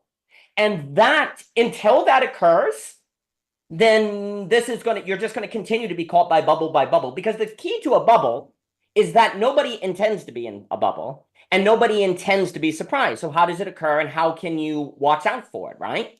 Well, you can't do it perfectly, but the more and more you can subconsciously work on yourself to not motivate yourself in a manner to unintentionally continually walk into losing strategies or ideological traps, then the higher the likelihood that this stops happening and the quality of the discourse is elevated, right? And that hopefully will be a lesson out of this. Again, everyone says, and then I'll close my point, everyone says, yes, understand the other side. Yes, see where they're coming from. Yes, have empathy. Those are only words if you don't do the work on your subconscious mind and your inner self to not just happen to always get to Adam Smith tomorrow. I'll get to it, just not today. Just not today. Maybe tomorrow, next week. Then I'll get to try to understand the working class. Well, that continual putting off is precisely what one will naturally do when you overly demonize the other side, as opposed to see them coming from an economic background, a feeling of being hated, a feeling of trying to, not be seen, like to be heard, a desperate cry to be heard. Once you move to the place where you can try to understand that, then you will move to a place where you're less susceptible to be trapped in bubbles and surprises. And then the other reason why it is so important to avoid bubbles, when you are in a bubble and it pops and you find out you're in a bubble, that's when the hopelessness can really set in. Because you go, well, if I was trapped, if I can't trust anything, why even try? You're like Hecuba in the play, right? You're like, who cares? I can't trust anything. So that mistake also feeds to the desperation that people are feeling today that is making them give up. The more you can work against that, the more that you will be able to do the work that needs to be done. So there was just a thought that came to mind. All right, everybody, we're going to be back with our closing statements and responses to the last couple of screenshots here. But we're going to close out in the next 10 minutes, and we'll be right back right after this little reminder that I recorded with Nance not too long ago. Yo, what's up, or viewer? Yo. How you doing? So I noticed you sitting there watching this video. Yep. And yeah, you're listening, you're paying attention. You're definitely not hearing everything we're saying though. Yep. Nope, definitely not. You're not taking notes. Yeah, take notes, dude. What are you doing? Hey, you know what? If you want to be passive and just enjoy this content while multitasking, that's what we do as well. Everyone does that most of the time. We very rarely switch into this more active mode, and that's fine. That's fine because you're kind of absorbing this content as you go through your life, and that's great. But if you're going to do that, then we just have a little request of you. What's our little request, Nance? We want you to do the algorithm things. We want you to hit the button, the thumbs up, or the thumbs down. Hit the subscribe button. You could even hit the bell so you get notified when there's an epic marathon stream. Yep. Or one of the dope ass interviews. We just finished a dope ass interview. But do the things to help train your algorithm to actually give you content that you prefer. And at least here, we are aware of the problem. We are aware that we're all infected with the algorithm, and we're trying to do something about it. So while you can like maintain a cynical distance of like not being an enthusiastic vocal supporter, right, doing those actions actually, first of all, it helps the channel, it helps Theory Underground, but it helps your algorithm too. You will get less kind of shitty clickbait React content if you train your algorithm to give you what you prefer. I mean, you're already here. You're already watching this. Yeah. So enthusiastic, unironic, genuine support might be a little too much for some of you who are way too cool for that kind of thing. But you can at least hit the little like button, and then we'll say we're even, okay? There we go. You owe us nothing now. Yeah, let's get back to it.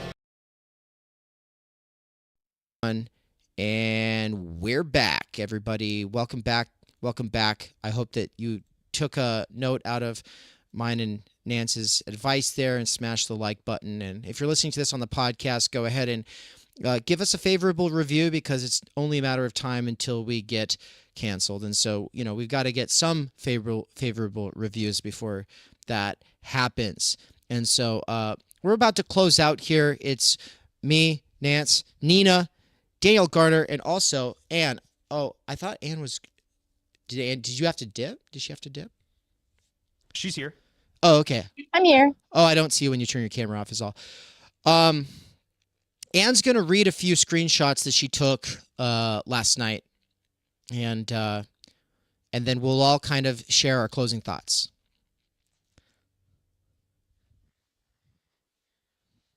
Oh, you're muted. Okay. The first one from just some actor.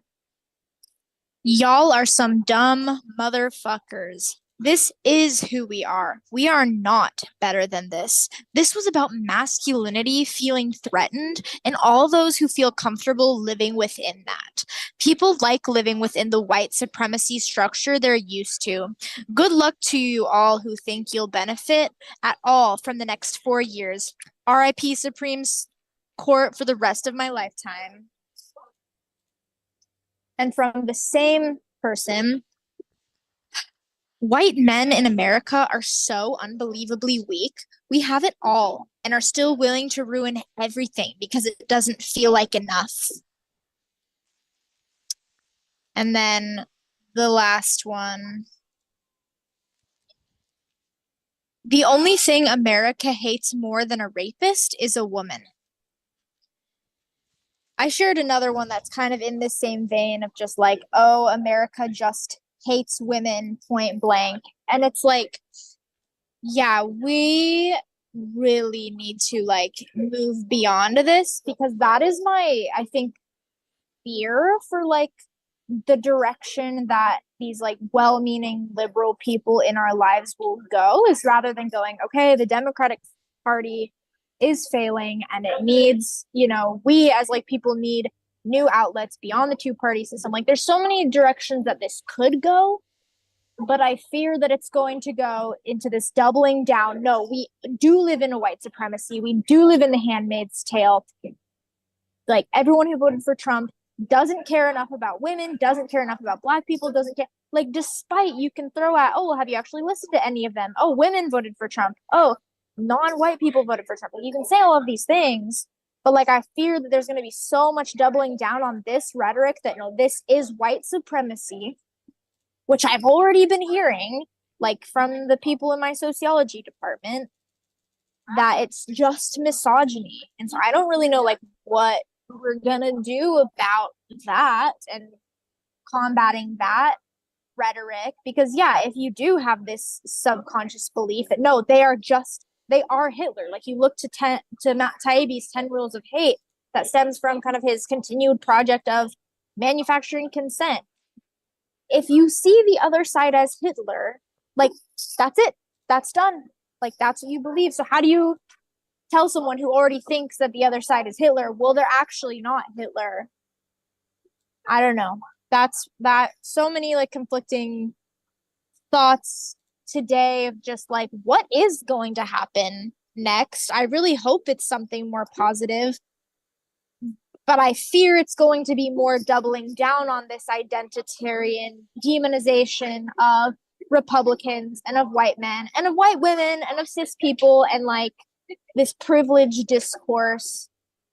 And that's gotten us nowhere, and it's just going to keep dividing us. Like, the Republicans like ran on being the inclusive party this year. They ran on being anti-racist against the racism that they see coming from like the DEI perspective. They ran on unity and bringing people together.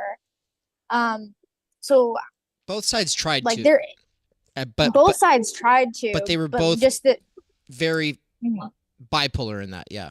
Yeah. So I don't know how we're gonna like move beyond all of that. Thanks, Anne. Daniel. No, I think first it's a pleasure to be here. What Anne said, I think, is spot on. I think we have a choice. One of the reasons why I think the work being done here is so important is people can't choose something that is not on offer. And one of the what are else if people do not have spaces they can come to encounter the face of the other, to interact with people, to see things that they otherwise would not see, they're kind of trapped in their own hermeneutic and way of understanding things. And if all their life the discourse has been, there's forces of oppression, racism, and what else can you do but conclude that this is confirmation of that narrative, right? That's all you've ever heard, and that's what these people with PhDs are seeing. Who are you to say that this election doesn't prove racism and xenophobia and all those terrible things, right? Well, that's why creating spaces like Theory Underground, which are not just, say, taking the line of conservatism or taking the line of the Democratic Party, but actually elevating the discussion is so important. Because if we do not want people to make the choice to go in more of an extreme direction, which is a very natural reaction when people are desperate and they are hopeless, right? Which people are feeling, right? If we do not want that, then it is very important for us to create spaces to the best of our capacity, however much we might not be able to, be reached to everyone, but to create the spaces where people actually have the possibility of seeing an alternative choice, seeing an alternative way of acting and carrying themselves.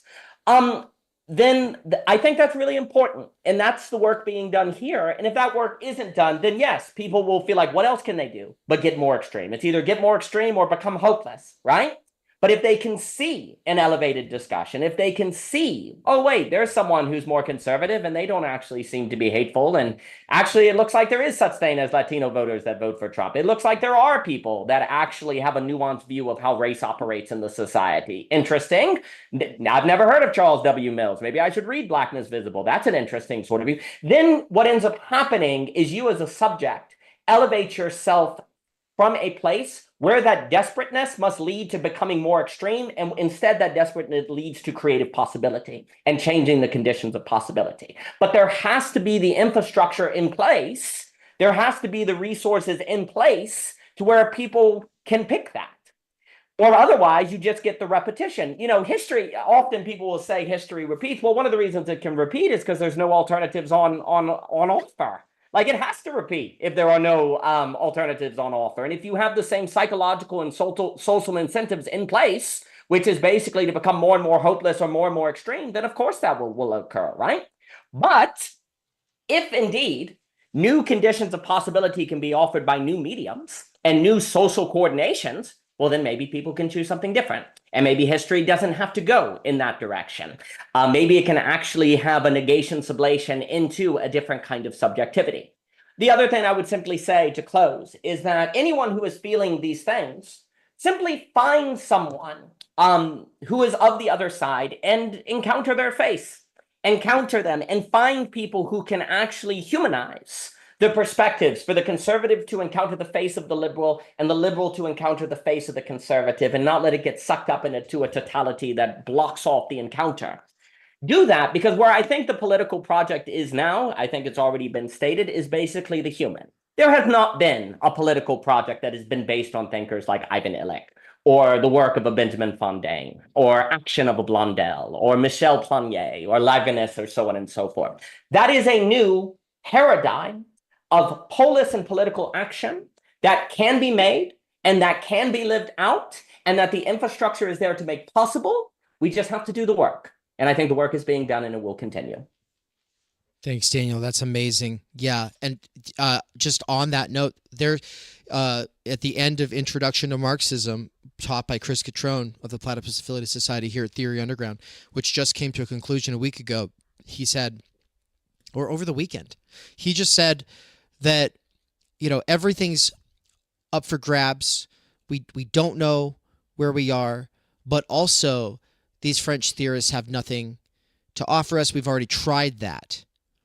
And I just wanted to point out, not only did you just put on the table a whole constellation of thinkers who provide a new approach to what is the human, what is the polis, what are institutions, what can we do with these things, but also, you know, doing so in light of having learned from Baudrillard, from Foucault, from Levinas, right? And of course, when I'm saying that, man, I'm thinking of the post-class fractured mass, which I did put I want to just quickly say this before turning it back over to Nina and then to Nance for your closing thoughts, guys, is just, I did a poll in the chat, you know, and we've had like a steady 130 people here this whole time.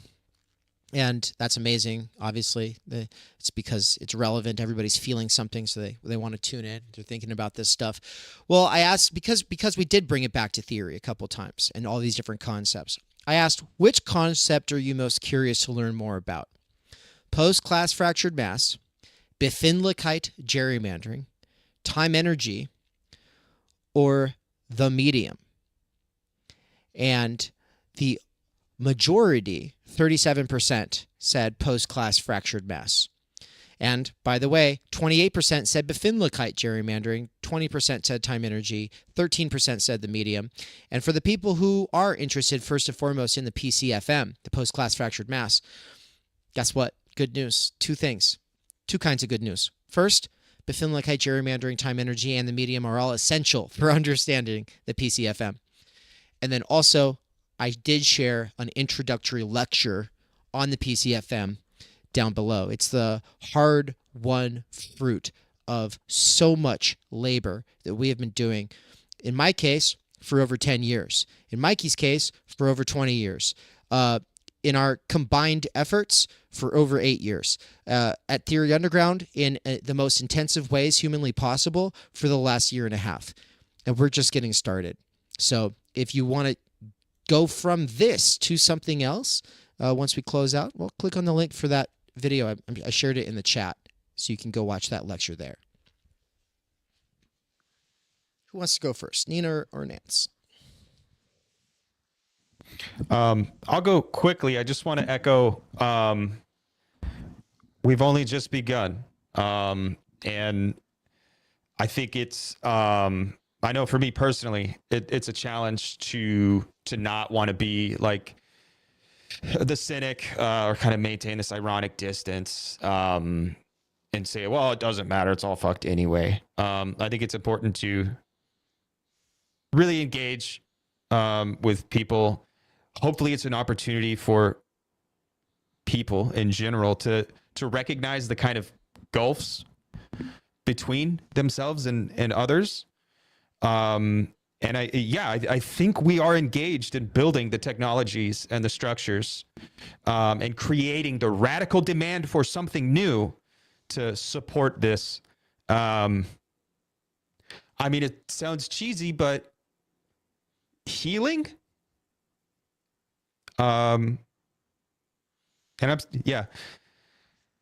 stoked. And thank you everyone for being involved alongside me and us.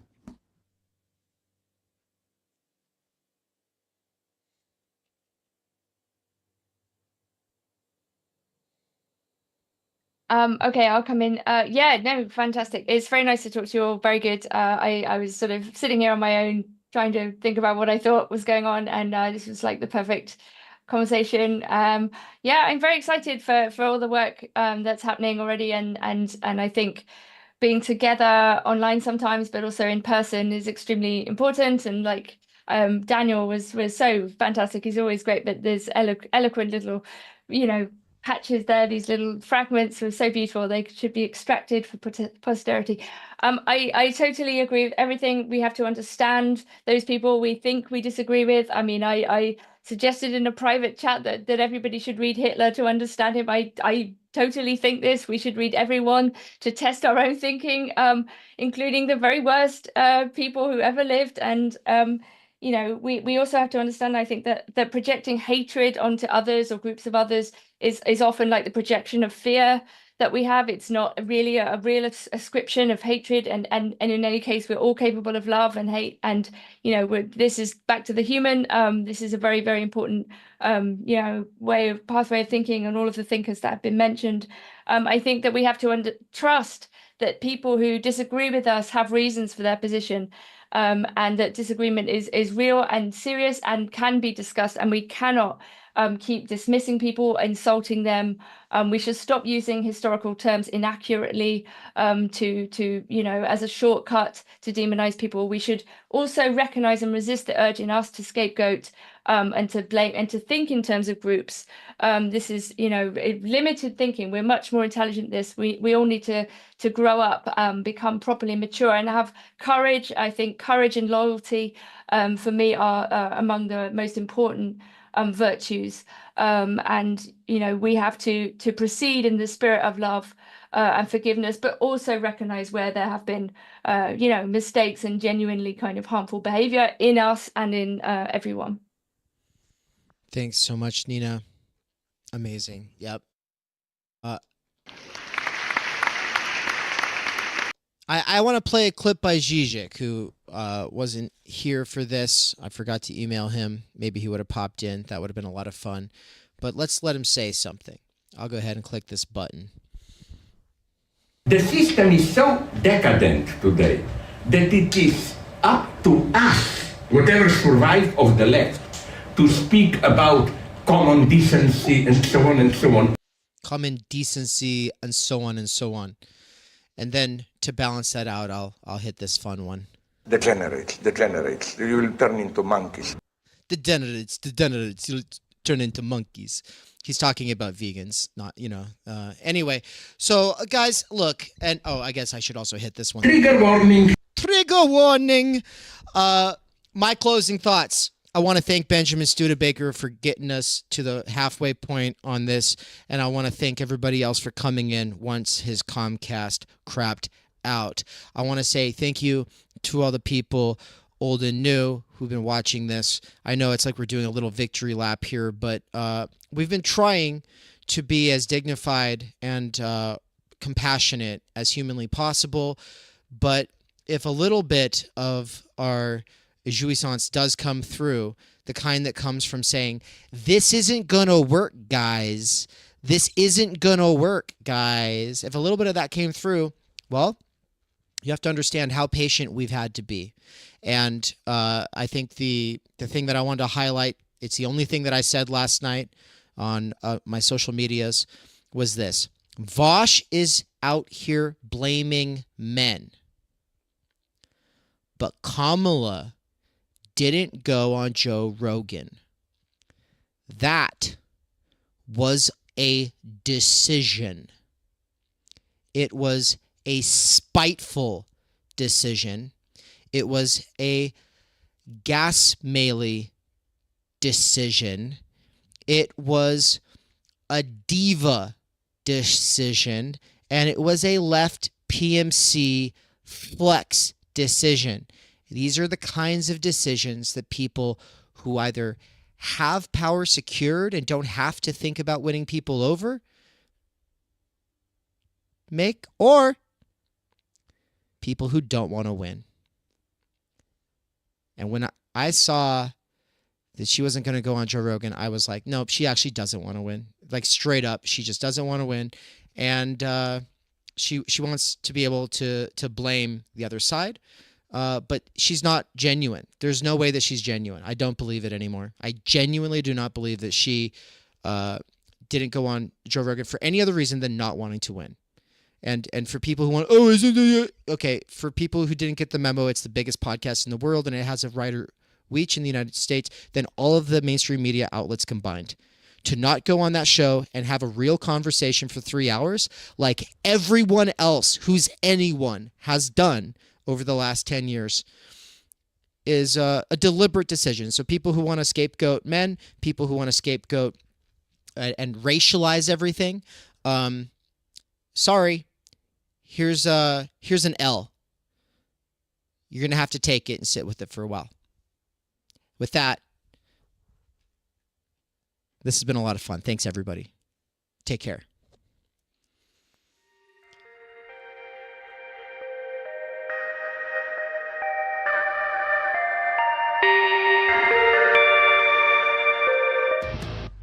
We cannot do direct revolution, but the only way to lay the foundation for it is to do what you are doing to move the underground. It's a theoretically correct title. Welcome to Theory Underground, a place for workers with earbuds who are tired of letting others read and think on their behalf, slipstreaming our way into an understanding of the situation that short-circuits the deadlocks of our moment. Research at Theory Underground focuses on what is most important for understanding our current situation.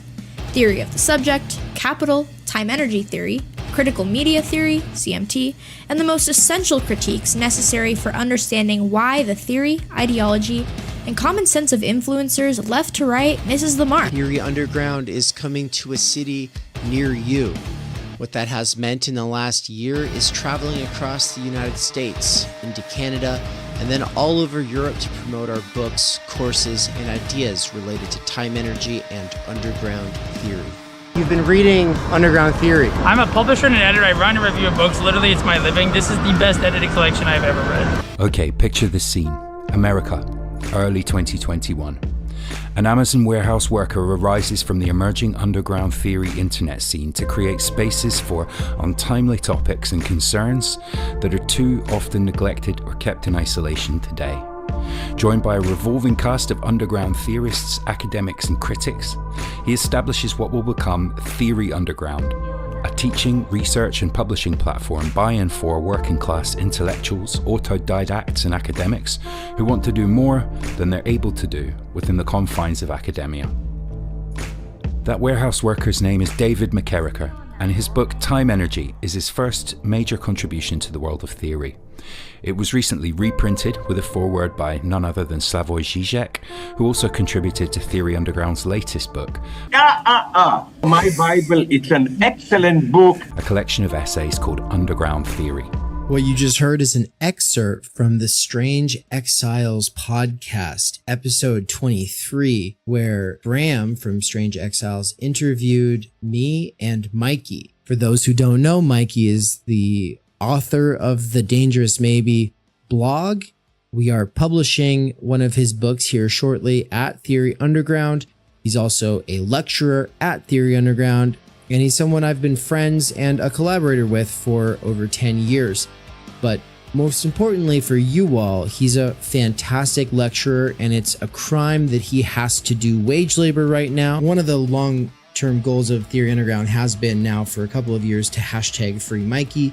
That is something that I've been really pushing, but first I had to get freed from wage labor, which was achieved this year. That's right. Thanks to my monthly seminar subscribers, I was able to quit Amazon and do Theory Underground full time. Now I'm announcing the next big phase of the plan, which is the Mikey Down seminar. What monthly subscribers to the Mikey seminar are paying for is a survey of philosophy, including deep dives into Zizek, Land, Lacan, Baudrillard, Bataille, Lyotard, and ultimately the whole history of philosophy. We're trying to build like this ongoing seminar, right? And that's what I really like about this thing, where, you know, if I'm teaching a main text, that's something I got to focus on. I got to really, but the seminar thing, we can do this stuff all the time where we dive deeper into concepts, we dive deeper into certain, you know, sections of books or whatever, and we can really do this nuanced stuff. I think that there's probably no better way for us to accelerate our learning in these areas than by slipstreaming Mikey. And that has been my belief for years and years and years now. It's official. You're able to help out. You're able to get involved. You're able to benefit directly from liberating him from wage labor. Get on it right now. Do it. Just go. Stop what you're doing. Go click the button, subscribe. This is what you do. Subscribe to him. If you're already signed up for the ongoing Theory Underground seminars, then that's the ones that I do with my wife, Anne. Though that's getting an upgrade, which means that I will be doing one session per month that is just me, and then I will also be doing the ones with Anne, which are a crash course in sociology, anthropology, the social sciences, and ultimately Marx, Heidegger, Levinas, Bourdieu, imminently critiquing pop psychology, sociology, self-help, and ultimately the doxa of our time. But if you would like to be a subscriber to both Mikey's seminar and the seminar that the Snellgrove McKerrachers are doing, then the best way is to become a Tier 4 subscriber, or you can be a Tier 2 subscriber to each of us. The reason this matters is because Tier 2 is like pretty much the best bang for your buck. It gives you huge discounts on all of the courses that we do. But if you can't afford it, Tier 4 is amazing because it gives you Tier 3 access at both Mikey's seminar and ours. And finally, not everybody has time to be part of these ongoing research seminars, and they just want to fund the paid content for the YouTube and podcast. And so thank you so much to our patrons over at Patreon. They're the ones funding all the free stuff. So big thank you to Bert, Marilyn, Carl, Sahil, Zozandra, Nikolai, Darian, Tyler, and Mandeep, and all the other wonderful patron people, Patreon people. And thank you to all the other wonderful Patreon people. Thank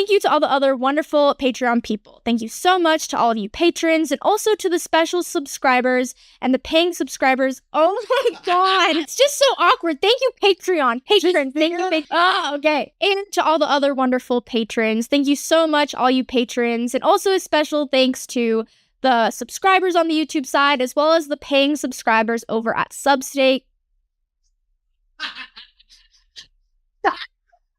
Why can't we do this? Fuck.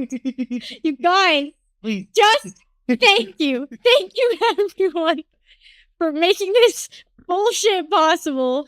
Thank you to the subscribers.